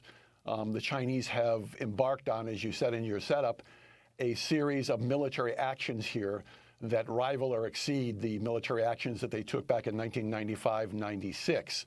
And it's very hard to see how the Pelosi visit has helped or advanced Taiwan's security in light of this kind of Chinese reaction. Can you give, Brian, some background to the relationship between China and Taiwan? I think a lot of people are watching this all over the world. The historic background, the precise nature of the relationship between China and Taiwan, and how similar is it to Hong Kong? Yeah, so it is a sort of different circumstances, but as you can imagine, facing the threat of China, Hong Kong and Taiwan have long seen common circumstance in each other. So Taiwan is settled by indigenous and Han settlers from previous centuries of migration. But as we know it today as the Republic of China, as it's officially known, though many do not like that name, it is because of the KMT's defeat in the Chinese Civil War. It brought with it what are the descendants of which are 10% of the population. Around 80%, 78% were from prior waves of migration. And so there have been people in Taiwan for hundreds of years, and Taiwan was only incorporated into China under the Qing dynasty, and that's only part of it. So that's not surprising then that why people in Taiwan often have a different sense of identity from China. And the KMT, when it came to Taiwan, tried to depict Taiwan as having always been part of China. This is similar to what the PRC claims today as part of its very modern territorial claims over Taiwan. The PRC did not always, in fact, you can even quote Mao on this, Mao Zedong, make claims over Taiwan. But this issue now is contested in part because of geopolitics, because if China wants to expand its power outward into the Asia-Pacific, Taiwan is something it wants. And there's also the desire for example, Taiwanese semiconductors or its resources and that sort of thing, because China is itself highly reliant on Taiwanese semiconductors for manufacturing, for its own supply lines. Even according to some reports, they are present in the very missiles that China has pointed at Taiwan. Michael, would you share Brian's analysis of the past and the relationship between Taiwan and China? Well, what Brian said is, as far as it goes, is fairly accurate. But I think the important point here is to understand what the larger context is of the relationship and the understanding reached between the United States and China regarding Taiwan at the time of normalization back in the 1970s and recognition in 1979. At that time, China and the United States basically reached an understanding over Taiwan, which was a very contentious issue at the time. And in order to try to neutralize that issue, the Chinese basically made a statement that they would pursue peaceful unification as a top priority. They wouldn't give up the possibility of use of force because they regard Taiwan as sovereign Chinese territory, and a sovereign state can exercise military force over its own territory. However, they said, we will no longer seek to liberate Taiwan by force as our policy. We're going to try and peaceful unification for years and work on that. By the same token, China said, okay, we recognize that China is a legitimate government. The PRC is a legitimate government of China, and we do not challenge the claim by China that Taiwan is a part of China. Now, they didn't say they officially recognize in a legal sense Taiwan as part of China, but they said they don't challenge it. So what you had here was the one China policy, peaceful unification. Now, what's happened since that time is there's been a steady erosion on both sides in the level of their apparent commitment to those original pledges. And Nancy Pelosi's trip, this latest trip, represents yet another movement away from the different understandings and stipulations and procedures that were basic to the one China policy that the United States had been pursuing for years. She flew over to Taiwan on an official U.S. military jet that looked like Air Force One. She described her visit in Taiwan as an official visit. She publicized it in a very major way, unlike Newt Gingrich, who went as Speaker of the House 25 years ago to Taiwan. Newt Gingrich went to Beijing first. He stopped in Taiwan very briefly and then moved on. The Chinese didn't like it then, but now what Pelosi has done is much larger scale than this, much higher publicity, much more the trappings of an official visit. And that is really a basic violation of the understanding that the United States and China reached at the time of normalization, as I say. And there have been a lot of other developments over the years that have moved Taiwan closer and closer to the U.S. Can I ask, actually, why we are talking about a 50-year-old agreement without talking about the wishes of the Taiwanese people in the slightest, justifying that the present actions China takes are somehow justified towards Taiwan because of these two imperial powers, the U.S. and China, deciding on the fate of Taiwan. I think there's often a misperception that Taiwanese people are irrational, pursuing independence at all costs, even if this means regional conflict. But I think that if you look at the way Taiwanese people vote, it's pragmatic. The path that they think will avoid conflict will allow them to train their democracies. And so I don't know then why we're talking about 50-year-old treaties by imperial powers as though this were the left-wing or progressive position here. Well, the point here is not so much what the Taiwanese themselves are saying in this regard. What I was just saying was about the United States and U.S. policy. The issue here, my point is, the one China policy and the peaceful reunification agreement and understanding provided Taiwan with decades of stability and development. And that sort of relationship should continue. It should continue. And right now, shifting on both sides by both the Chinese and by the United States away from this original understanding is actually weakening security for Taiwan. It's undermining Taiwan's own security. The Taiwanese don't want changes in the status quo. They want a continuation of the status quo, and that's not what they're getting. But will that occur? I mean, you look at the fate of Hong Kong. You look at increasing Chinese threats directed at Taiwan. Even if Taiwan, you just claim as though it would do nothing and then things would be all right. That's not the case. China actively tries to undermine Taiwan. For example, there are Taiwanese that are kidnapped by China. For example, Li Mingzhou, who's one of the people that Pelosi met with today. Obviously, this is a political stunt, but there's that. You look at the police crackdown in Hong Kong, the detention of Uyghurs in Xinjiang, and these do not offer alternatives that Taiwanese people think of as peace. China is a power that is expanding. It wishes to expand. It wishes to challenge the U.S. It is modeling itself after the U.S., even using anti-terror discourse drawn from the U.S. war on terror. And so then why do you think that China would simply allow Taiwan to let live? That's not how imperial powers work. I don't generalize to imperial powers across the board. They all behave as such. I don't want to get into that kind of argument because you get into all kinds of exceptions when you talk about that. But in this particular case, I think the issue is what best serves Taiwan's security interests over time. If you assume that the Chinese have absolutely no interest whatsoever in avoiding a conflict over Taiwan, that they're just basically preparing to attack Taiwan, seize it, and hold it, then we are in a different kind of situation from what we have been in for the last many decades. And I would not assume that the Chinese are developing or focused primarily on a policy of invading, seizing, and holding Taiwan. They're not stupid. They understand that that would be a huge roll of the dice.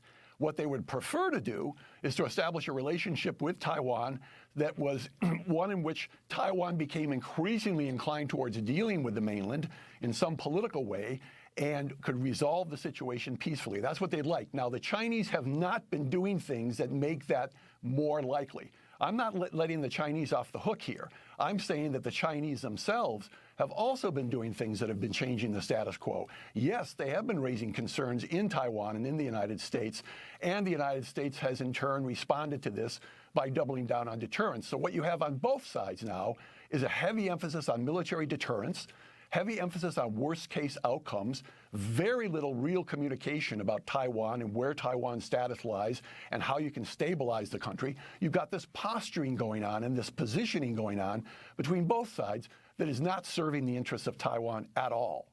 If I can ask Brian, following up on this issue of the rest of the world not taking into account the aspirations of the Taiwanese people. If the Taiwanese people do wish, the majority of them, for independence from China, is it the responsibility of the United States to defend Taiwan's viewpoints? Why should the United States be the country that is constantly the policeman of where democracy is expressed in the world?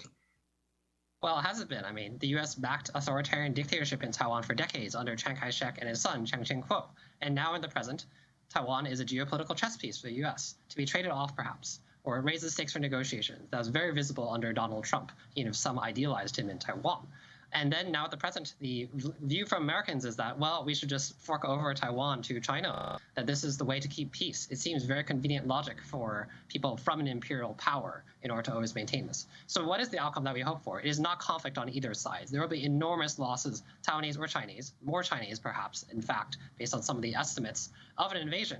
So how do we avoid this outcome? But we cannot assume that China will be an active, rational actor here when it's increasing authoritarian. Xi Jinping's interests are not those of the Chinese people. For example, provoking a crisis, losing an enormous amount of tens of thousands of young people. That might be the way for Xi to maintain power. It might be the way to expand power for him.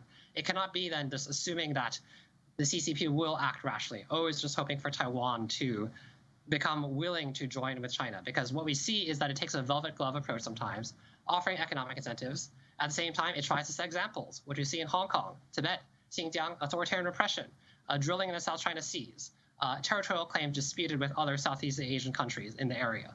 And so there's that. This world is not just that between the U.S. and China, and we cannot act as progressives or leftists, seeing things in a bipolar world, seeing no other agency from any other force. We need to think of ways out of this binary, and I don't see that happening.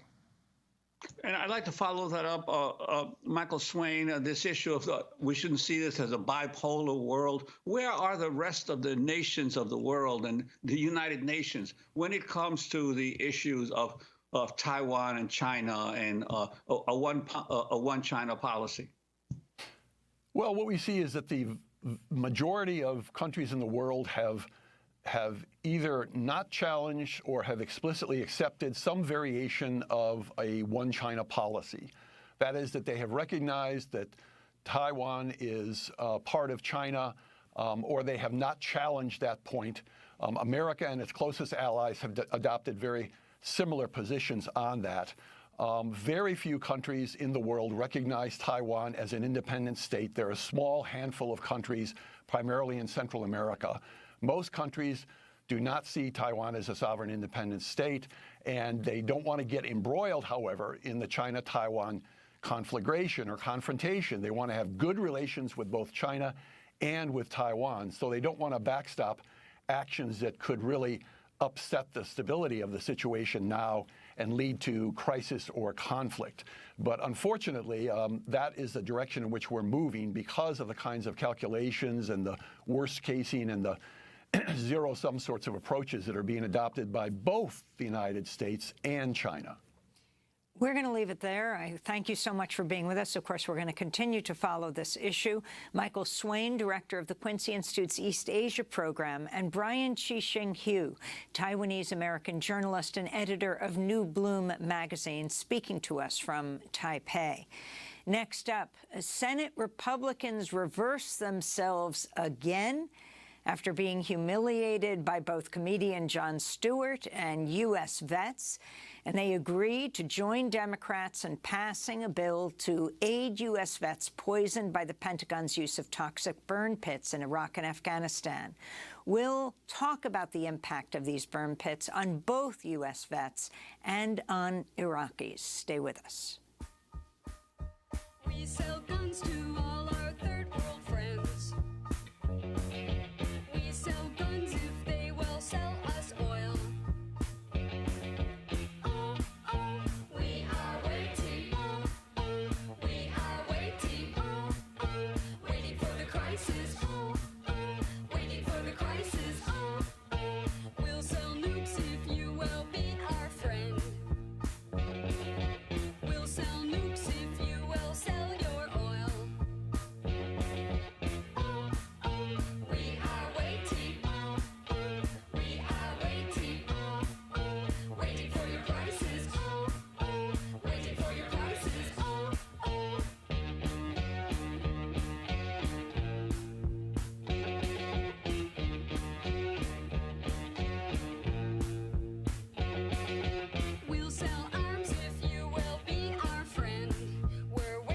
Waiting for the Crisis by Kate Fagan. This is Democracy Now!, democracynow.org, The War and Peace Report. I'm Amy Goodman with Juan Gonzalez.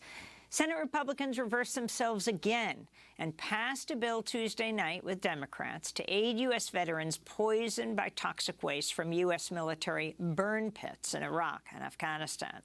The measure would require the Department of Veterans Affairs to remove the burden of proof from vets who say their health problems are linked to the Pentagon's use of these burn pits, expanding health care and disability benefits to some 3.5 million former U.S. service members exposed to the burning toxic waste. The legislation passed with a bipartisan vote of 86-11. Just days after Senate Republicans last week blocked the bill known as the PACT Act, triggering outrage from military veterans and supporters who led round-the-clock protests outside the U.S. Capitol demanding action from the Senate. Many vets and their families camped out on the steps of the Capitol since last week's vote. Comedian Jon Stewart, who's an outspoken advocate for military veterans, condemns Senate Republicans after they blocked the measure last Thursday. So ain't this a bitch? Yeah. Ain't this a bitch? Yep. America's heroes who fought in our wars, outside sweating their asses off, with oxygen, battling all kinds of ailments, while these mother sit in the air conditioning, walled off from any of it. They don't have to hear it. They don't have to see it. They don't have to understand that these are human beings. Do you get it yet? Do we see that these aren't heroes? These are men and women, mothers and fathers, sisters and brothers. Comedian Jon Stewart not being so funny. The bill now heads to President Biden's desk, who's expected to quickly sign it into law. Biden has said he believes toxic burn pits may have contributed to the 2015 death of his son, Beau Biden, who served in Iraq and was then diagnosed with brain cancer. This is Jon Stewart again speaking Tuesday alongside veterans after the Senate approved the PACT Act. I will say this. I'm not sure I've ever seen a situation where people who have already given so much had to fight so hard to get so little. And I hope we learn a lesson.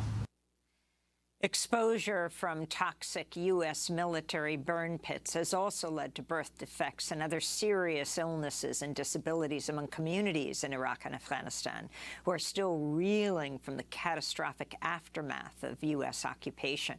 Toxic waste contaminated vast lands, water, and polluted the air. For more, we're joined by two guests to discuss the promise to address Comprehensive Toxics Act of 2022, which is PACT. Kali Rubai is an assistant professor of anthropology at Purdue University, whose work focuses on structural violence, anti-colonial feminism, health justice, and the ecological impacts of war in the Middle East. She's just back from Fallujah in Iraq, where she was studying the impact of the burn pits. She's joining us from West Lafayette, Indiana. And in Washington, D.C., Kelly Vlahos is with us, senior advisor for the Quincy Institute, editorial director at Responsible Statecraft. We welcome you both to Democracy Now!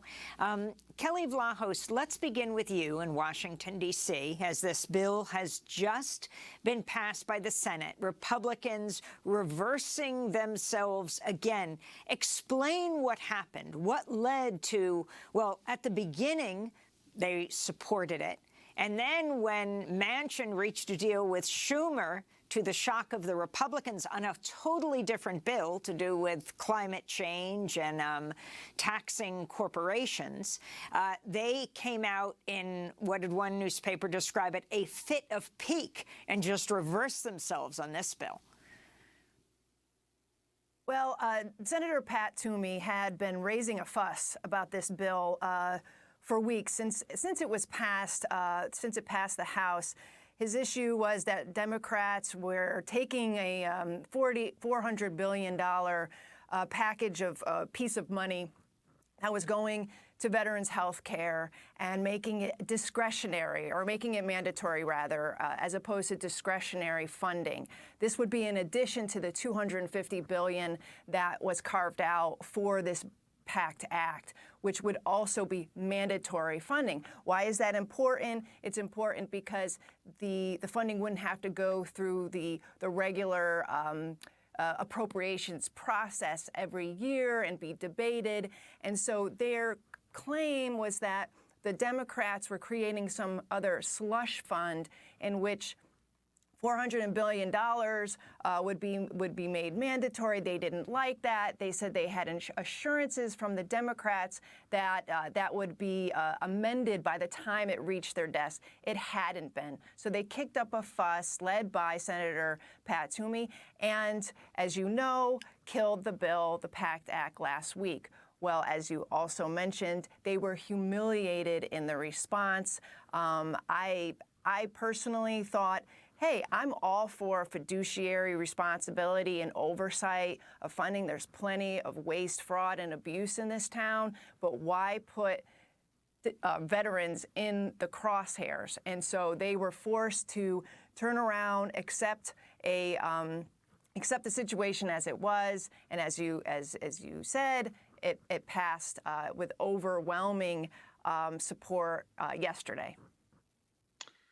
I'd like to bring in Kali Rubai on this issue.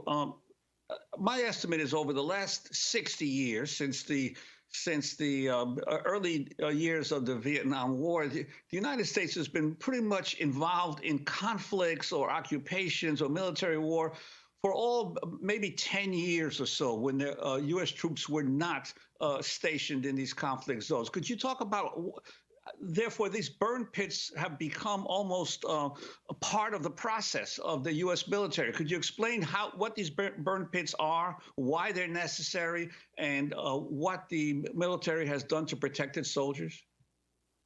Sure. Thank you for having me. It's an honor to be here. Burn pits are massive incineration fields, sometimes as big as football fields, but of course there were many smaller ones throughout Iraq and Afghanistan as well. They were in operation for over a decade and released high levels of dioxin and all sorts of unknown harmful substances into the air. They were exceptionally large in Iraq and Afghanistan because this was a war for profit. So taxpayers funded the U.S. occupation, but the people who were spending that money were private corporations with no-bid contracts like Halliburton. And that meant that when a computer or a tank had a mechanical problem, it was more profitable to just throw the whole thing away into a burn pit and then sell a brand new one rather than fix the problem, which leveraged a much higher material cost onto Iraqi bodies and Iraqi land, or in Afghani bodies and Afghani land. Burn pits are always used to destroy any kind of material that could be used as a multiplier force by an opposing army. So you want to get rid of all of your military goods and information. But in this case, they were incredibly and exponentially toxic because of this no-bid contract relationship that privatized the war. And of course, these pits not only affect the soldiers, but they affect the civilian populations that may be in proximity to them. Could you talk about what's been reported or documented in terms of the health effects on the civilians near these burn pits? Sure. While veterans saw acute short-term exposure to burn pits at peak health at the prime of their lives, Iraqis faced long-term diffuse exposure at all stages of the life course. So the health effects were varied and widespread. There is epidemiological evidence that living near U.S. bases in Iraq, and therefore near burn pits, increased the likelihood of giving birth to a child with a birth defect or of getting cancer. So those are some of the most acute long-term effects.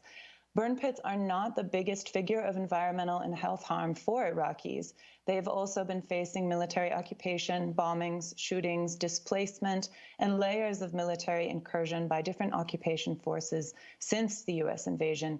And these things have all added up to collapse in public infrastructure that would be used to contend with the health effects of burn pits, poor overall health, and then, of course, damaged conditions for farming and fishing. I've been living with and interviewing people who are experiencing these effects. And of course, the effect on people's livelihoods is also impactful. I visited Haj Ali, which is a pseudonym for a farmer who lived a mile and a half downwind from the Balad Air Base burn pit in Yathrib. He had 52 cows that he was taking care of before the Americans occupied in 2003, and now he has just 2 cows. And that's because so many in the last decade and a half have died or were born sick, he's afraid to keep investing in them. And he remembered all different colors of smoke, black, white, red, yellow, producing different kinds of weather above his farm, depending on what was being burned in the burn pits week after week, month after month. Even though the burn pit there has been stopped, it was just last year that he had a calf that was born with no legs. It lived for a few days and then died. He showed me his chickens who continue to get sick and die. They have trouble growing feathers, trouble walking straight. And as he was showing me around his farm, some of his neighbors came to complain about neurological problems and reporting brain cancer from having lived near the burn pit. People are now having to rely on personal filters for their water and air in their homes if they can afford it. When I was living in Fallujah, my tap water was brown. The environmental effects of U.S. occupation are widespread, and people are aware that the environment itself has become a vector for their long-term health issues. So, Kelly Vlahos, in the PACT Act, can you talk about how the U.S. military first responded to the U.S. soldiers, a lot of denial, a lot of covering up, and whether there is any part of this act that deals with reparations for both Iraqis and people in Afghanistan? No, there's no reparations for anyone outside of the veterans community, nobody in Afghanistan or Iraq. There are some benefits to family members of veterans who passed away due to service-connected injuries, whether it be cancer or respiratory issues. Those are the two primary injuries that veterans are suffering from today. So there are some benefits to family members. Most of the benefits in the new PACT Act, which are already up on the VA website, which I thought was incredible. I was searching around last night online, and I found out that the VA already has a whole process set up for veterans to access these new benefits. But it expands the injuries that are now service-connected, considered presumptive service-connected injuries to 23, which is huge, considering that some 80% of veterans have been thwarted in their attempts to get benefits for their burn pit-connected injuries over the last 10, 15 years. So anything from cancer-related, respiratory, as well as skin injuries or skin problems and issues are now considered presumptive service-connected injuries.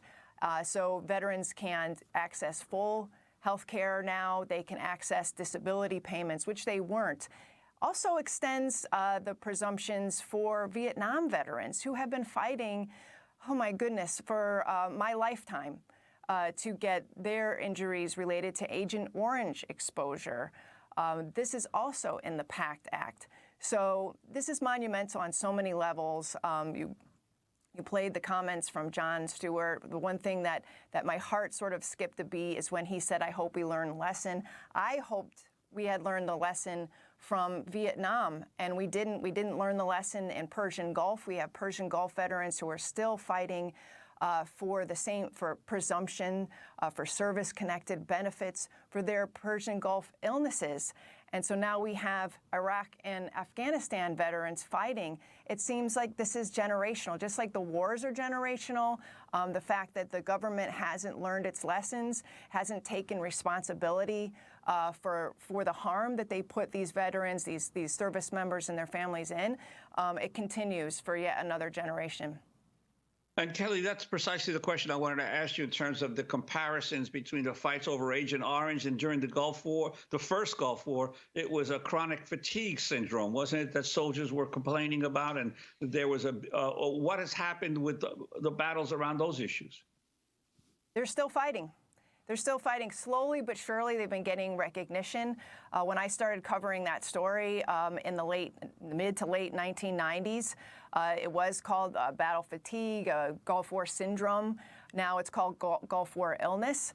They have basically, over time, through many studies, have found that the combination of the environmental conditions, the dust, and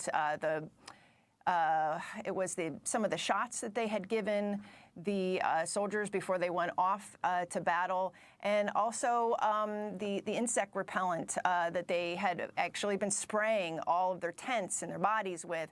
That combination had created a toxicity in these veterans, and because it was a combination, because the illnesses and the symptoms were so vague and they were different for different people, ranging from fatigue, headaches, neurological issues, cancers, birth defects in the children of Gulf War veterans.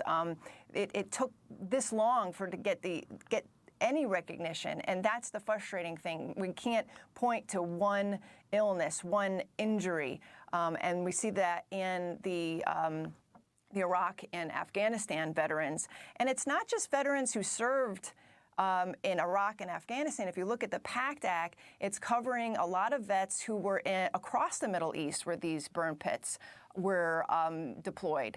And so we're talking about a population of 3.5 million veterans who cycled in and out of these wars, tens of thousands of whom had been in and around burn pits. We already have over 260,000 veterans who have registered on this burn pit registry that the VA set up several years ago. Well, we want to end with Kali Rubai. Does the PACT Act mean that people are organizing in Iraq and Afghanistan for reparations? Great question. Yeah, just to add on to what Kelly was saying, it's certainly not just burn pits. It's certainly not just Agent Orange. But there is one really great way to avoid war-related injury, which is to not go. War is the singular cause of these diffuse health problems and these health crises. And every war has a different chemical cause, but the practice remains the same. The U.S. has not done environmental cleanup in a way that's acceptable to those living in Iraq, and certainly not taken responsibility to help people manage long-term health effects of burn pit exposure. While most burn pits are no longer active, they continue to have long-term effects, and the campaign for veteran health care could have been a joint struggle that included Iraqi people. Transnational solidarity is key component to health justice campaigns, and I would like to see the U.S. veteran community reaching out to Iraqi environmental activists and health justice activists who are pushing for not just reparations, but basic repair at this point, managing the health costs of property loss, dismemberment, dispossession, and all of the environmental health effects of warfare in general. Kali Rubai, I want to thank you for being with us, Assistant Professor of Anthropology at Purdue University, just back from Fallujah, Iraq. And Kelly Vlahos, Senior Advisor at Quincy Institute and Editorial Director of their newsletter, Responsible Statecraft. Next up, we talk about Kansas becoming the first state to vote on abortion rights after the Supreme Court overturned Roe. Voters overwhelmingly rejected an anti-abortion constitutional amendment. Stay with us. I've been flipping through my timeline, trying to get my mind right. My city cried out, I got to cool down, but I'm under pressure. Cooking with my Crisco, look at where my fists go. A renegade when I'm in a rage. I got to cool down, but I'm under pressure. I keep my hands dirty, my mind clean. Got a new agenda with a new dream. I'm kicking out the old regime. Liberation, elevation, education. America, you a lie, but the whole world about to testify. Turntables by Janelle Monáe. This is Democracy Now!, democracynow.org, The War and Peace Report. I'm Amy Goodman with Juan Gonzalez. On Tuesday, Kansas became the first state to vote on abortion rights since the Supreme Court overturned Roe. Voters overwhelmingly rejected an anti-abortion constitutional amendment. Nearly 60% of Kansan voters oppose the ballot measure. The lopsided vote surprised many since Donald Trump won Kansas by 15% in 2020. If the amendment had passed, it would have cleared the way for Republican state lawmakers to ban the procedure. For more, we get an update from journalist Amy Littlefield, abortion access correspondent for The Nation, just in Kansas, where she was covering Tuesday's vote, now joining us from Boston. So as you flew back, the results came in, Amy. Can you talk about the significance of this first state where voters actually had a say?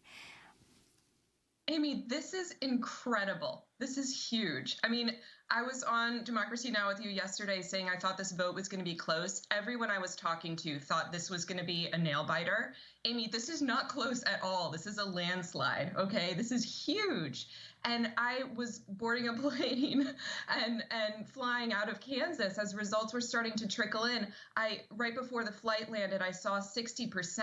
I thought, oh my gosh, there must be some sort of distortion. This is very low percentages coming in so far. And that held throughout the night. I think people in Kansas are stunned by their own enormous power right now. Although I think there were signs that this was coming. There was an enormous amount of energy that went into this grassroots organizing effort. I think pro-choice people have known for a long time that they are a solid majority, even in states with conservative legislatures. but they've not always been a mobilized majority. And I think in Kansas right now, we have a glimpse of what that majority can achieve when they mobilize. And I think you're going to hear a lot of people giving credit to the Supreme Court for today's victory in Kansas. But I think the credit belongs with the grassroots organizers, the people who've been standing out on street corners, canvassing under the blazing sun and the pouring rain, phone banking, people who've never been involved in politics and people who have been involved in politics for years. I mean, this was just an incredible effort that brought about this victory. And I think it's an incredibly strong signal about the will of the people versus the will of state legislatures and the Supreme Court. And Amy, certainly the organizers of the no vote are to be congratulated, but there is a caveat here. We're talking about a primary in the middle of August where probably, do you have any sense of what percentage of the total electorate actually participated? I mean, that's an incredibly important point.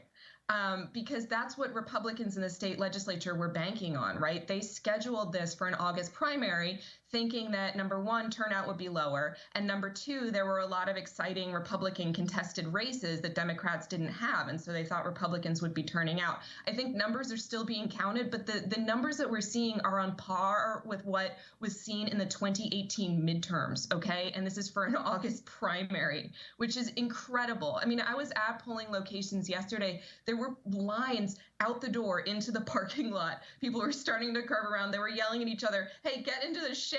So I talked to one woman who'd put on a sun hat because she was expecting to stand out in the sun for a long time. I mean, people waited for a really long time in line to vote.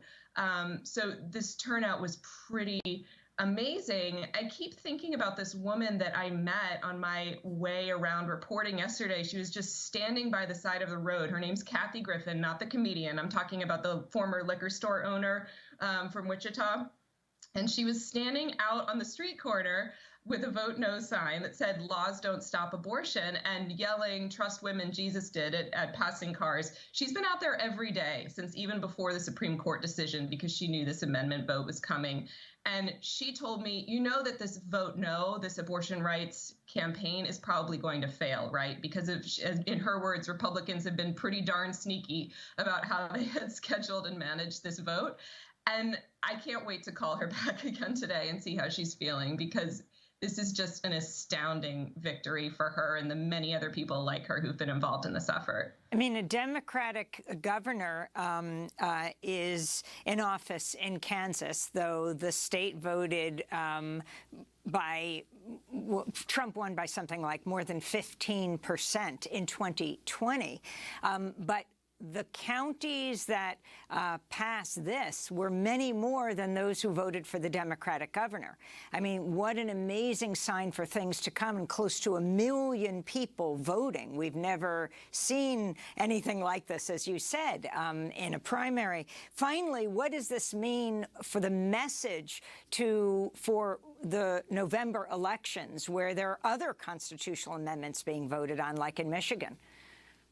Right. I mean, I think we saw signs of this with Michigan. I mean, Michigan organizers, grassroots organizers, reproductive justice groups in Michigan managed to get 1/10 of the state's population to sign on, almost 1 million people to sign on to an effort to put sweeping protection for reproductive freedom to the voters in the November election. There's similar measures to enshrine reproductive freedom in California and Vermont coming up. So I think we're likely to see even more ballot initiatives aimed at expanding abortion access, because I think voters in Kansas have just proven that the will of the people can be a powerful tool to overrule the will of a Republican-dominated legislature. Amy Littlefield, thanks so much for joining us. Journalist covering reproductive health care, abortion access correspondent for The Nation, former producer for Democracy Now! That does it for our show. Democracy Now! Produced with Renee Feltz, Mike Burke, Asaya Rhodes, Nermeen Sheikh, Maria Taracena, Sharina Nadura, Sam Malkoff, Tay Maria, Studio, John Hamilton, Robbie Karen, I'm Amy Goodman with Juan Gonzalez.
My name is Yu Jie. I came from Shenzhen, China.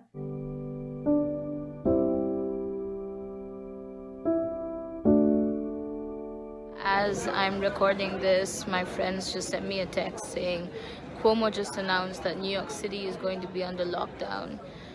So it's kind of great that I got out.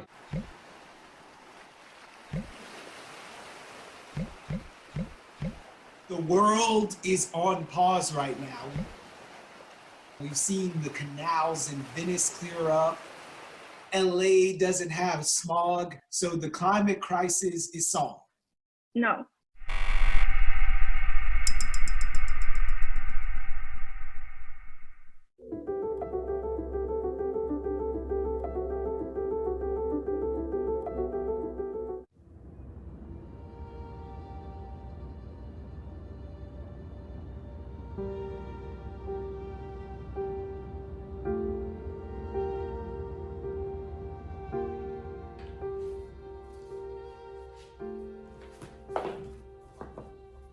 Originally, I was planning to end this job right now properly and giving them notice in like 2 weeks in advance.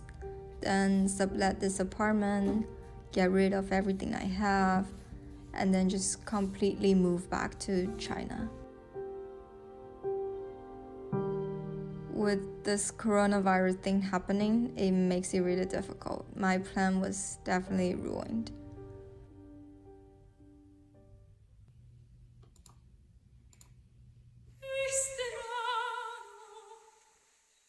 I couldn't get like a proper priced flight ticket.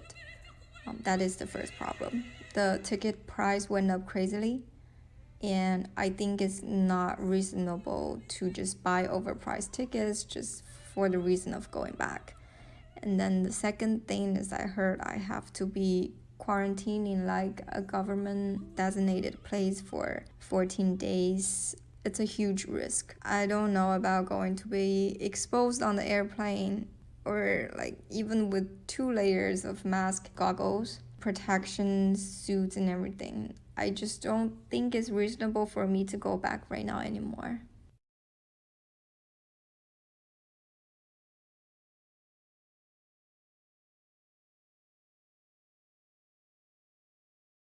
My name is Yu Jie. I came from Shenzhen, China.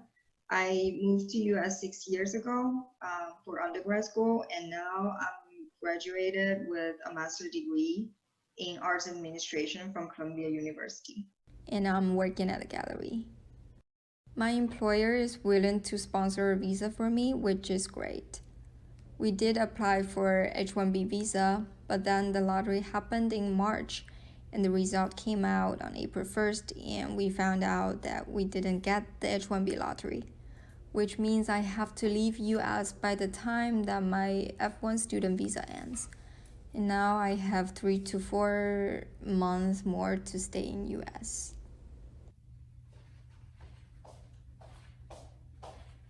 With the risk of not winning the lottery in mind, I actually started to look for a job in Beijing as well. And then this opportunity came across to me. I applied and I got like an unofficial offer from them to basically to work as a director in this new opening museum.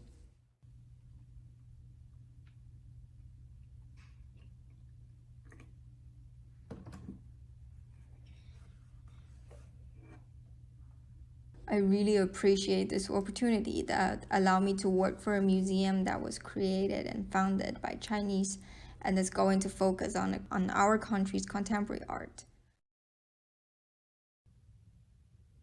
But this plan got intervened with this coronavirus.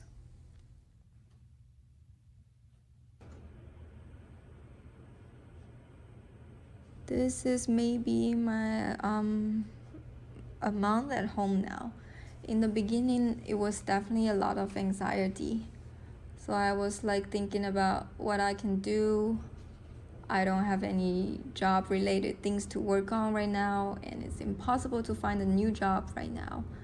And this notion of not having anything to do at home really drives me crazy.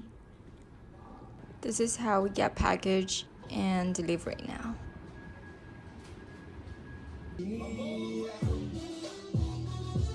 I'm slowly adjusting myself to this kind of lifestyle, and I feel more at peace right now.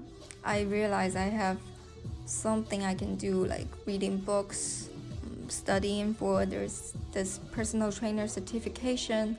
Basically, I started to look out for things I can do at home, and it really helped. I'm worrying about my financial situation too. I used to have an income which will provide me enough money for living and renting this apartment. Since this corona thing happens, they decided to put me on part-time and on a project basis and pay me by hours.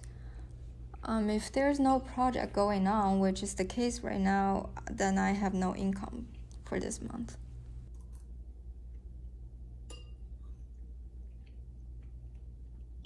I don't have any plan right now. I have no solution for this thing, and I don't think I can solve this. I think the best solution for me is just to stay at home while waiting for this to be over, and then start to plan for my future again. Whether to go back or go to school in US continually, I don't know yet.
Hi Mom, it's getting really crazy here.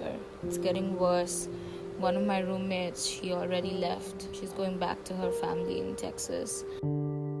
My other roommate, she's thinking of leaving tomorrow. I'm feeling scared, Ma. Wish I could come back home.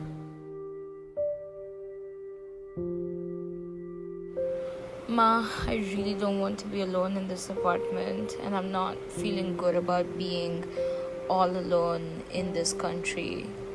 I'm so far away from all of you. I'm thinking about coming home to India. Call me back when you get this message.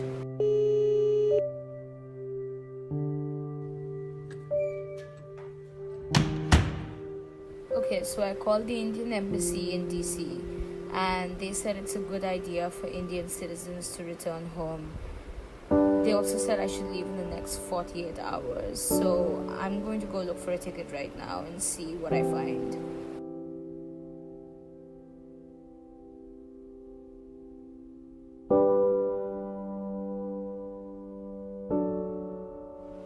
Okay, I bought a direct flight from JFK to New Delhi. It's going to take off tomorrow at 1 p.m. I'm hearing all these crazy stories about Delhi airport, but I can't even think about that right now.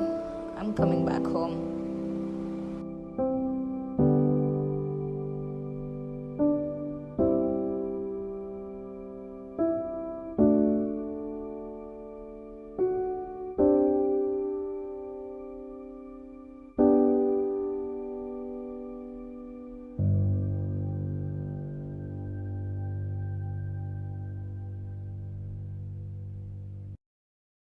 As I'm recording this, my friends just sent me a text saying Cuomo just announced that New York City is going to be under lockdown.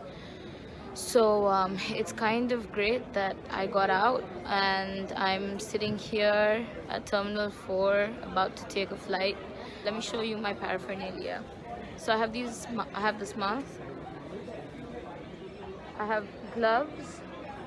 So in my bag over here, I have disinfecting wipes. I have hand sanitizer. I have gloves. I have emergency medicines in case, so it has like Advil and Tylenol and such things. Oh, you can't see, but I have toilet paper, and I have my own blanket because I don't want to use the airline's blanket.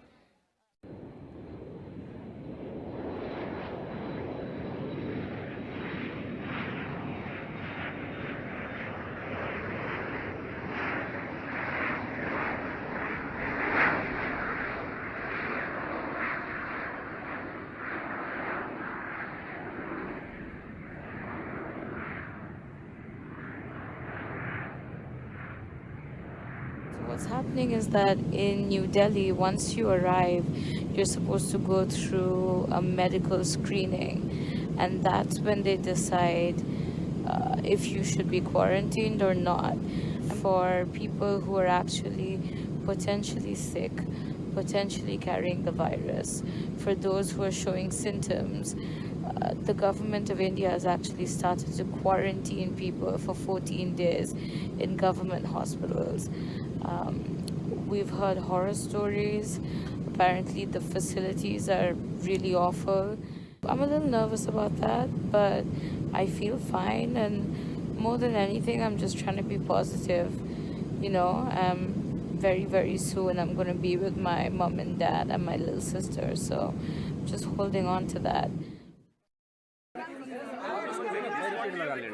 Just landed in Delhi airport, and it's crazy here. It's really chaotic. But you are actually making us spread the disease in the country. Yes, right. And not even if someone has a little bit intelligence. They're supposed to be checking our temperature, but right now it just looks like all the planes are landing and everyone's just sort of stuck in one place. Everyone's really mad. From the little information I've gathered, this health screening process is like a real-life video game.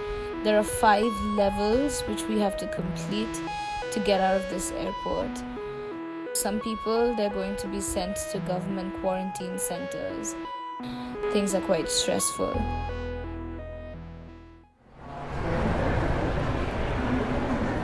Finally started with the temperature checkup.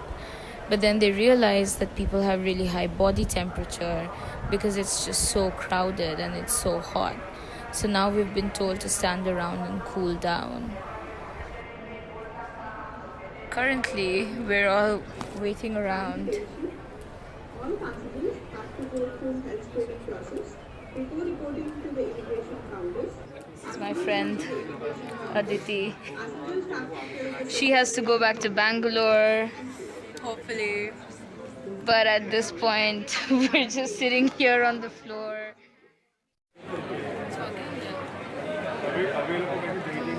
Almost 11 p.m. We're still stuck between level 2 and 3.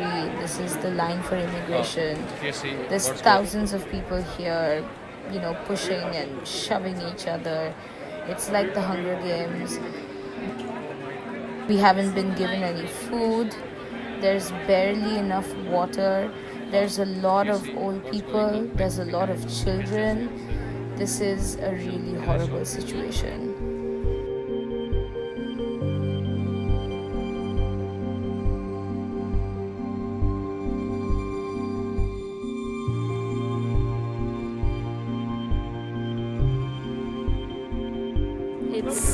It's getting to me now. It's getting to all of us now. It's just getting really intense now. We haven't really eaten. We haven't slept. We haven't been able to feel clean. Everyone's been on top of each other. I honestly think that everyone here is feeling sick. So by the time we go to the screening, because of these like 16 hours at the airport, you know, no one is feeling healthy or fit. So it just kind of defeats the purpose. So it's a crazy situation, and I think it could have been handled much, much better.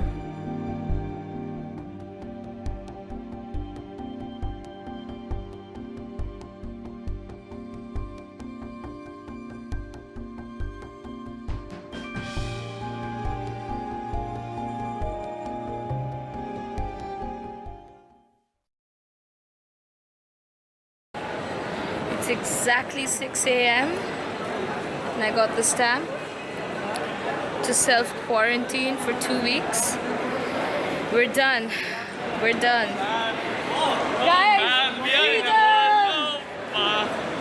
It's freedom! awesome. Self-quarantine. Self-quarantine. Oh yeah, don't need the mask. And we did it. अपने आप से बात फिर से. Yeah. These guys are going to Bangalore. These two are going to Calcutta. The rest of our friends have hopefully reached, so we made it. have. So we have gone through all the emotions together. Like, and we have seen each other in the worst, like, physical state. And this a lot is of the other worst, different guys. states. So, like, you've seen me when I look the worst. So now, like, whatever you see, it'll be a little better. Good to know. It's on video also, so. It's 4 p.m. March 22nd today. Like I said, it's been quite a journey, and I'm just very ready to go home. You know, I think the government is really taking measures to do what they can to stop the spread of this virus, and I'm not going to complain about the very difficult 18 hours we spent going through our medical checkup. If it helps, I have doubts about how much people are following the rules. I have doubts about how truthful people are being about their situation, but you know, really one can hope for the best.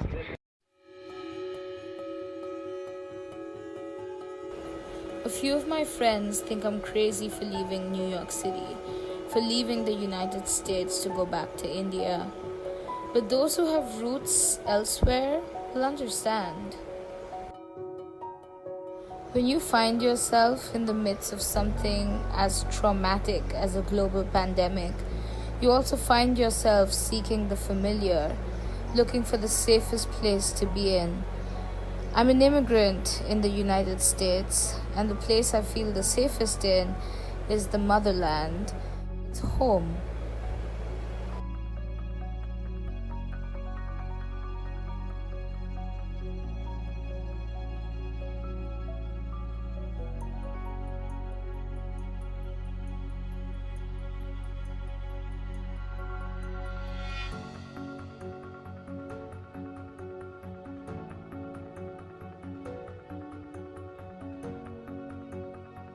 They just put us on these buses with all of our stuff, and they've brought us to, I think it's called Chittaranjan National Cancer Institute, which is a facility that's not yet built. There's sawdust and dirt and dust everywhere. There's mosquitoes everywhere. It's not possible to be sitting on a chair. It's not possible to be waiting. You know, we'll get malaria, dengue before we actually get tested for corona. Obviously, we have no answers. We're not being told what they're testing for, what's happening. They just keep telling us to sit. Here's just an idea. As you can see, there's construction over there.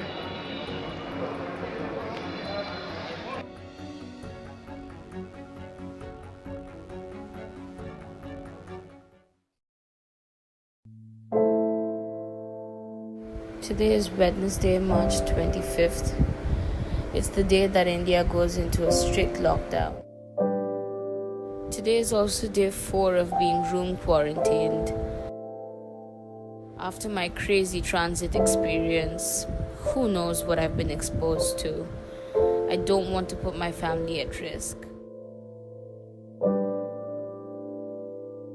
And so I find myself quarantined in my childhood bedroom.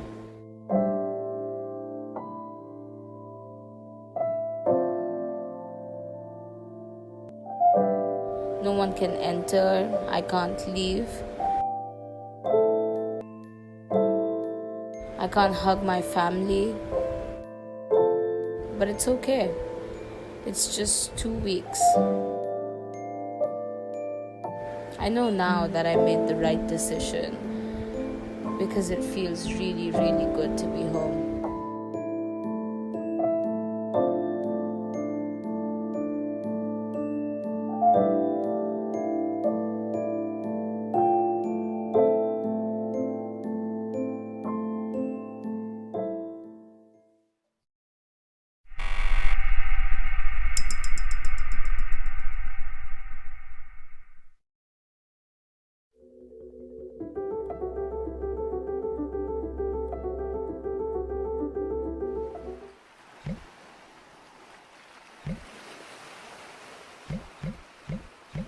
The world is on pause right now. We've seen the canals in Venice clear up. LA doesn't have smog, so the climate crisis is solved. No. Shia Bastida of We the Planet and Fridays for the Future, Jesse Bluedorn of the Sunrise Movement, and Fiona Jarvis and Adam Neville of XR Youth US. 4 activists detailing why the climate crisis is more pressing than ever. If nothing is getting contaminated right now, it's because the mass consumption of fossil fuels is stopped.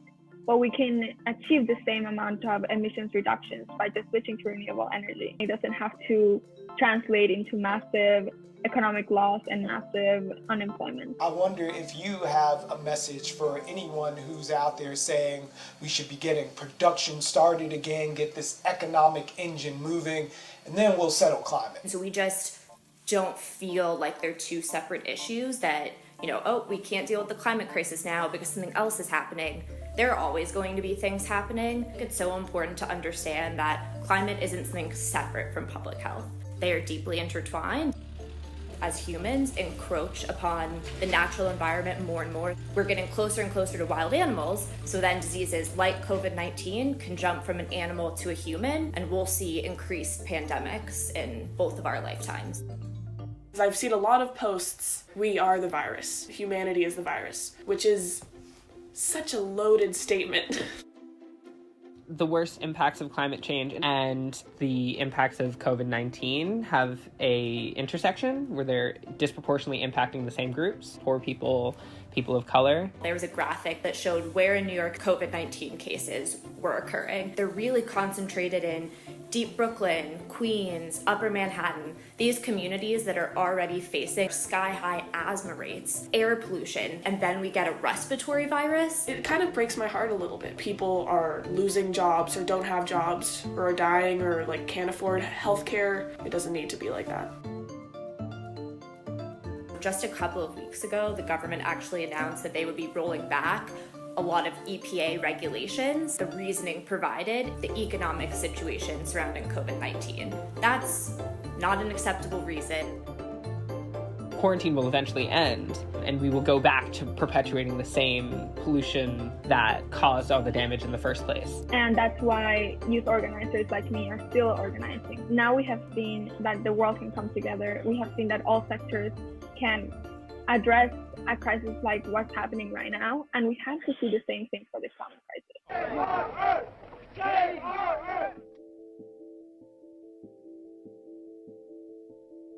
50 years ago, about 20 million Americans participated in some kind of protest or action in commemoration of Earth Day. Fast forward to now, what are we going to be doing all from our living rooms? We cannot hold our next global climate strike, which was scheduled for April 24th. We have been encouraging fellow climate strikers to strike online. People have been digitally striking for a long time. Most kids can't actually physically leave school every Friday, and they just post pictures of themselves holding a sign.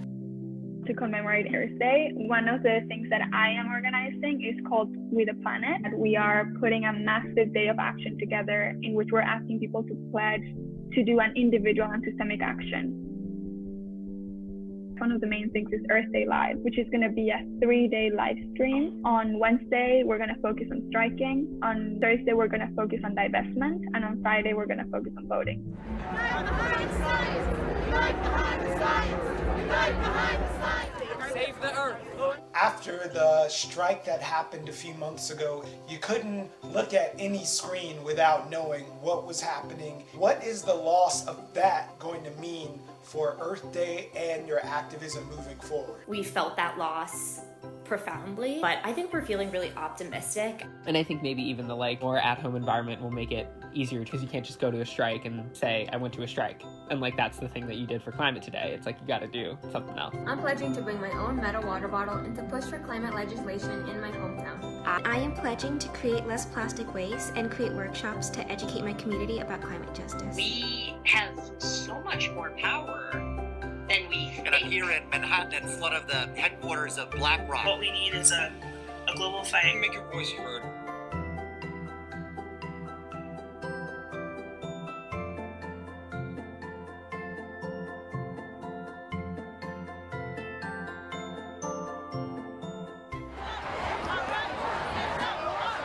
there something that the people involved in climate justice work have known for a long time that folks in broader society may just be waking up to? We're seeing so many other elements of the environmental crisis in this moment. People are gearing up for a very intense storm season. Heat waves are coming. People can't afford their air conditioner bill during this difficult time. This is a system that works very well for the people at the top, but just really is not delivering for most of us.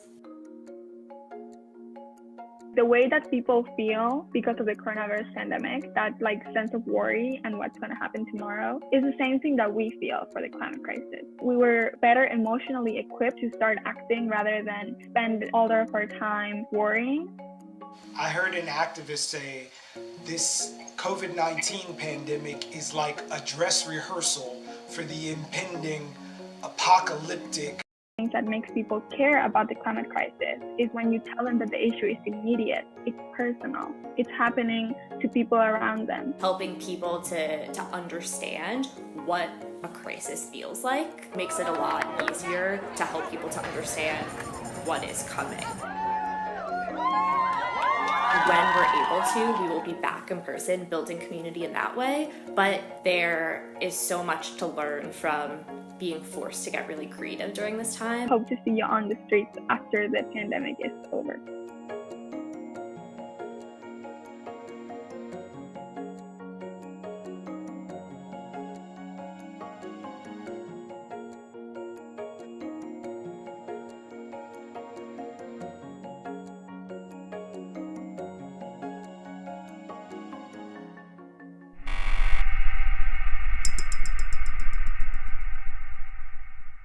Dream of the things you'll never know.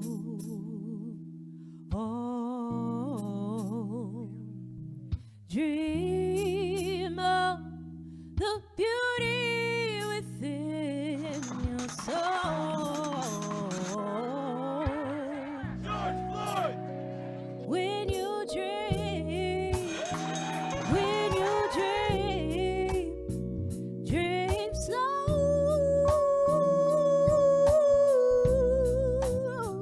Take the time to let dreams grow.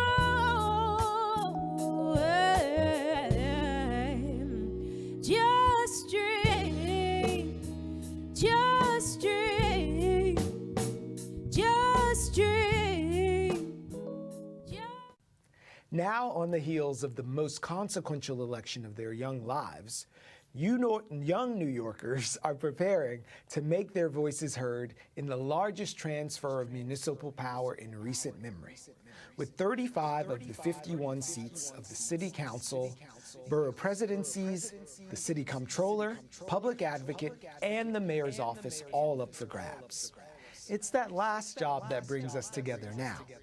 Welcome to Future Voters, a Be Heard town hall presented by Bric in partnership with NYC Votes, along with our other organizational partners, the New York City Department of Youth and Community Development.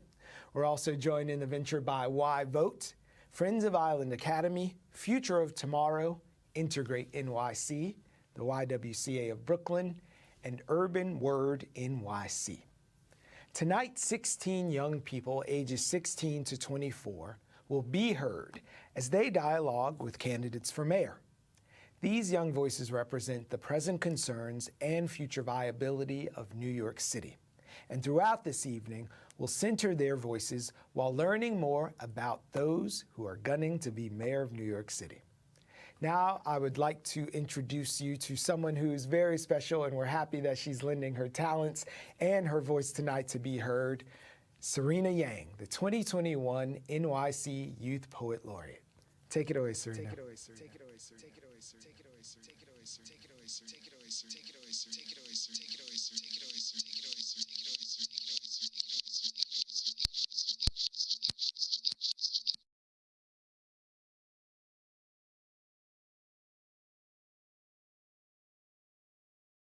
Laureate Ambassador for the Regional Northeast.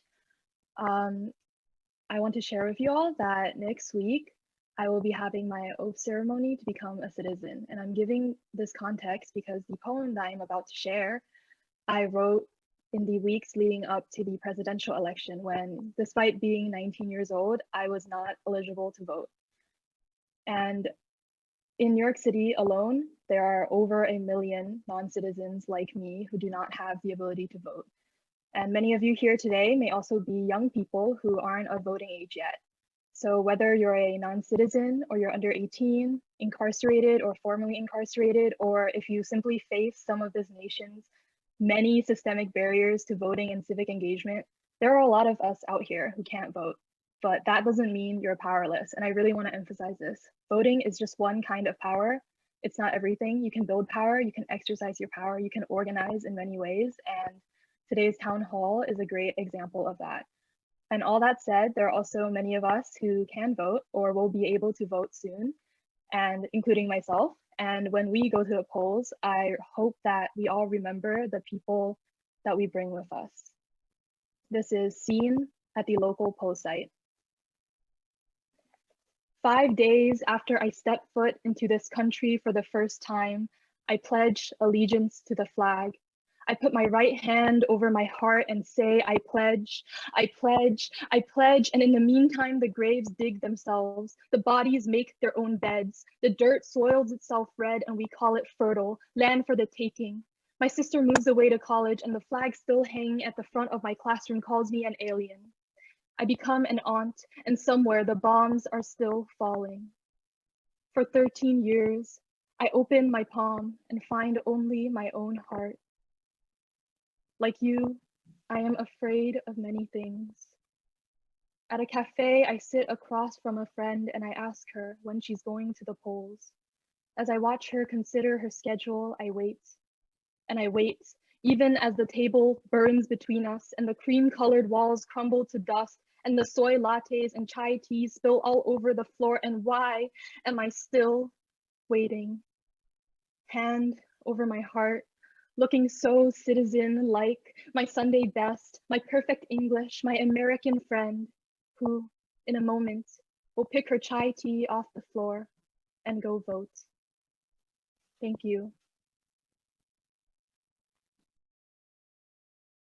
Thank you for that poem, Serena, and also thank you for dropping that knowledge. We hope that everyone feels empowered and you'll be being reminded all night tonight of your power and the ways that we are all going to exercise it at the voting booth and beyond. But we are here to talk to some candidates for mayor, and right now I'm just going to give you a rundown of some of the people who we're going to be dialoguing with this evening, including Eric Adams, who was elected for Brooklyn Borough President in the year 2013. He became the borough's first Black leader in winning that election. We're also going to be speaking this evening with mayoral candidate Sean Donovan. Mr. Donovan, who's there right now, great to see you, is the former secretary of the U.S. Department of Housing and Urban Development. This HUD veteran was serving during the Obama administration. Thanks for joining us, candidate Donovan. We appreciate it. All right, we're also going to be expecting to hear from Carlos Menchaca. There he is, New York City mayoral candidate who's been serving as a member of New York's City Council for the 38th District since 2013. Great to see you, Council Member candidate Menchaca. Now it's my pleasure to introduce you to Art Chang. Mr. Chang is the former managing director at J.P. Morgan Chase. Thank you for joining us, candidate Chang. Happy to see you this evening. And now we're going to be getting a look at Cleopatra Fitzgerald, who's a candidate for mayor, of course, and is a lifelong New Yorker. Thank you for being a lifelong member of New York City who wants to do something from the mayor's office. Her vision is to restore the broken system and reverse injustices. Glad to hear about it and look forward to hearing more as you dialogue with our young people. And I would like to introduce you right now to Bill Pipitone, who is a retired member of the New York City Police Department after serving over 30 years in law enforcement and public safety experience that he plans to bring to bear as the next mayor of New York City. Thanks for joining us, Bill. And now it's my pleasure to bring in Eddie Cullen into the room.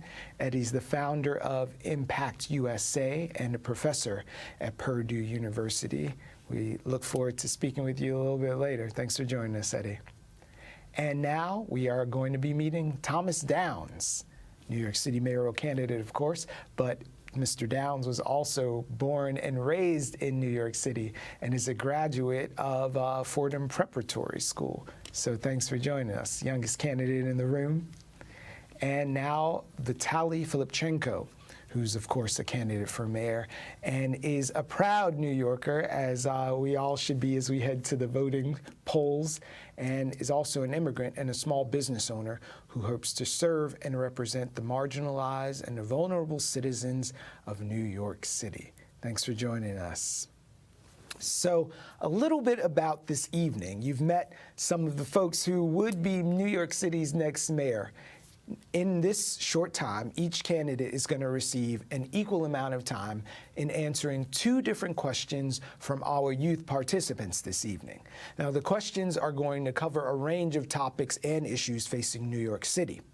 The youth will ask their question of the candidate, and the candidate will be given 2 minutes to respond. Now, I'll be here keeping time and keeping everybody honest, making sure we keep this thing on the tracks. And after the candidate's response, we're also going to dialogue a little bit with the young person to make sure that they got the question answered to their satisfaction. So we're going to be going back and forth with the questions of the youth, speaking with the candidates, and it's going to be going in rounds. So please just sit back and listen to our young people as they dialogue with the candidates. First question of the evening is going to go to Gabby Knight. Now, Gabby has a question that is about policing, I believe. She wants to pre-register to vote and is a member of the YWCA, one of our partners in tonight's event. Hey, good to see you down there, Gabby, watching you on the monitor. So YWCA, of course, you know, is empowering women and young women, promoting peace, justice, freedom, and dignity for all.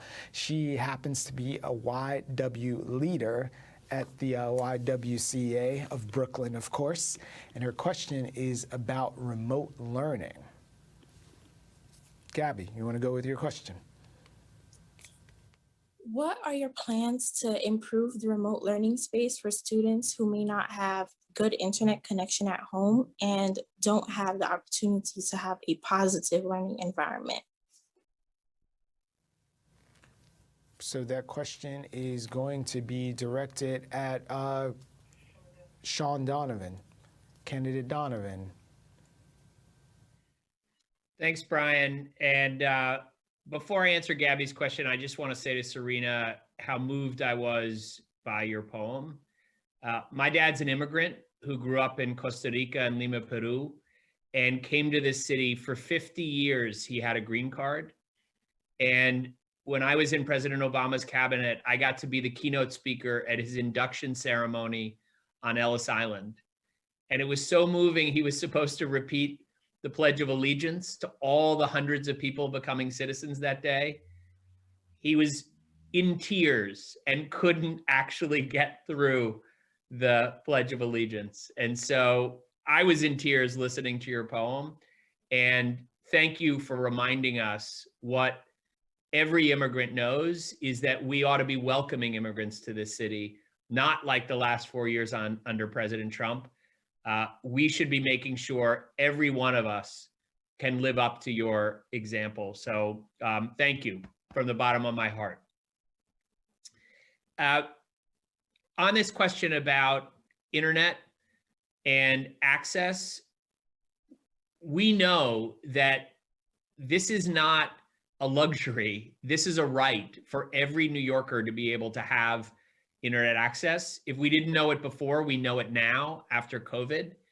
Just today, I released a plan that would get broadband and internet access to every single New Yorker.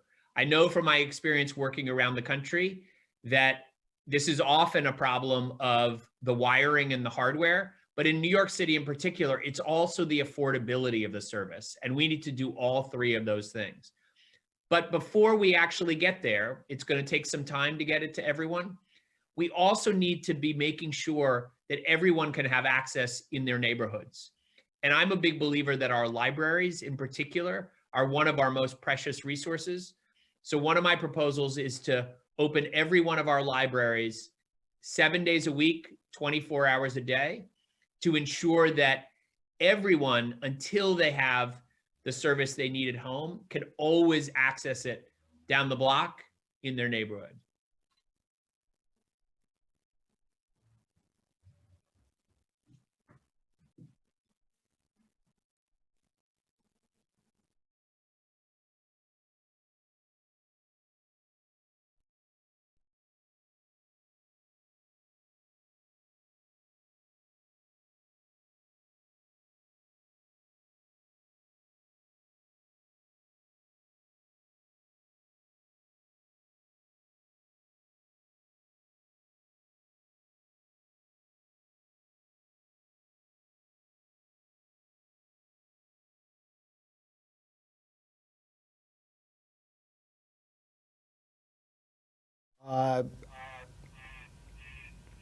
That's a mighty echo right there.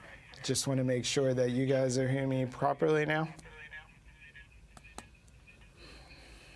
We're living in this remote world, so apologies while we make sure all of our technology is technologying. And this goes to the heart of Mia's question right there about bridging the gap, the digital divide. So I'm waiting for a cue that you all can hear me.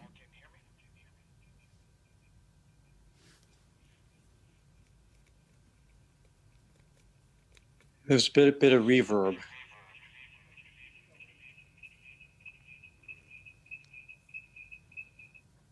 All right, so just give me a cue when we can go on.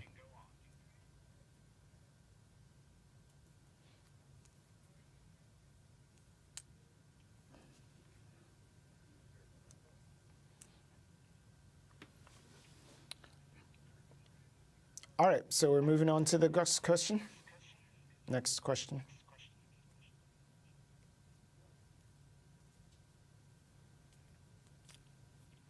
I'm sure you can all understand as we're moving through this Zoom and interconnected world that is happening right now virtually. So Serena Yang is going to be speaking with council member, now candidate, Carlos Menchaca. And she's asking this question on behalf of a young man who didn't want to appear on camera, but wanted to be heard all of the same, 17-year-old Trevor, who has a question that's going to be brought right now.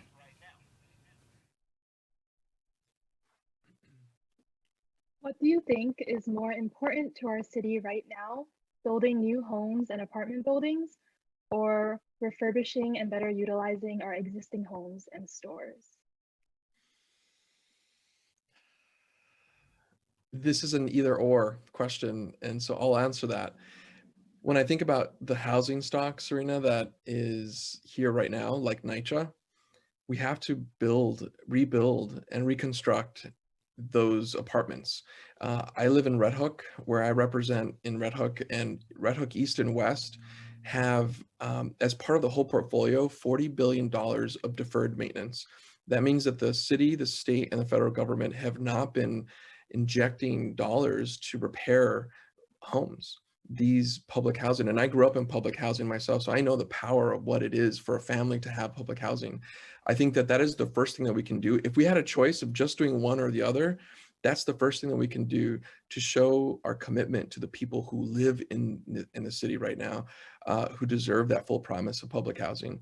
And I'm thinking about the stores question, and really connecting it to this idea that our stores that are vacant in our streets right now, where businesses have closed, could become potential spaces for school. Imagine going down the block and studying instead of an environment that you have in at home that you can't study. Maybe you don't have Wi-Fi, maybe you don't have the right technology, but you can walk down to your local a local storefront that is still there. We can just refurbish it for a classroom space. And so that's how I'm thinking about this question. And thank you so much for asking it. All right, thank you for that. We are going to be moving on to question number 4 right now. Michael is going to be speaking with candidate Art Chang. Now, Michael is 22 years old and registered to vote and comes to us through Friends of Island Academy. Now, they were founded in 1990 by a collaboration between education and social service staff on Rikers and community-based advocates who sought to address the recidivism rates, untapped potential, and disproportionate confinement of youth of color who attend school on Rikers Island every year. And Michael's question is about the NYPD's gang database. Hello.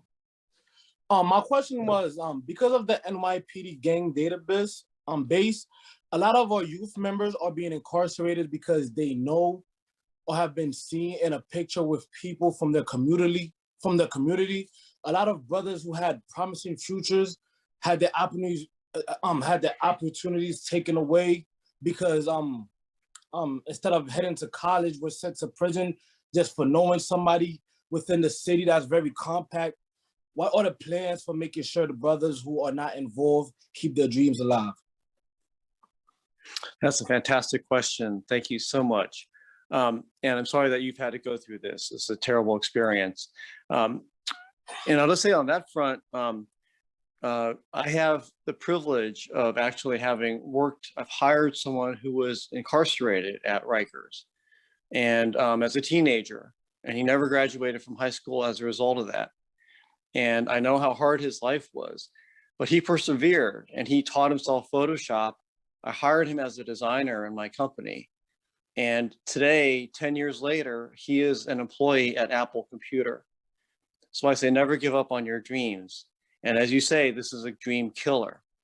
So the thing that we got to do is we got to think about alternatives to incarceration. We got to think about using data, not necessarily about punishing people and actually using jail as a threat, but instead using these databases as a way to say, well, these youth, they need something that they're not getting from the system. We need to be addressing with them more holistically, saying, what is the issue here? What are you not getting from your environment? And we know usually what the things are: is poverty, lack of jobs, poor schools, bad housing. And so we need to use those kinds of things as ways to address the issue and not take promising young people off the street and put them in jail. I came to New York City in 1985, and I have seen the roundups on the street. I have seen the people go into jail. I've seen what happens to the lives destroyed, the families and the communities that are impacted for a very, very long time. We don't really take into account the full breadth and length of the problem that gets caused in our communities when we take people who have done no other crime other than association with the wrong people. And who among us hasn't actually occasionally come up with the wrong people and actually put them into the prison system? It's that jail to prison pipeline, instead of allowing them to be in their community and figuring out how to give them the opportunity to realize themselves and to achieve their potential.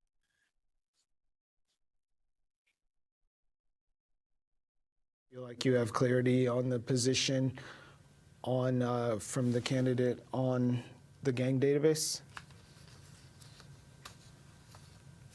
Yes, I do. Thank you. All right. Thanks for the question. We're going to move on now. We're going to have Renee Mendonca speaking with candidate Cleopatra Fitzgerald. Now, Renee is 18 years old and an identical twin. We'll be seeing her twin a little bit later.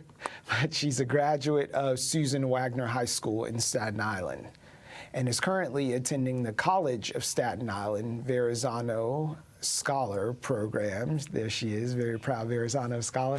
And she's not yet registered for vote, but planning on being a registered voter before the primary, which is very important because New York City does not have same-day registration and voting. And she happens to be a member of Why Vote and has a question about opportunities for immigrants in America. It's all yours. Hi. So America has always been a dream country for many students worldwide, and it still continues to be the best countries in the world. And New York City comprises of immigrants. So my question to you is, what is your vision for immigrant students in America who aim to pursue a better life in the US? And what opportunities do you want to include that will benefit the immigrant population?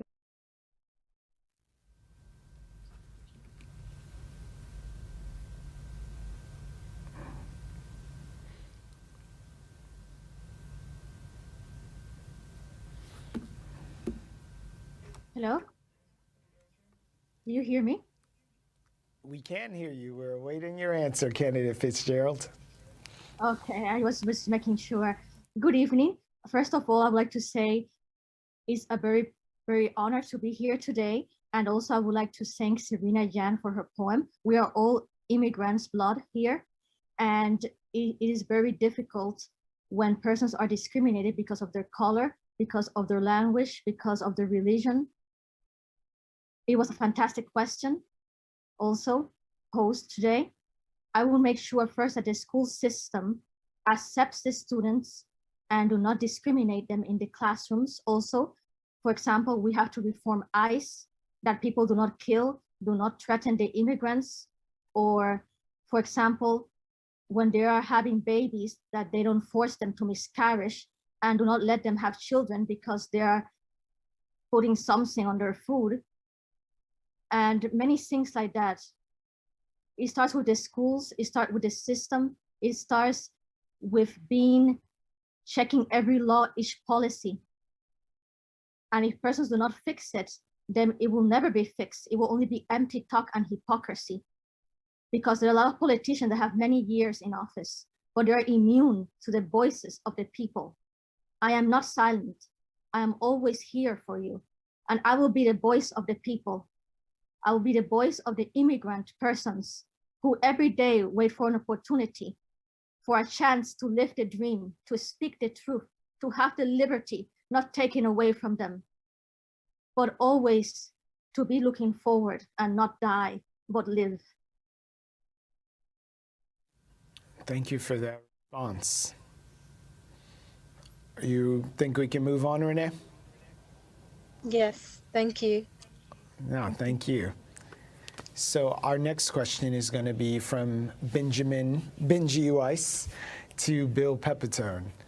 Benji's 14 years old and attends the Brooklyn Collaborative Middle School and is a member of Integrate NYC.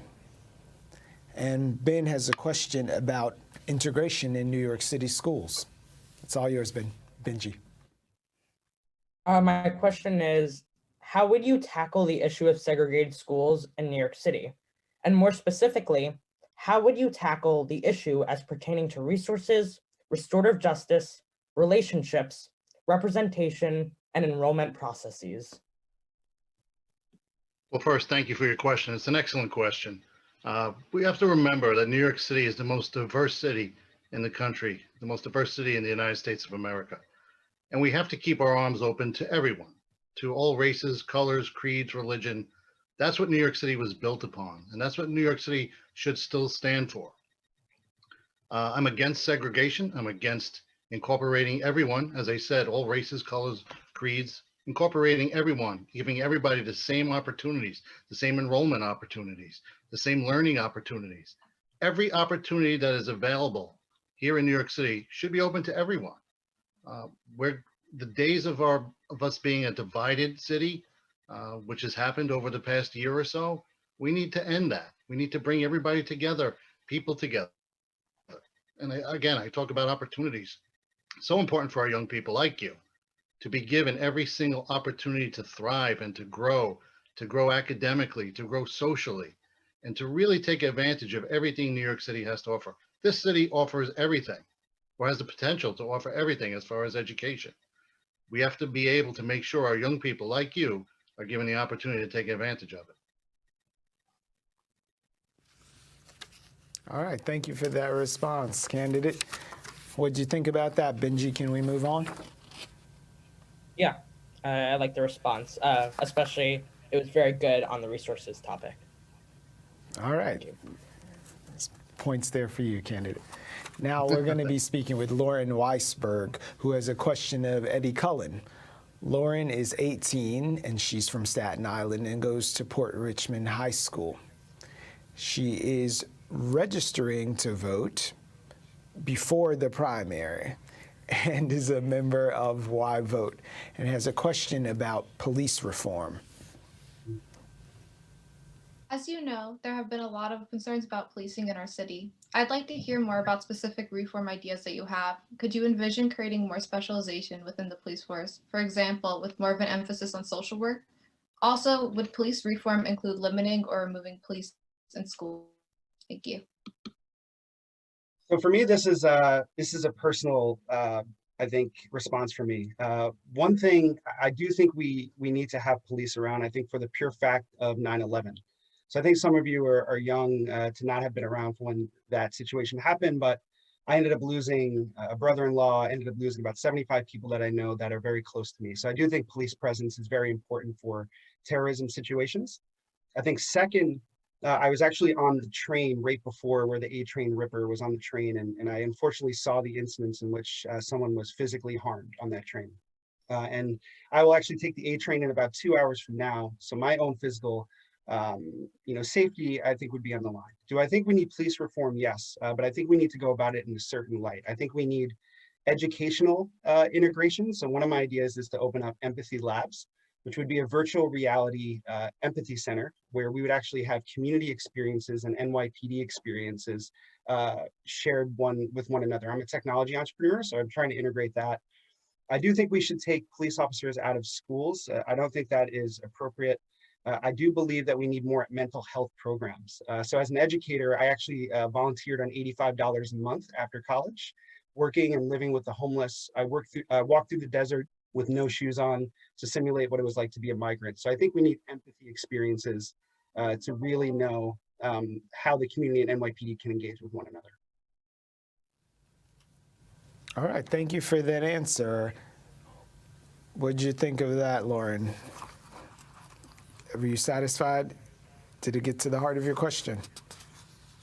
I was partially satisfied, but I would like to hear more about specifically specialization within police force. I wasn't sure if you meant specialization or if you just meant all police officers would get this training. So just for clarity, Lauren, what do you mean? How would you define specialization so we can make sure to get it answered fully? I meant more there being specific police officers to answer mental health crises. All right, so that's the question right on the face of it, Mr. Cullen, specifically with dealing with mental health and emotionally disturbed person responses. Yes, I think we need specialists for mental health responses. So I think we do need specialists or social workers to go work with mental health. However, if the situation escalates, I do think there should be NYPD or police officers on tap, just in case something turns violent or there's a situation where someone's is in physical harm. All right, thank you for that full answer. Now I'm looking at Khalil Lunsford of Khalil Lunsford is going to be speaking with Thomas Downs. Now, Khalil happens to be a member of Friends of Island Academy and is 22 years old and has a question about programs to help teens stay off the streets. All right, it's all yours, Khalil. Hello, how you guys doing? My question is, what programs can you fund that will help teens stay off the street? That's my question.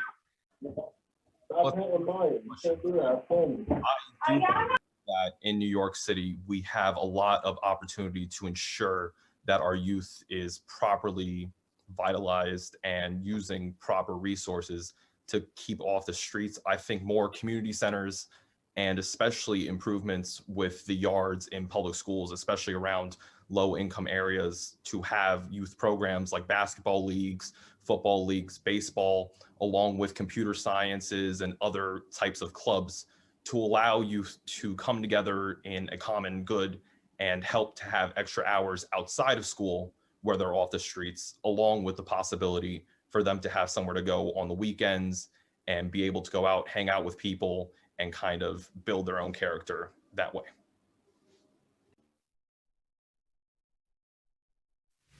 All right, Khalil, how you feeling about that? Do you think your question was fully realized? Yes, I feel like that was very well said. I appreciate it. All right, thank you. Permission to move on? Now, I'm going to be asking a question of Vitaly Filipchenko on behalf of a young man who was from Adhana Pan from the YWCA of Brooklyn, who didn't want to appear on camera asking her a question, but wanted to be heard all of the same. And it pertains to restorative justice, representation, and the enrollment process. And yeah, it's for you, candidate Filipchenko.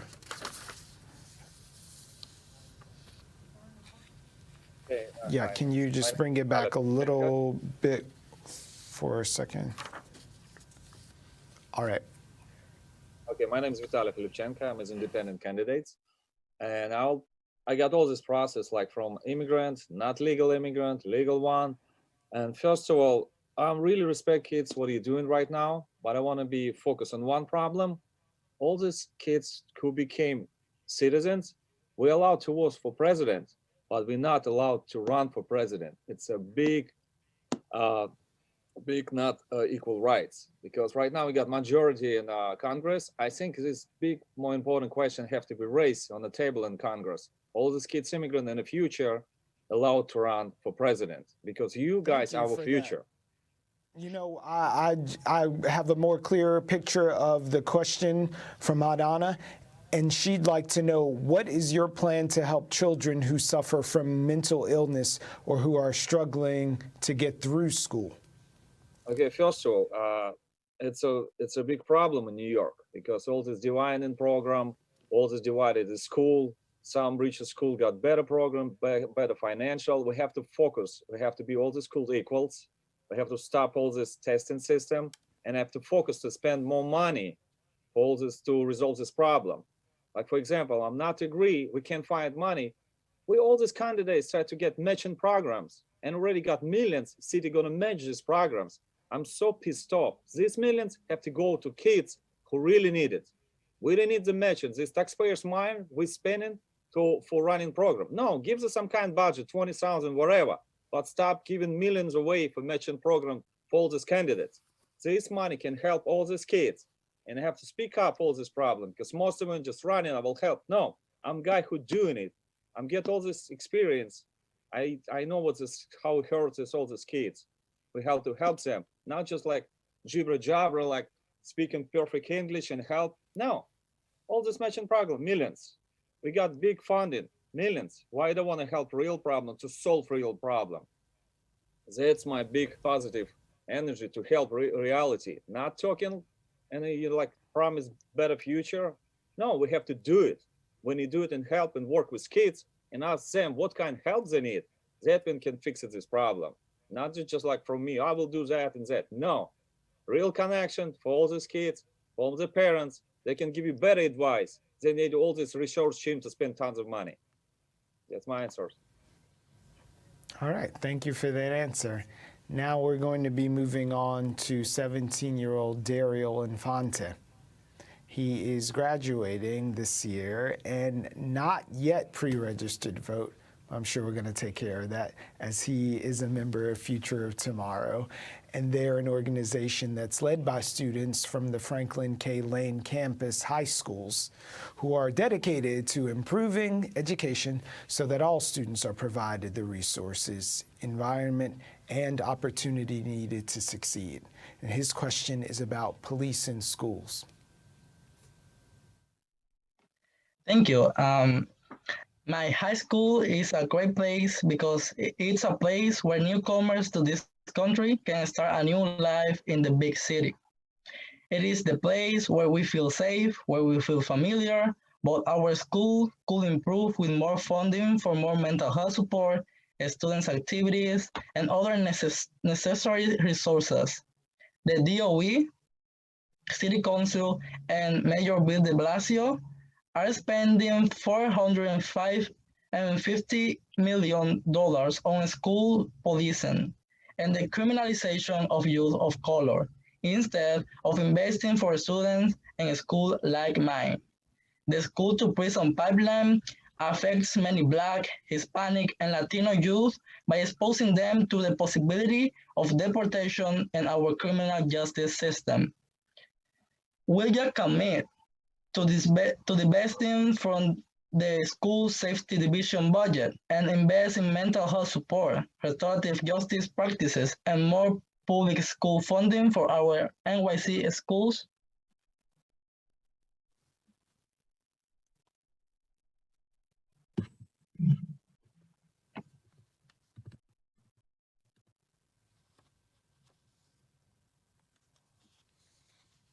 And we're waiting your response, Candid Adams. That was for you. Okay, I'm sorry, I wasn't. No, I not at didn't all. hear you say it was for me. Thank you for that question.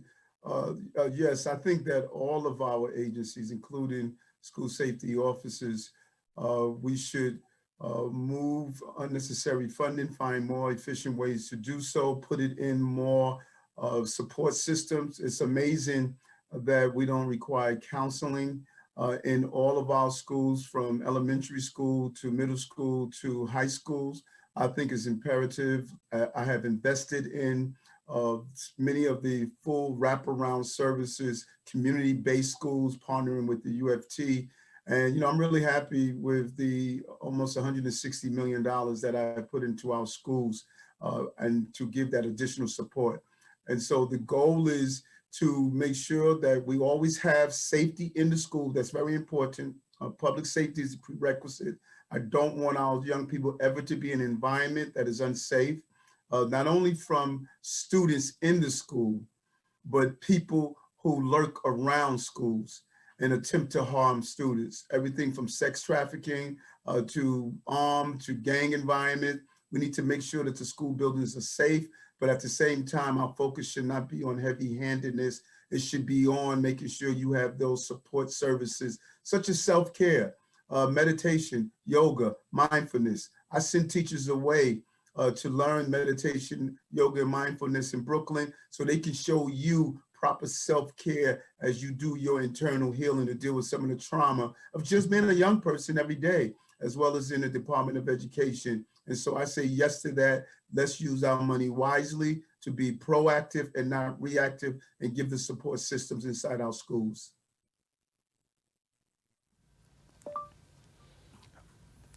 All right, are you satisfied with that answer? Can we move on? Yes, thank you. Thank you. So we're finishing one rotation here. Patrick Rahim is up, and he's going to be in conversation with Sean Donovan, excuse me. Patrick is 22 and lives in Queens and is registered to vote. We'll see you at the polls, and comes to us through the Friends of Island Academy, and has a question about building more community youth centers. Good evening, everyone, and I thank you for this platform. Shout out to Bric and everybody is on this call in this Zoom meeting that has something to say about their voicing their opinions and their concerns. And I thank you for giving me this platform to be the voice of the youth today. On behalf of Friends of the Island Academy, where I serve as the youth mentor for the Queens location. And the question that I have for you guys today is, when are we going to build more youth centers, and what are your first steps into building these youth centers? Because I've spoken on many platforms before this with Columbia University and a couple other places, but I haven't seen anybody give me a correct answer or what I would like to hear as moving forward on this specific policy and my voicing my concerns on this specific topic. So the question is, when are we going to build more youth centers, and what are your first steps into taking into that? Well, Patrick, thanks for the shout out to Bric. My son's a musician who has played at Bric. I live in Brooklyn, and I love the place. So Thank you for that shout out. I also want to tie this question to something that we talked about a few minutes ago, and all the money we put in, not just to policing, but to our criminal justice system. Because to me, the idea that we spend far more on incarcerating kids than we do on uplifting them is a fundamental part of the problem. And I want to ask you a question. Do you know how much we spend per prisoner in our correction system in New York City? Just take a wild guess, per prisoner per year. I believe it's maybe around 50,000, maybe. That's just a guess. Over $400,000 a year. 400. Over 400. And we're not getting great results from it, right? So my proposal is that not just by removing police from our schools, stopping them from criminalizing homelessness, I would create an alternative 911 system, and changes to our correction system, I would get to spending $3 billion a year, with a B, on community-oriented programs by the end of my first term, including youth centers, right? And I just want to give you one example. When I ran housing in New York City, I had housing vouchers, right, that helped people find an affordable place to live. We gave them to folks coming out of Rikers, and a year later, 95% of them were stably housed, getting back to work, and hadn't reoffended. Imagine what we could do if we weren't just doing housing, but actually youth centers, all of the other ways we could keep guns off the street, really investing in community-oriented programs like youth centers. We could transform our criminal justice system and create a lot more hope in this city. So keep going to Bric, keep fighting for our youth centers, all right? Thank you. So did we break the streak, Patrick? Did you get an answer that approached something that was complete for you? He definitely said he's putting billions into it, and I'm gonna hold him to that one. Well, 400,000 versus Hold the me accountable. billions. You heard the man say, hold him accountable. Maybe you'll get a job out of this, candidate Donovan. All right, we're going to be moving on right now to Justin Liriano. He's going to be asking a question of candidate Carlos Menchaca. Now, Justin is 17 and attends Quest to Learn High School and is not yet registered to vote, but his history teacher is trying to get the class to register. Good luck with that. June 21st is his birthday, and he's going to turn 18 the day before the mayoral primaries, and happens to be a member of Integrate NYC. So all that build up, we got to get you registered to vote, Justin. He's got a question about increasing educational resources and creating more equitable education opportunities. Go for it. Thank you so much. And I would like to say thank you to all the candidates who showed up today. You are greatly appreciated. But the coronavirus pandemic has shown the disparities between people in different class structures. And so my question to you today is, as mayor of New York City, how would you seek to increase resources and funding for impoverished communities to ensure all students receive quality education and equal opportunities to succeed? Thank you, Justin. And I just want to say thank you to you and all the youth that are here today asking these really important questions. And this one is one of those questions that has really brought focus on an issue of inequity around the city and the state and the federal government, around bringing funds to communities that have been neglected for years. These are communities that were impacted by COVID. These are communities where people are dying at faster rates. And when we're looking at the vaccine, when you look at white, affluent communities, you have more vaccinations happening there versus the communities of color, working families. Those are the communities that need. So how do we do that? We're also in a situation where the budget is getting smaller, which means that we're cutting a lot of our very vital programs, which means that we're going to have to defund the NYPD. The NYPD is a bloated budget, and I'm a city council member right now, so I get to review and pass the budget. I voted no last summer because we did not adequately defund the NYPD, and I think we can get to $3 billion. That means that we actually have cash right now to actually build out programs that bring healthcare to communities, adult literacy classes. We need to make sure that we get youth programs. SYEP was cut by the mayor last year. Those are things that we need to put in this next budget, but we can't do that without actually removing the bloated nature of the NYPD. And so part of this is also ensuring that when we talk about resources, we think about our schools. And you had questions, you all have had questions about how we bring more resources to schools. And there are so many schools right now that have PTAs in places like Park Slope and Upper West Side and East Side that have $1 million budgets in their PTA programs. How can we compete? We can do better by bringing more resources to communities that don't have that kind of resource. And so that's something that needs to be bold, and that's something that I will do. And I represent a community in Sunset Park where I hear constantly that they need not just more program money, but more capital improvements to things like the gymnasium and the theater. And that's something that the schools need, and that's something that the mayor can do. All right. Thank you for that answer. Justin, how's that sitting with you? It's sitting great, actually. I remember last summer I had emailed, I think, some of my representatives to vote no to, or on the budget, excuse me. And so hearing that you understand and acknowledge the fact that the police budget is overbloated and needs to be reduced is a very good thing. So thank you, and I appreciate it. I heard you. Thank you. Look at that. You're writing to electeds. They're hearing you. The system works if you work it. All right, we've got 6 more questions in this round, and I'm looking at Tasfia Hassan. Tasfia Hassan. You're going to be speaking with Art Chang now. She is 16 years old and attends Benjamin Banneker Academy High School as an 11th grader and is a YW leader, of course, member of the YWCA of Brooklyn. And her question is about COVID-19 vaccine distribution. It's all yours. Thank you. As you know, we are currently in a pandemic and we have thousands of people waiting to take the vaccine.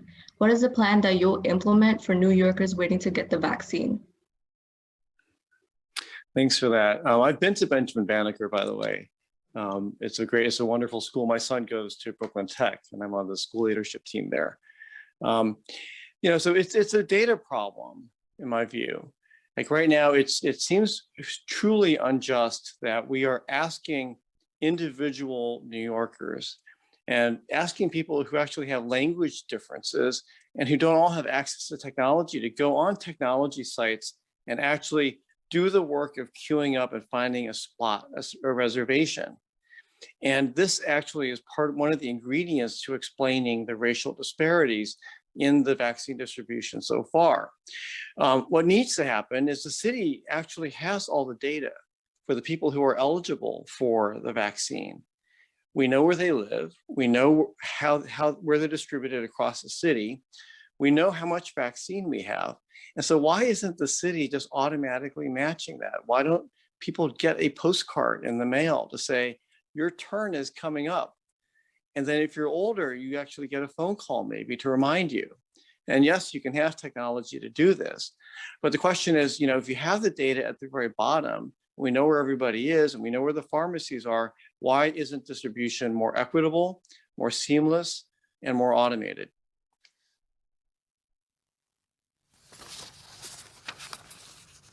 Those are worthy questions. Does that get close to satisfying your curiosity there? Yes, thank you. Oh, thank you for the question. Now we're going to be joined by 16-year-old Aisha Jaz, who's going to be speaking with candidate Fitzgerald. Now, Aisha attends school here in New York City, and take it away from Brooklyn Lab School. Thank you, Brian, and good evening. Today I'm honored to be here to ask my question to one of the mayoral candidates. And hats off to Bric TV for providing us students and youth with this amazing platform to share our concerns. One of the beauties of New York City is its diverse population. As an NYC high school student, I would like to see different cultural backgrounds and their history reflected in our textbooks and classrooms. Culturally responsive educational curriculums are very important to me. It is important that we learn about the history of minority communities that shape NYC beyond the media's portrayal of Muslims and other races, ethnicities, and cultures. We must educate each other to appreciate diversity and dispel all notions of biases and xenophobia. As a Muslim high school student, I'm curious to know, Borough President Eric Adams, how do you plan on expanding culturally responsive education to reflect Muslim history and culture in NYC? Thank you.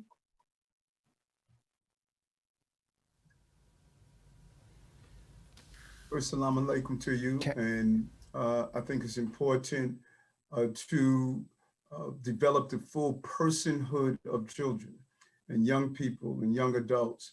We have to stop merely schooling and start educating, because we sit in a school building and we call that education, and it's not.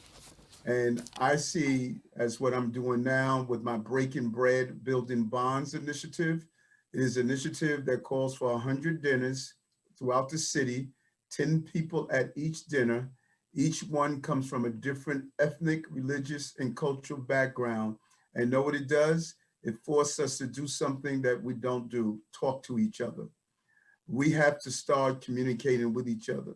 And we need to be intentional in our schools to make sure that we use not only technology, but face-to-face. We should have interactions with you, a meeting with people across the city, across the entire different neighborhoods to interact. And then we need to have books look like the students that are learning. We need culturally sensitive information, reading material, and step outside the school building, like what they're doing in the Bronx, one school district. A Latin mother takes the entire classroom on tours throughout her community to visit some of the churches, the mosques, the different important locations, telling people the names of streets. We need to look at how many streets we have named in our community that's reflected of the Muslim community. And so it's about being intentional and understanding that this is not an English speaking one culture city. And that's what I have done in Brooklyn, where 47% of the people speak a language other than English at home. I have fostered the relationships and tearing down some of those traditional barriers that don't allow us to enjoy the joy of healthy discomfort of learning from different people and fostering those relationships. All right, thank you for that answer. Are you satisfied with the direction we got there? I'm really satisfied and thank you for your answer. Thank you. All right, we appreciate that. We're going to be moving on right now to an exchange between Rhea Mendonca and candidate Cleopatra Fitzgerald, to be clear. Now, Rhea is an 18-year-old graduate of Susan Wagner High School in Staten Island and is currently attending Staten Island as a Verrazano Scholar. Congratulations. You're not yet registered, but we know you're planning on doing it, you and that sister of yours. So you have a question right now that's coming up. Go for it. What steps are you going to take to stop the spread of COVID and to address the impact of the pandemic on young people? High school and college students' mental health is deteriorating as we are unable to face any face-to-face communication with our teachers and peers. Also, people are out of jobs as so many businesses have shut down due to the pandemic, making the job forecast frightening for young people. How will you support us in moving forward? Very great question. First of all, right now, there are some sectors that are working very well. For example, tech. There's also the food industry. There's also the hospital industry that's faring very well. We know that the vaccines are not Sometimes there have been bad effects. People have died, unfortunately, from the vaccine. But as we have throughout all these years moved forward, example, World War II, and we still fought and won whatever infectious diseases, whatever wars, we will come back. I believe precaution has to be distributed by pamphlets, brochures, but not only by that. We have to make sure that people are keeping those regulations. So it means they have to wear protective gear and also penalties for those who are disobeying. For example, there are many police officers who died because they were not obeying or because they were contacting people that had COVID-19. So unfortunately, a lot of firemen, a lot of policemen died, and we could see the detrimental effects of all those populations that died. We have to also check each country and how they also are faring to see the poorer countries that are more negatively affected. For example, our neighborhoods, we know that those with poor education, poor access to gloves, to masks, perhaps we should give free masks, free gloves to people, or it will take a lot of money from our budgets. Each time, each administration says, we don't have the money. So the problem is the budget, trillions of dollars, and where all that money is being wasted in. We have to check each sector to see what is the fallacy in it. Thank you for that answer. How do you feel about that response?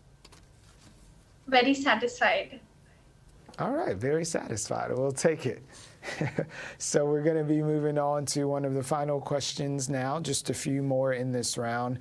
Equan Cleaves is going to be speaking with Bill Pipitone, and is not yet registered to vote, but plans to register, and is coming to us from our partners at the Friends of Island Academy, where he is working as an intern and lives on Far Rockaway, Queens, and has a question about the New York City Administration for Children's Services.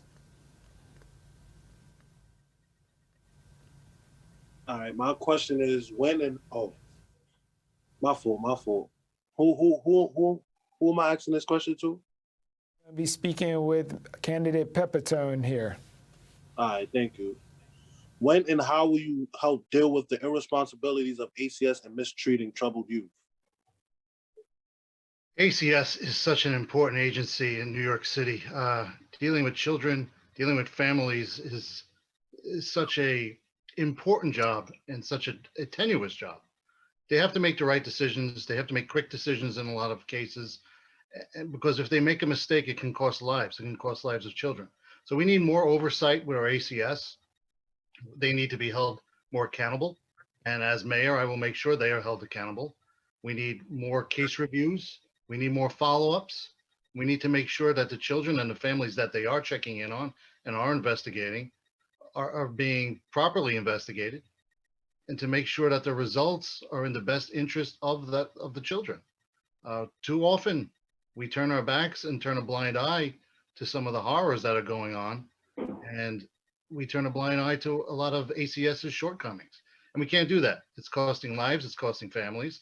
So again, as mayor, I will make sure that we have complete oversight, full oversight, fair investigations, and most importantly, very, very thorough follow-ups to make sure the job was done correctly and in the best interest of the children and the families. All right, oversight and follow-up there. What do you think of that? Thank you. Yeah, that was a good answer. I'm satisfied with that. Thank you. All right, thank you for that. Now I'm going to bring Alexa DeFilippis into the room, who's going to be speaking with candidate Thomas Downs. Now, a 16-year-old student at Brooklyn Tech, not yet registered to vote as a 16-year-old, but still a member of Y Vote, an engaged member of the community, future voter here, and has a question about the SAT exam. Actually just pre-registered to vote, like I think 2 weeks ago. All right, not mad at you. So a controversial education topic from the de Blasio administration was the issue around the SHSAT and how to make admissions to high schools more just. Even though there was a lot of discussion around the topic, there wasn't really any change about the test, and it still continued, and it was even administered during a pandemic. What is your opinion on the SHSAT? And if you were to become mayor, what steps would you take to ensure that all students have equal opportunity to be granted admission to the specialized high schools in New York City? Well, Alexa, I want to thank you for your question first and for pre-registering to vote. I am someone who also pre-registered to vote, and I recommend everyone who has the opportunity should. Any standardized test, I think, has the opportunity to create an unequal system, especially when it comes to wealthy students versus students who may be from more low-income families. Wealthy students typically have the ability to hire tutors and have study partners that are not accessible to all of New York City. And for tests like the SHSAT, I would recommend that we not only make more programs available for more students to have more of an equal opportunity to learn to take the test, but even possibly eliminating the tests altogether, because it is something that creates boundaries for all students that may not have the same type of opportunity. I would recommend more of a holistic review for students to gain admission, especially into New York City specialized high schools, and to eliminate testing procedures, because at the end of the day, it's something that can not only be unfair, but something that is also challenging for certain students who may have trouble focusing or just in general are nervous test takers. Yeah, very controversial with lots of voices weighing in on that. But how does that answer sit with you? It's mostly well. I just had one follow-up question. When you say holistic review and you're talking about holistic review for the specialized high schools, what exactly do you mean by that? What do you mean, what would be the criteria that you'd be talking about for that admission to the specialized high schools? Well, I would be looking at more home environment, grades, of course, and extracurriculars, but none of those three things alone would determine a student's eligibility. I think that grades are an important factor, but the biggest factor for anyone's education is home environment. And that is something that deeply needs to be looked at, because there are inequities within home environment, sadly, throughout New York City. And that is something that can really cause a detriment to student learning. More clear? Yes, thank you. All right, we like specificity here. Let us know your intentions. Now I'm going to go back to Mia Payne, who is going to be talking with candidate Eddie Cullen. And we've met Mia before, and she has a question about criminal justice reform. Hi, I have a two-part question. So my question is, when focusing on criminal justice reform, how do you plan on eradicating police misconduct and building trust between the police and communities of color? And how will you test an officer's beliefs and values to ensure that they don't align with white supremacy? And will those same tactics be used when evaluating the systems of the structures of other systems, such as healthcare, education, et cetera? Yes, so I do think some of these systems are, there's institutional inequality, and I think it goes back to the 50s. So what I mean by that, we lost the garment industry in New York City. NYCHA, I think the police system, I think healthcare, all the systems were not proportionally built for every single person in New York City.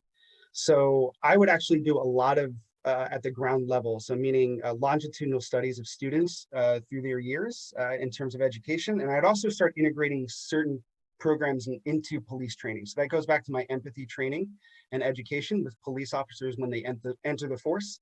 I think we need to have CUNY programs where police officers learn about the community and the community learns about police officers. And I think from a criminal justice standpoint, we need to look at all of our systems from bail reform and how we process data and having algorithms that are built for every single individual and not just a small group of people. And I also think we need to just look at how we are evaluating through a community accountability perspective. If you break the law as a police officer or you break the law as a community member, you need to be held accountable to your actions. And as a mayor, I would have to be held accountable as well. So I think we need complete community accountability from every single person within the process. And to start my administration, I would take the first 6 months and do something where I would bring all stakeholders from the community together to come to some sort of established methodology where we have a public safety coalition. So individualizing how we approach every police officer in every case, making sure we hold every single person accountable, and make sure we hold the community accountable as well. So I think we can do little things, maybe whether it's the New York Police Department to the New York Police Services. There's so many things that we can do that are small but great at the same time, because language matters. I think accountability matters, and I think how we approach these situations to understand every stakeholder's perspective will arrive us at the right conclusion. All right, Mia, what did you think? Did you get a full understanding of that answer? I was satisfied with the answer. I do have like a small follow-up because you did answer the second part of my question, but even like after the reform and everything that was so great that you mentioned, how do you plan on getting communities of color to still like trust the police and not be hesitant about calling them when they're in need of trouble, when they're in need of help? Yeah, I think one thing that we have to do is have an open communication platform. So one thing that I plan on doing is using a two-way Amber Alert through your iPhone or your smartphone. And then community members can actually access the police or access community services in a seamless way. So I think having engagements, whether it's breaking bread or having meals with one another within every community. And I think community members should have full access to police officers in their community. And I think we'd be surprised to find out that some police officers are incredible people who are here to serve and protect us. And there are going to be some bad apples. It's just the way it is in life. And we have to keep those bad apples accountable. So. We all good? I'm waiting for you, Mia. You okay? You can release us? All right, so this is the final of the questions for this round before we have an open dialogue between the youth and our candidates. And I'm going to ask this of candidate Vitaly Filipchenko. It's a question that I'm asking on behalf of Kyla James from the YWCA. And she would like to know, how do you plan on breaking the poverty trap?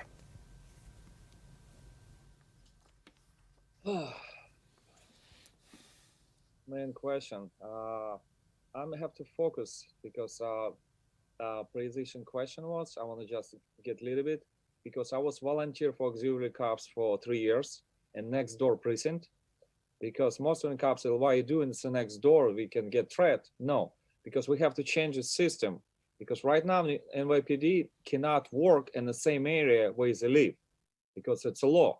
If we get involved, all these police officers who can work where they live, because if you're doing something wrong, the community gonna shame him. Because right now, if you've done something bad, he go into his different community, nobody care what he's doing it. I work in my community because I've given back to my community. And if I've done something wrong, I know will be shame my community, because can see me next day on the street, I can say like, you bad person. I think we have to change and focus on main stuff to change this law. All these officers allowed to work in the same community, get more involved, better know each other, and we can resolve all this problem with the black, brown communities. Because if you live next door and you know what's the problem in your community, I think it's the main question. Instead dividing police and a community, we have to unite it. We have to live together and work together. Stop dividing. It's my main issue, because it's a #1 question in New York right now. And how do you think that's going to feed into eliminating poverty for New Yorkers? Poverty, obviously, I don't have enough answer for this information because I barely got invited 30 minutes ago. I don't have enough time to prepare, to be honest. I would like to skip for now these questions. All right, you've been heard. So that is the end of the questions for the candidates by the youth. So I'm going to invite everyone into the room now. It's going to be, if the technology gods are with us, I'm looking at a lot of wonderful faces right now. Thank you all for being here again and really giving voice to so many of the concerns of the people who are going to be going to the polls, and some of us who are even too young to vote, but never too young to be political and active and organized and in touch with the people who are making the decisions that help shape our city. So this is an opportunity for open dialogue, and I'd sort of like to to flip the script now. I know that a lot of the candidates get invited to a lot of things, and many of you were at lots of things already this evening. It's a long road to the mayor's office, and in the service of that marathon, not a sprint. I wondered if any of you had questions that you would like to ask of the young people who are in the room. They've been asking you such great questions all night long, but I wonder what insights you would like to gain and take advantage of the young people in the room. So I'm looking for hands down here, any indication that any of our candidates. Mr. Donovan, I saw your hand go up first, and Mr. Chang, I see you over there. But Sean Donovan, you have a question you'd like to pose to the young people in the room? So, Brian, I want to start with something that I've learned over my many years of working to rebuild communities in New York and across the country. One of the things I've learned that I think we have to change in New York is that you can predict the life chances, even the life expectancy of a kid by the zip code they grow up in. And so I've proposed completely changing the way we plan our communities to turn them into what I call 15-minute communities. And that means that within the front door where you live, you should have everything you need to get ahead, to have real opportunity within 15 minutes of your front door. So my question to the students is, what's the thing they would most want to have within 15 minutes of their front door that they don't have right now? What's the biggest thing they're missing in their lives close to home? So I'm inviting anyone who wants to answer that to unmute for us right now. Within 15 minutes of your house, you got an impact zone there where you don't have to travel to be enriched. What should be within that 15-minute span of you opening your front door?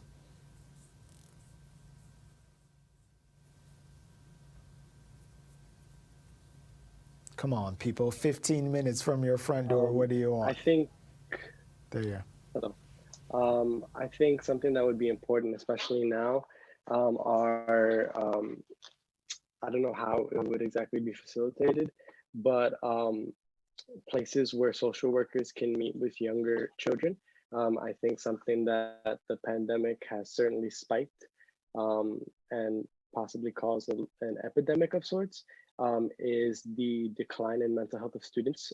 I know that it has been very drastic for so many kids who were so academically inclined to now be trapped in an environment where, you know, they have other responsibilities that just aren't school related, whether it's taking care of their siblings or doing the chores.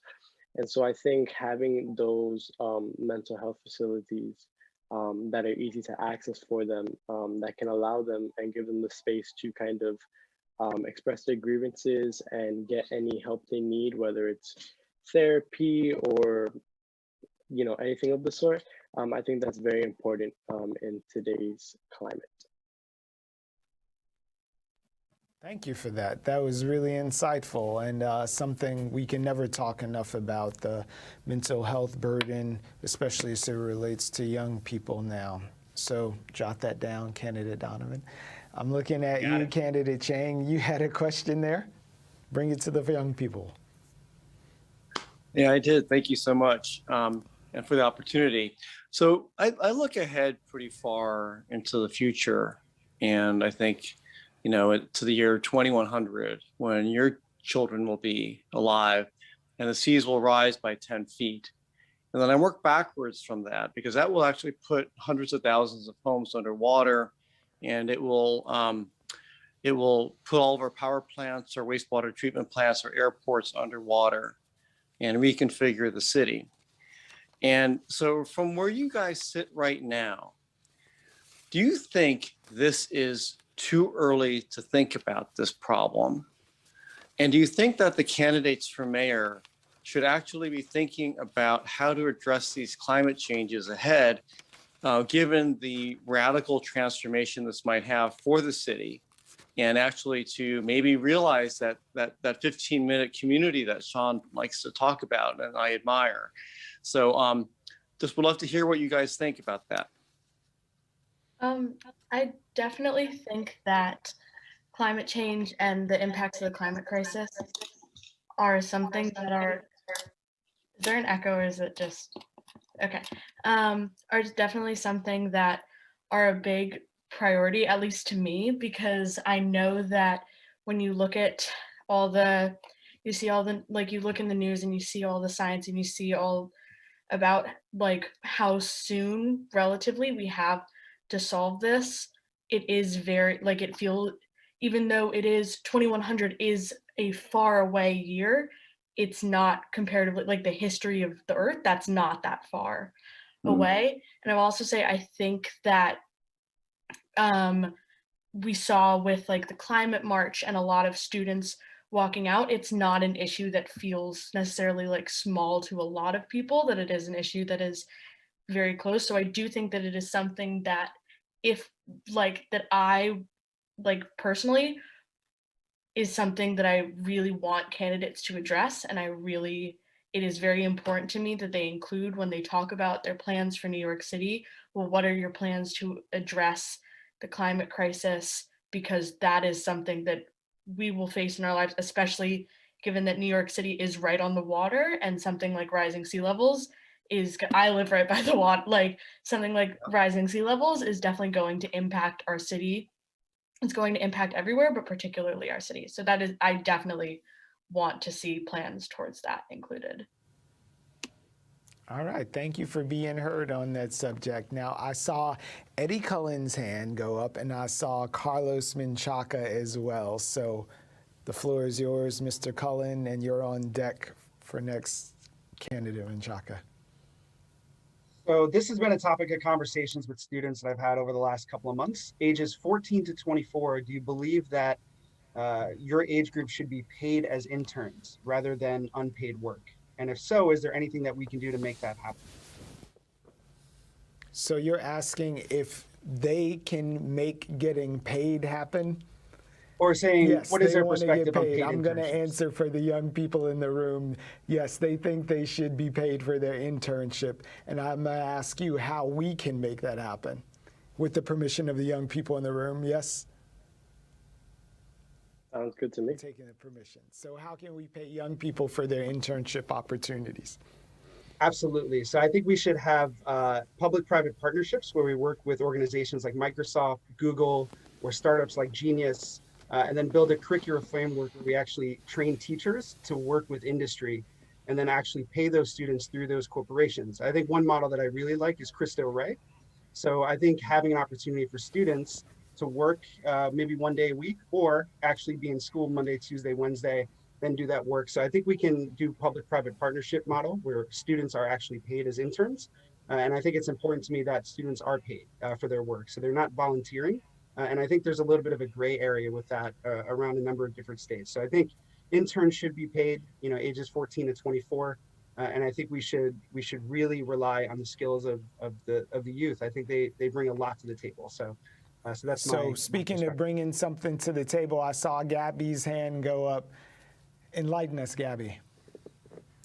I actually have a question, but I also have an opinion about the paid internships.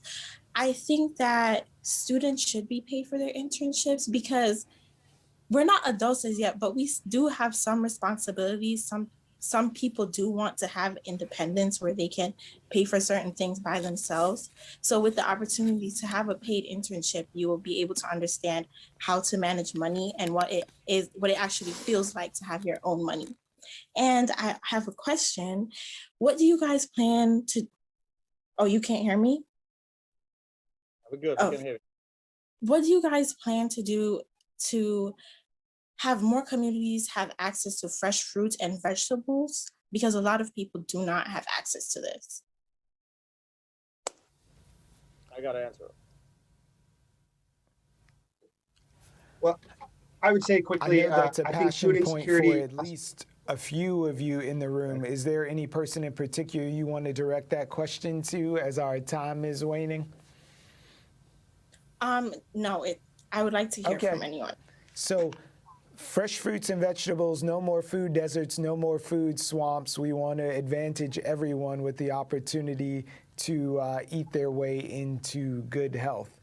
And I saw your hand go up. Who is it? So just Can you hear me? Mr. Menchaca. Well, I think Vitaly was going to go first, and I'll come right after him, if we can All keep right. it short. Yes, thank you. First of all, these kids want to get money.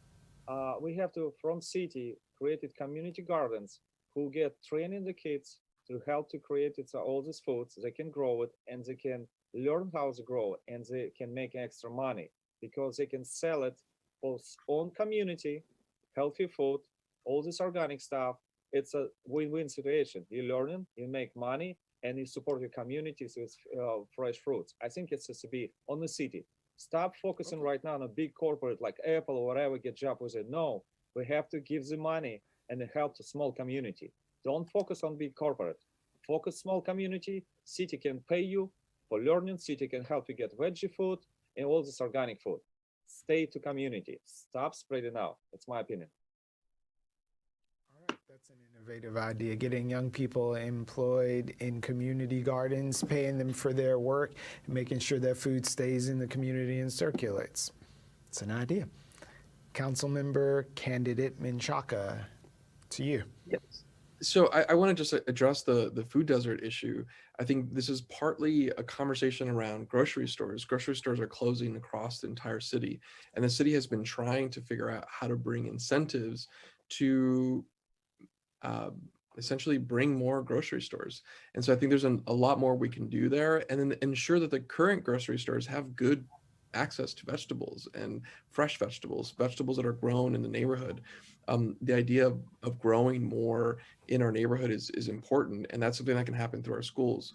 But the other piece is we just passed a piece of legislation in the council where we can actually bring more permits to vendors, so that vendors can actually bring those fruits and vegetables to directly to you, without having to have a brick and mortar like an actual store. We can have more vending, and so really working with all of you to make that happen. And there's this other great program with Grow NYC, and you can reach out to me afterward, where youth actually run and learn how to the business of running a market, a fresh fruits and vegetables market. And that's part of the things that we're funding at the city council to bring the concept of business into communities, but allowing the youth to manage it. And so those are all beautiful ideas that can bring all of those things together for you. Thank you. That's your minute. And Mia, you are going to get in there with one of the last questions of the evening as we're running right up against our deadline. Or comment, Mia. I have a question for Mr. Thomas Donovan, because you mentioned like the inequitable home situation. So my question is, like, one of the obvious issues that like is flooding New York City is homelessness, and I feel like it's painfully visible when you walk down any street or like get on any train. And as someone who goes to school in the city, I've noticed that some New York's poorest and wealthiest neighborhoods are like a train stop away from each other. So my question is, what policies will be formed to provide homes, jobs, healthcare, and mental health services to those who are most vulnerable to the effects of homelessness? And how will you involve socioeconomic equity within all of your policies regarding New York City? That is a big question in 60 seconds, Mr. Donovan. It's Sean Donovan. Absolutely. So the way we make sure we have equity in every policy is appoint the first ever chief equity officer for New York City that reports directly to the mayor. I would do that. I pledged to do that on the very day I announced to run. And I got to say, Mia, I am so moved by your question. When I was your age, growing up in this city, I saw homelessness exploding around me, and it made me mad. And I started asking myself, how can it be that we let homeless people sleep on our streets? And that put me to work. I started volunteering in a homeless shelter. You should go do that. I started working for the National Coalition for the Homeless. And guess what? I ended up running the homeless strategy for President Obama. And we made huge progress. And you know how we did that? We did it with something called supportive housing. It's much better than shelter. It's much better than sleeping on the street. It's housing that combines mental health services, substance abuse. It was invented here in New York City, and we don't have enough of it. And instead, we're spending $3 billion a year on shelters and hotels, but it's not working. We have to, I like to say all the time, we have to reimagine our right to shelter as a right to housing in New York City. I learned how to solve this problem across the country. We can do it here if we reimagine our right to shelter as a right to housing. All right. Thank you for that. That is actually going to be just the end of this forum in this form, but we encourage you all. I know there was some questions and some hands that were up. Why don't you meet us in the Twitterverse or online so we can continue to hash this out? This is a generation I feel comfortable saying, let's take this online and we can continue this dialogue and make sure that you hashtag #BeHeardUs so we can keep up with the conversation. As I said, this is the end of this forum, but this is just the beginning. There are some 100 and I want to say 14 days until you get to choose your choice in a new and exciting way with ranked choice voting. We want to thank all of the candidates and all of you out there, and we encourage you to reach out to the candidates through their social media, and clips from this Be Heard Town Hall will be shared with Civics for All so more students can see this program during Civics Week, March 8th through 11th. Thank you to our partners at NYC Votes and all of our organizational partners, but a special thank you to the young people. You are the future viability of this city, and our primary is June 22nd, 2021, general election to come on November 2nd, 2021, and we'll see you at the polls. Bye now.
See you.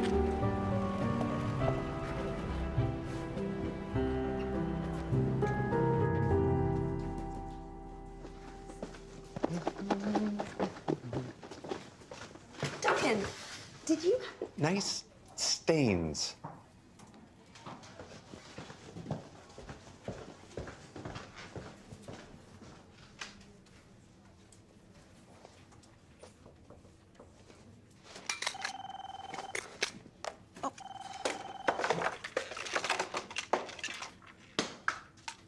Hi, hello, this is Beth. Come to the conference room, please.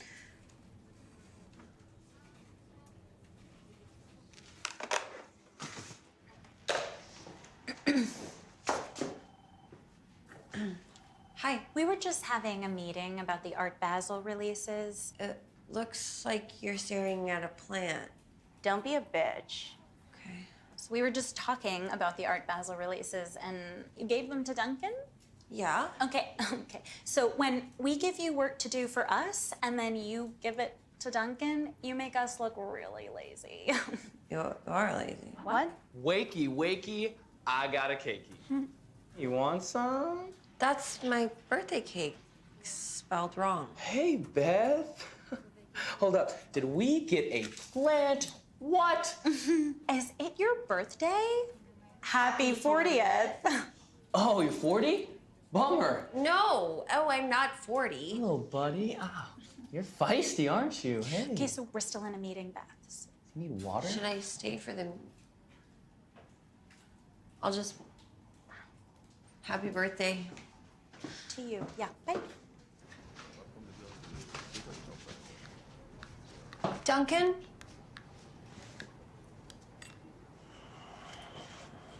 What? I'm not feeling well, and it's lunch, so I'm just gonna go home. No. I've got 157 sick days. Yep.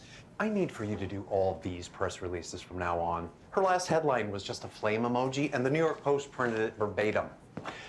An honest question. Do you like being invisible? Hello? No, I don't. It's been 8 years, and you're still not an account executive. I've been waiting for you to step up, ask for a raise, anything. What do you want, Beth? What is your purpose? It can't just be this.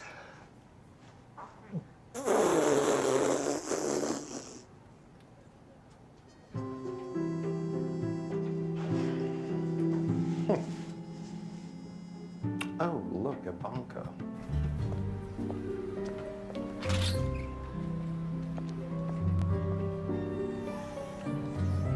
And so I told him, if you want to go on a date, you gotta come to Brooklyn. Oh, hey, girl, hey. Oh, no, Beth, we didn't know you were coming. I'm so hungry. I haven't eaten anything since Saturday. I texted you. I'll be there in 10. You didn't text me. Oh, yeah, you did. And I texted you back. That's weird. I had a terrible day at work. Oh, hey, can I give you a compliment? Even though you clearly haven't slept at all last night, your skin looks amazing. Thanks. Hey, are you guys forgetting something? Today is my... Holy shit! I just found my roommate's ex-fuck buddy's HBO password. Technically my fuck buddy. Hey, guys, it's my birthday. Oh, shit, I knew that. Oh, my God, I am so sorry. You know, I actually thought that it was next week. I'm sorry. I'm such a disgusting person. I know that you must hate me. It's fine. It's fine. It's not fine. You're It is the your best birthday. person. Literally, your day is shit. I value you so much. I cherish you. You are so valuable to me. You're embarrassing me. No. Plus, I forgot to get you presents for like the past 3 Christmases. I don't celebrate Christmas!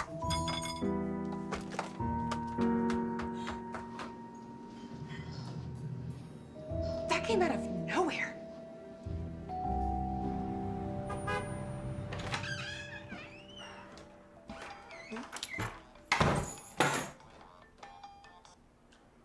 Raya? You remembered. You broke my computer. Huh? Netflix was all good. I sit down to watch The Crown, my password is erased. He showed Roya, you hadn't cleared your cash for 3 years. I ask for so little in life. Roya. Roya. Roya. Do you love me? Do you know what I have done for you? I raise you. When my mom was working all the time, I stay in this horrible country for you. I have 3 jobs working all the time. Missing our family in Tehran. Ungrateful sister, I can't believe it.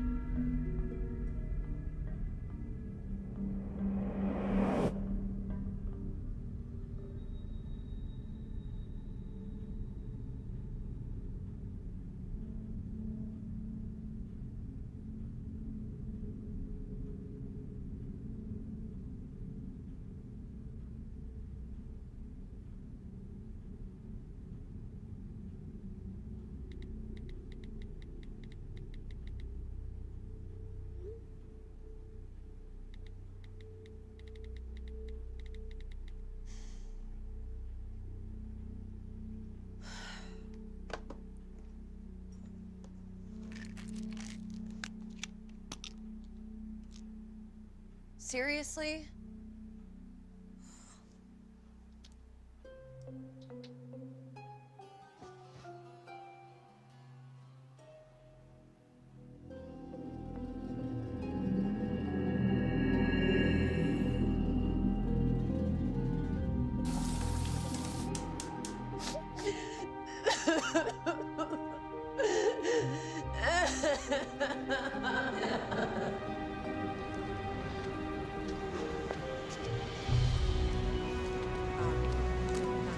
Guys, I love you. Please, I love you. Please. I don't have any love money. you. I love you. Please. Bless you. God bless you. I'll wait for you.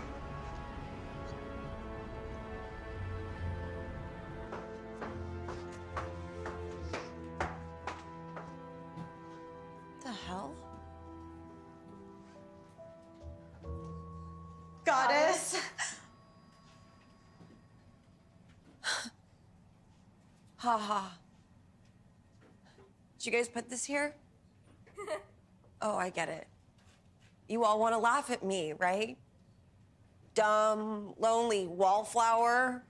Is that what this is? No, we would never. Goddess! We have been awaiting your arrival. What is this? You're cruel. All of you. Cruel! Oh, goddess, wait, God.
No time like the present.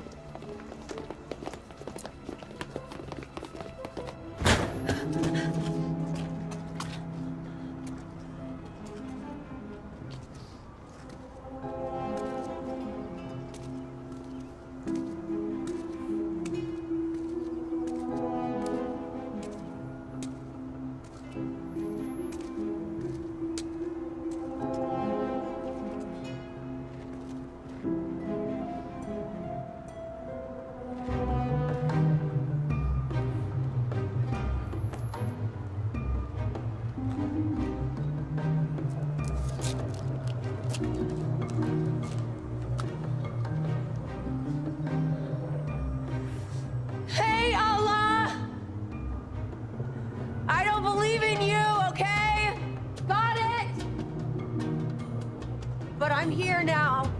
I guess my brain is melted. So I can really kill myself now.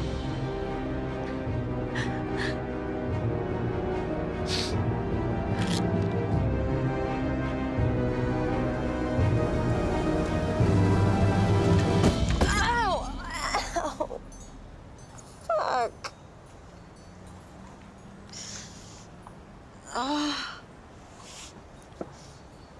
Hey!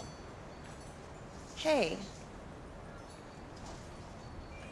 Wait. Am I normal again?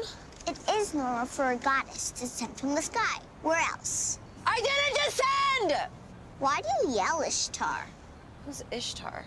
You are Ishtar, goddess of love, war, and civilization. Maddie, time for yoga. Oh. Oh. Why do you say I'm Ishtar? It is fact. Why is it fact? Because you're Ishtar. Daughter of Nana, sister of Utu. You're the fulcrum of justice and the giver of life. Your body is descended from Babylonia, where a mortal form once coupled with the shepherd Tammuz. I coupled with a shepherd? Your power has passed down, woman to woman, for the past 4,000 years. But you've forgotten that power. What power? Exactly. That's it? Would you like an Aperol Spritz? We just installed a Sonic. Weird.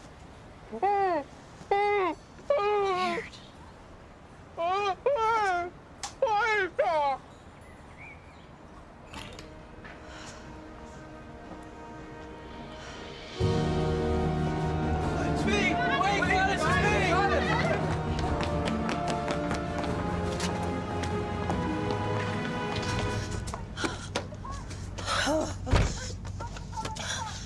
Are you an Uber? No. Problem. Wow. Please allow for me to Uber for you. Day or night, please. Surge pricing? No pricing, goddess. Of course not. Fine, but don't call me goddess. Of all the ways to lose my mind, this has got to be the most annoying. Call me Beth. Yes, Beth. Goddess, Beth. Where would you like to go? To Bay Ridge. See, the one person I know will treat me like shit. My sister. Jesus. Oh, no. They surrounded us. Please,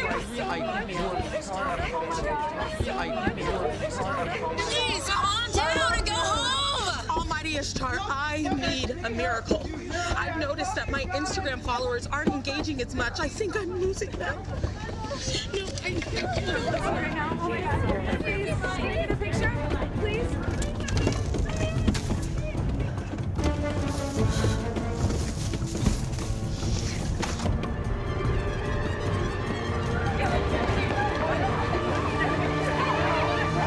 Being crazy is driving me crazy. Do you wish for me to mow them all down with my SUV? No, thanks. Toto. Toto. Like the dog. Classic 80s new wave band. No, don't kill them. But I do need to hurry. I'm just gonna make a run for it. Goddess, Bay Ridge is far.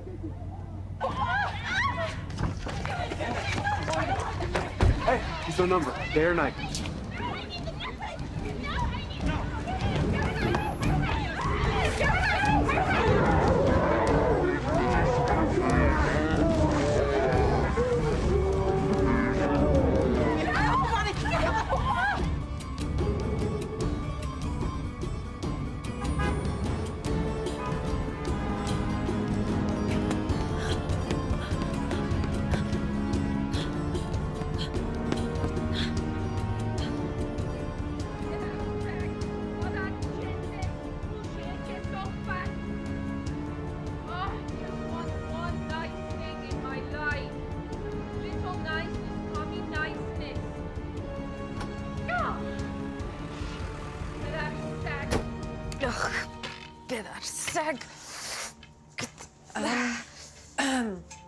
So, I think I'm losing my mind.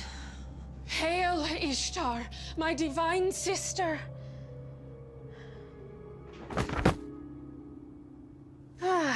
You needed to recharge with a moon sleep.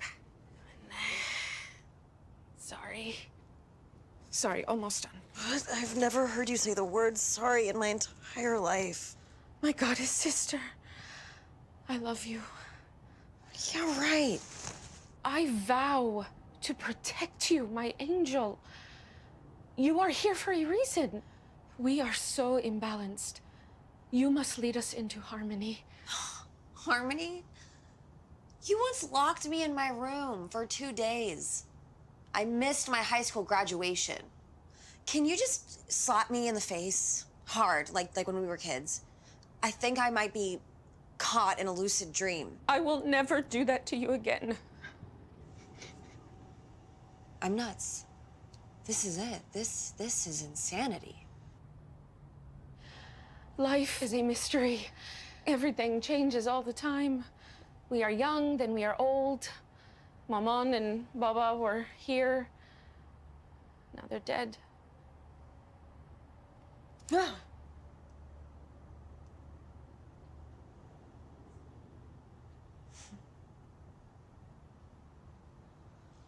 I just stay here tonight? I just want to be with you. No worshipers. June, I've invited all the family to pay honor to you. Nope.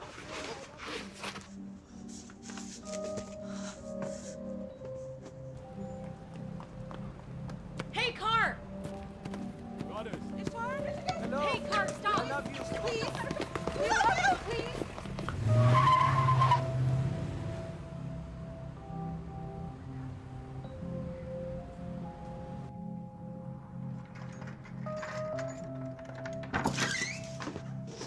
Ow. Holy shit! Your royal priestesses, goddess. She's angry. Jazz, the offerings. A finely woven rug and jewels. And oils. Hey! Please stop. But we're here to serve your every need. I need to go to bed. Would you like for us to begin preparations on breakfast? No. Please just go home. And stop being so nice to me. It's freaky.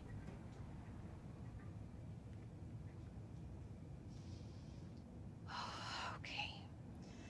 Time to wake up from this weird-ass dream.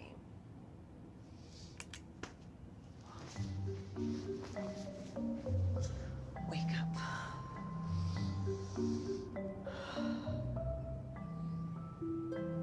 Wake up.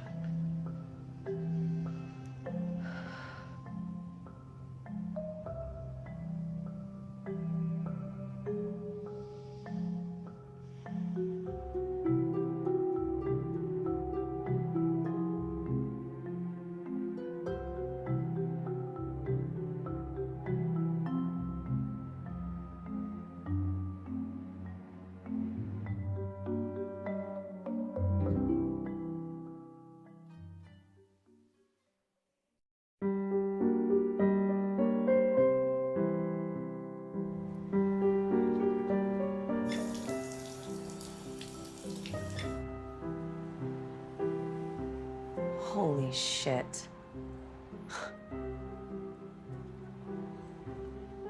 That was the most epic nightmare in the history of nightmares.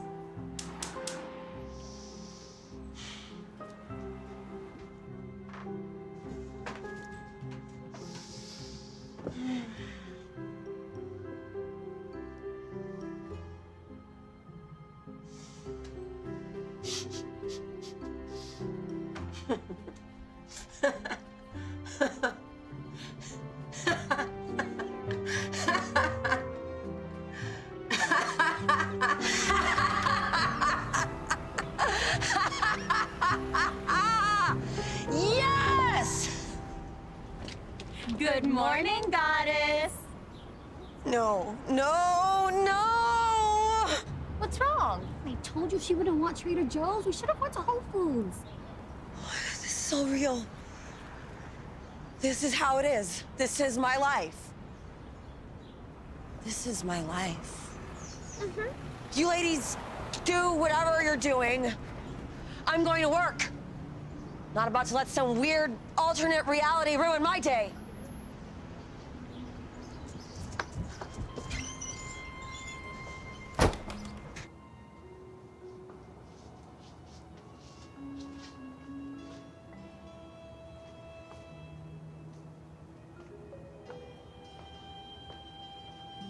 Hello?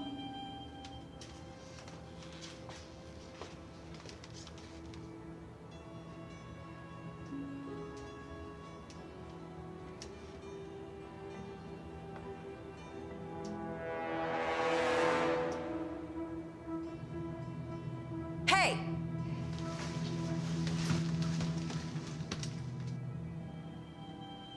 Duncan, come to the conference room, please.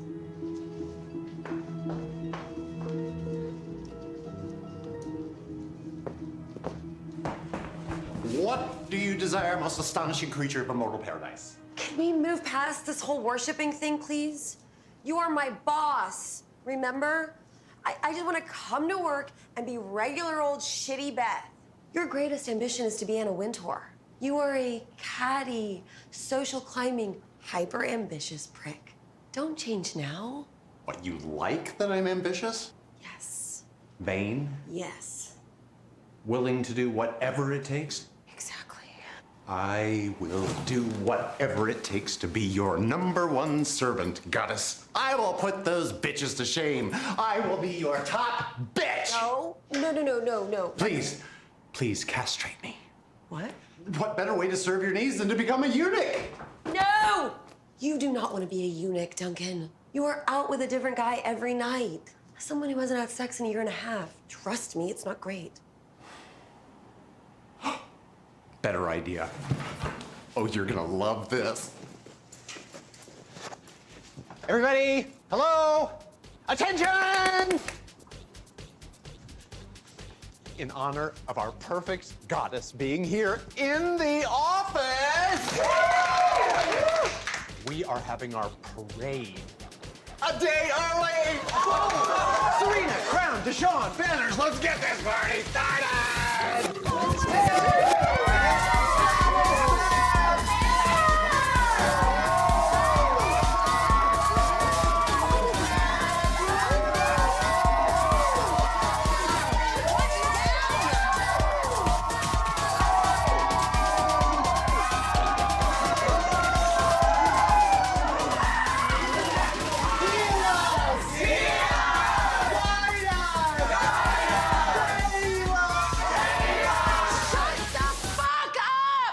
Shut the fucking fuck up!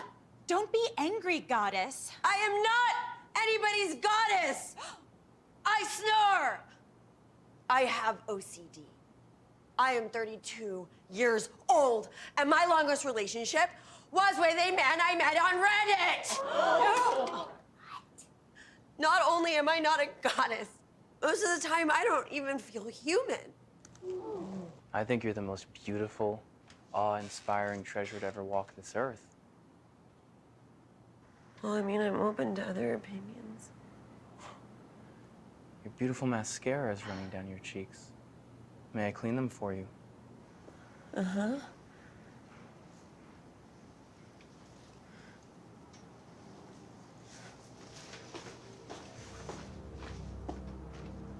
Can you not see a false idol? She is no goddess.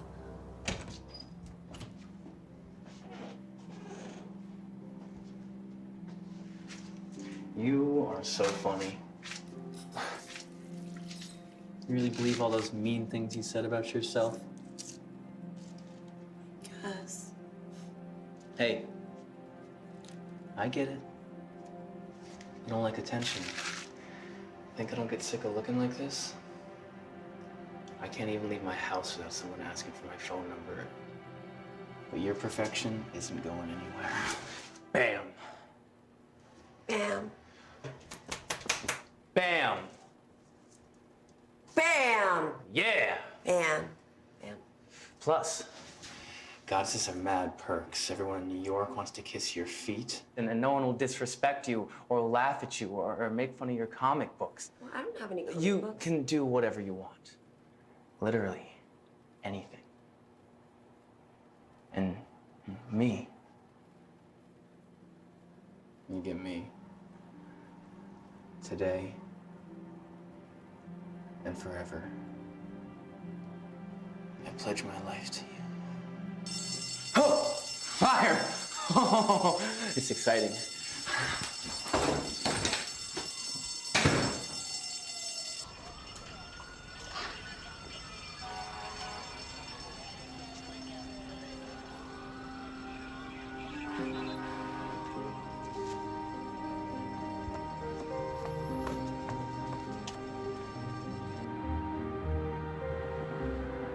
Mad perks. Juice.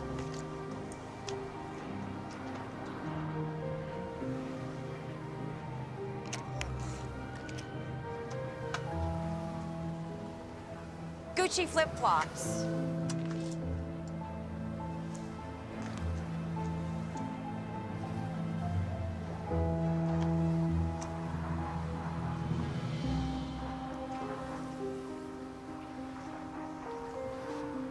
Yes, ma'am.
Isn't it just incredible? We do hope you like it, goddess. No hot tub? Whose house is this? Oh, he lives in the shed. Do I have to pay rent? Nope. How long do I get to stay here? For eternity. Cool. Wait, eternity? If I'm a goddess, does that mean I live forever? I tried to kill myself 3 times and each time it didn't work. Does that mean I can't die? As a goddess, whatever you want will be given. More like whatever you want. Healing, comfort, inspiration. Nobody actually cares about my feelings. We care. We've always cared. Yeah, very much. Well, then don't pull me out. Oh my God! Oh my God, goddess! Are you okay? Okay. Goddess! Goddess! Wait! Goddess! Hey, come on to me!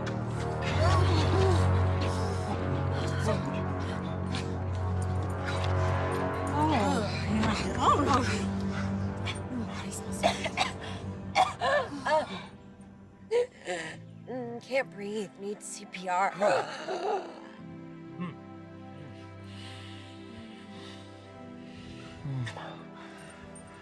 At your service. I'm still choking.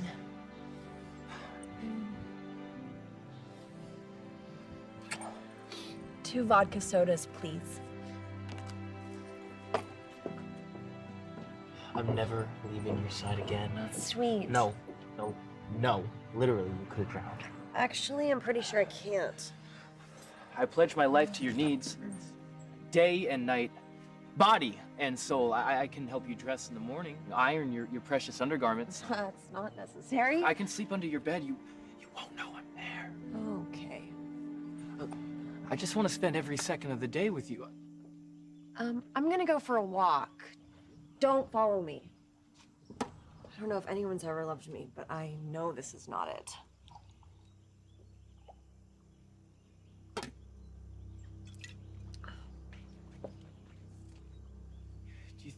she likes me?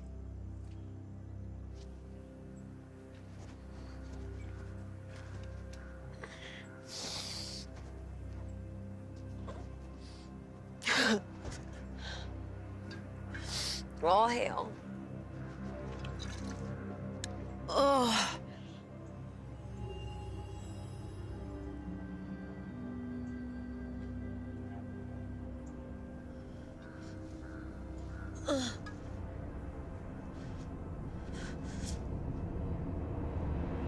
What the?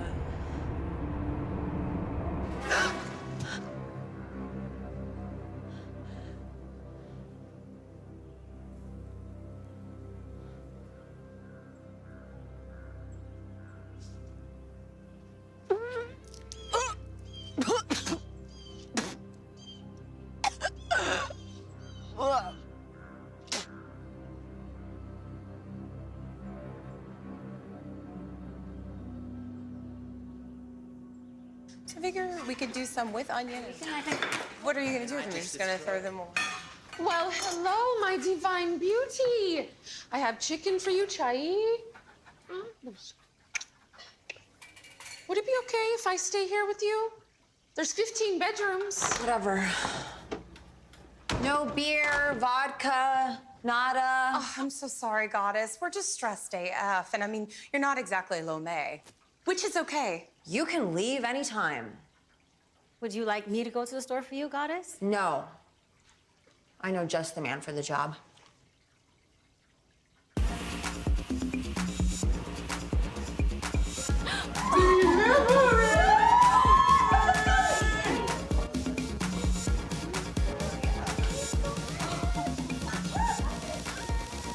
How you doing, Goddess? Good.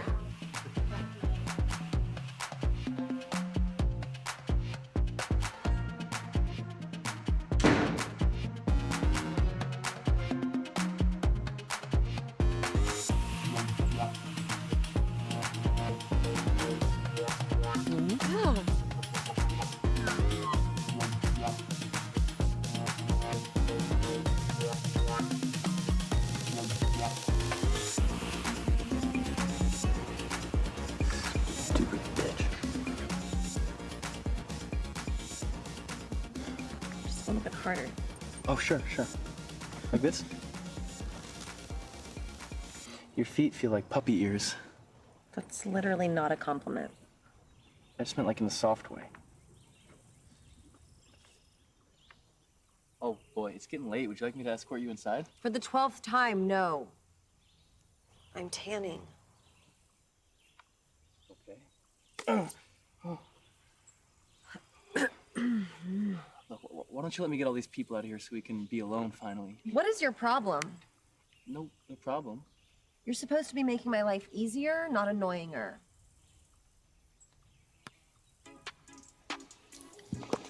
Is he displeasing you, Goddess? Get back to Splish Splash, Aquaman. Spoiled ass girl. What? Huh? I played D1 lacrosse. Come at me, bro.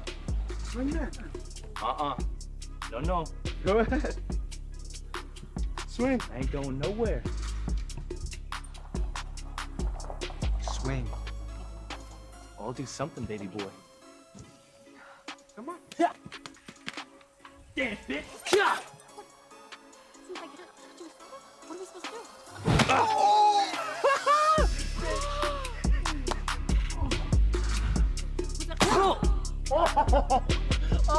Oh, my face! My precious face! No!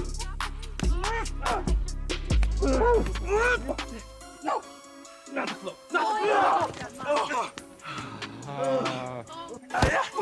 Stupid bitch! Come on! Come on! Stop! Open him! Get up!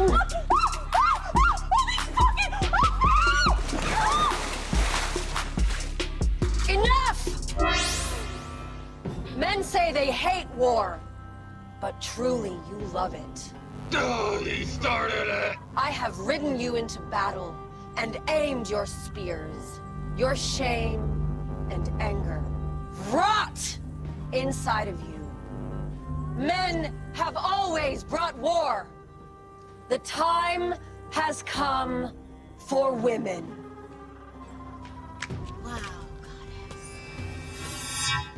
Oh, that was amazing. What just happened? You speak truth. I think I know why I'm here. Holy shit, I know why I'm here.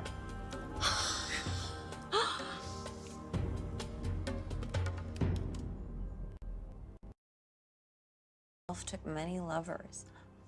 Awesome. That's me. The pic is terrible. Goddess, please, I beg forgiveness for fighting. Your words gave me a revelation.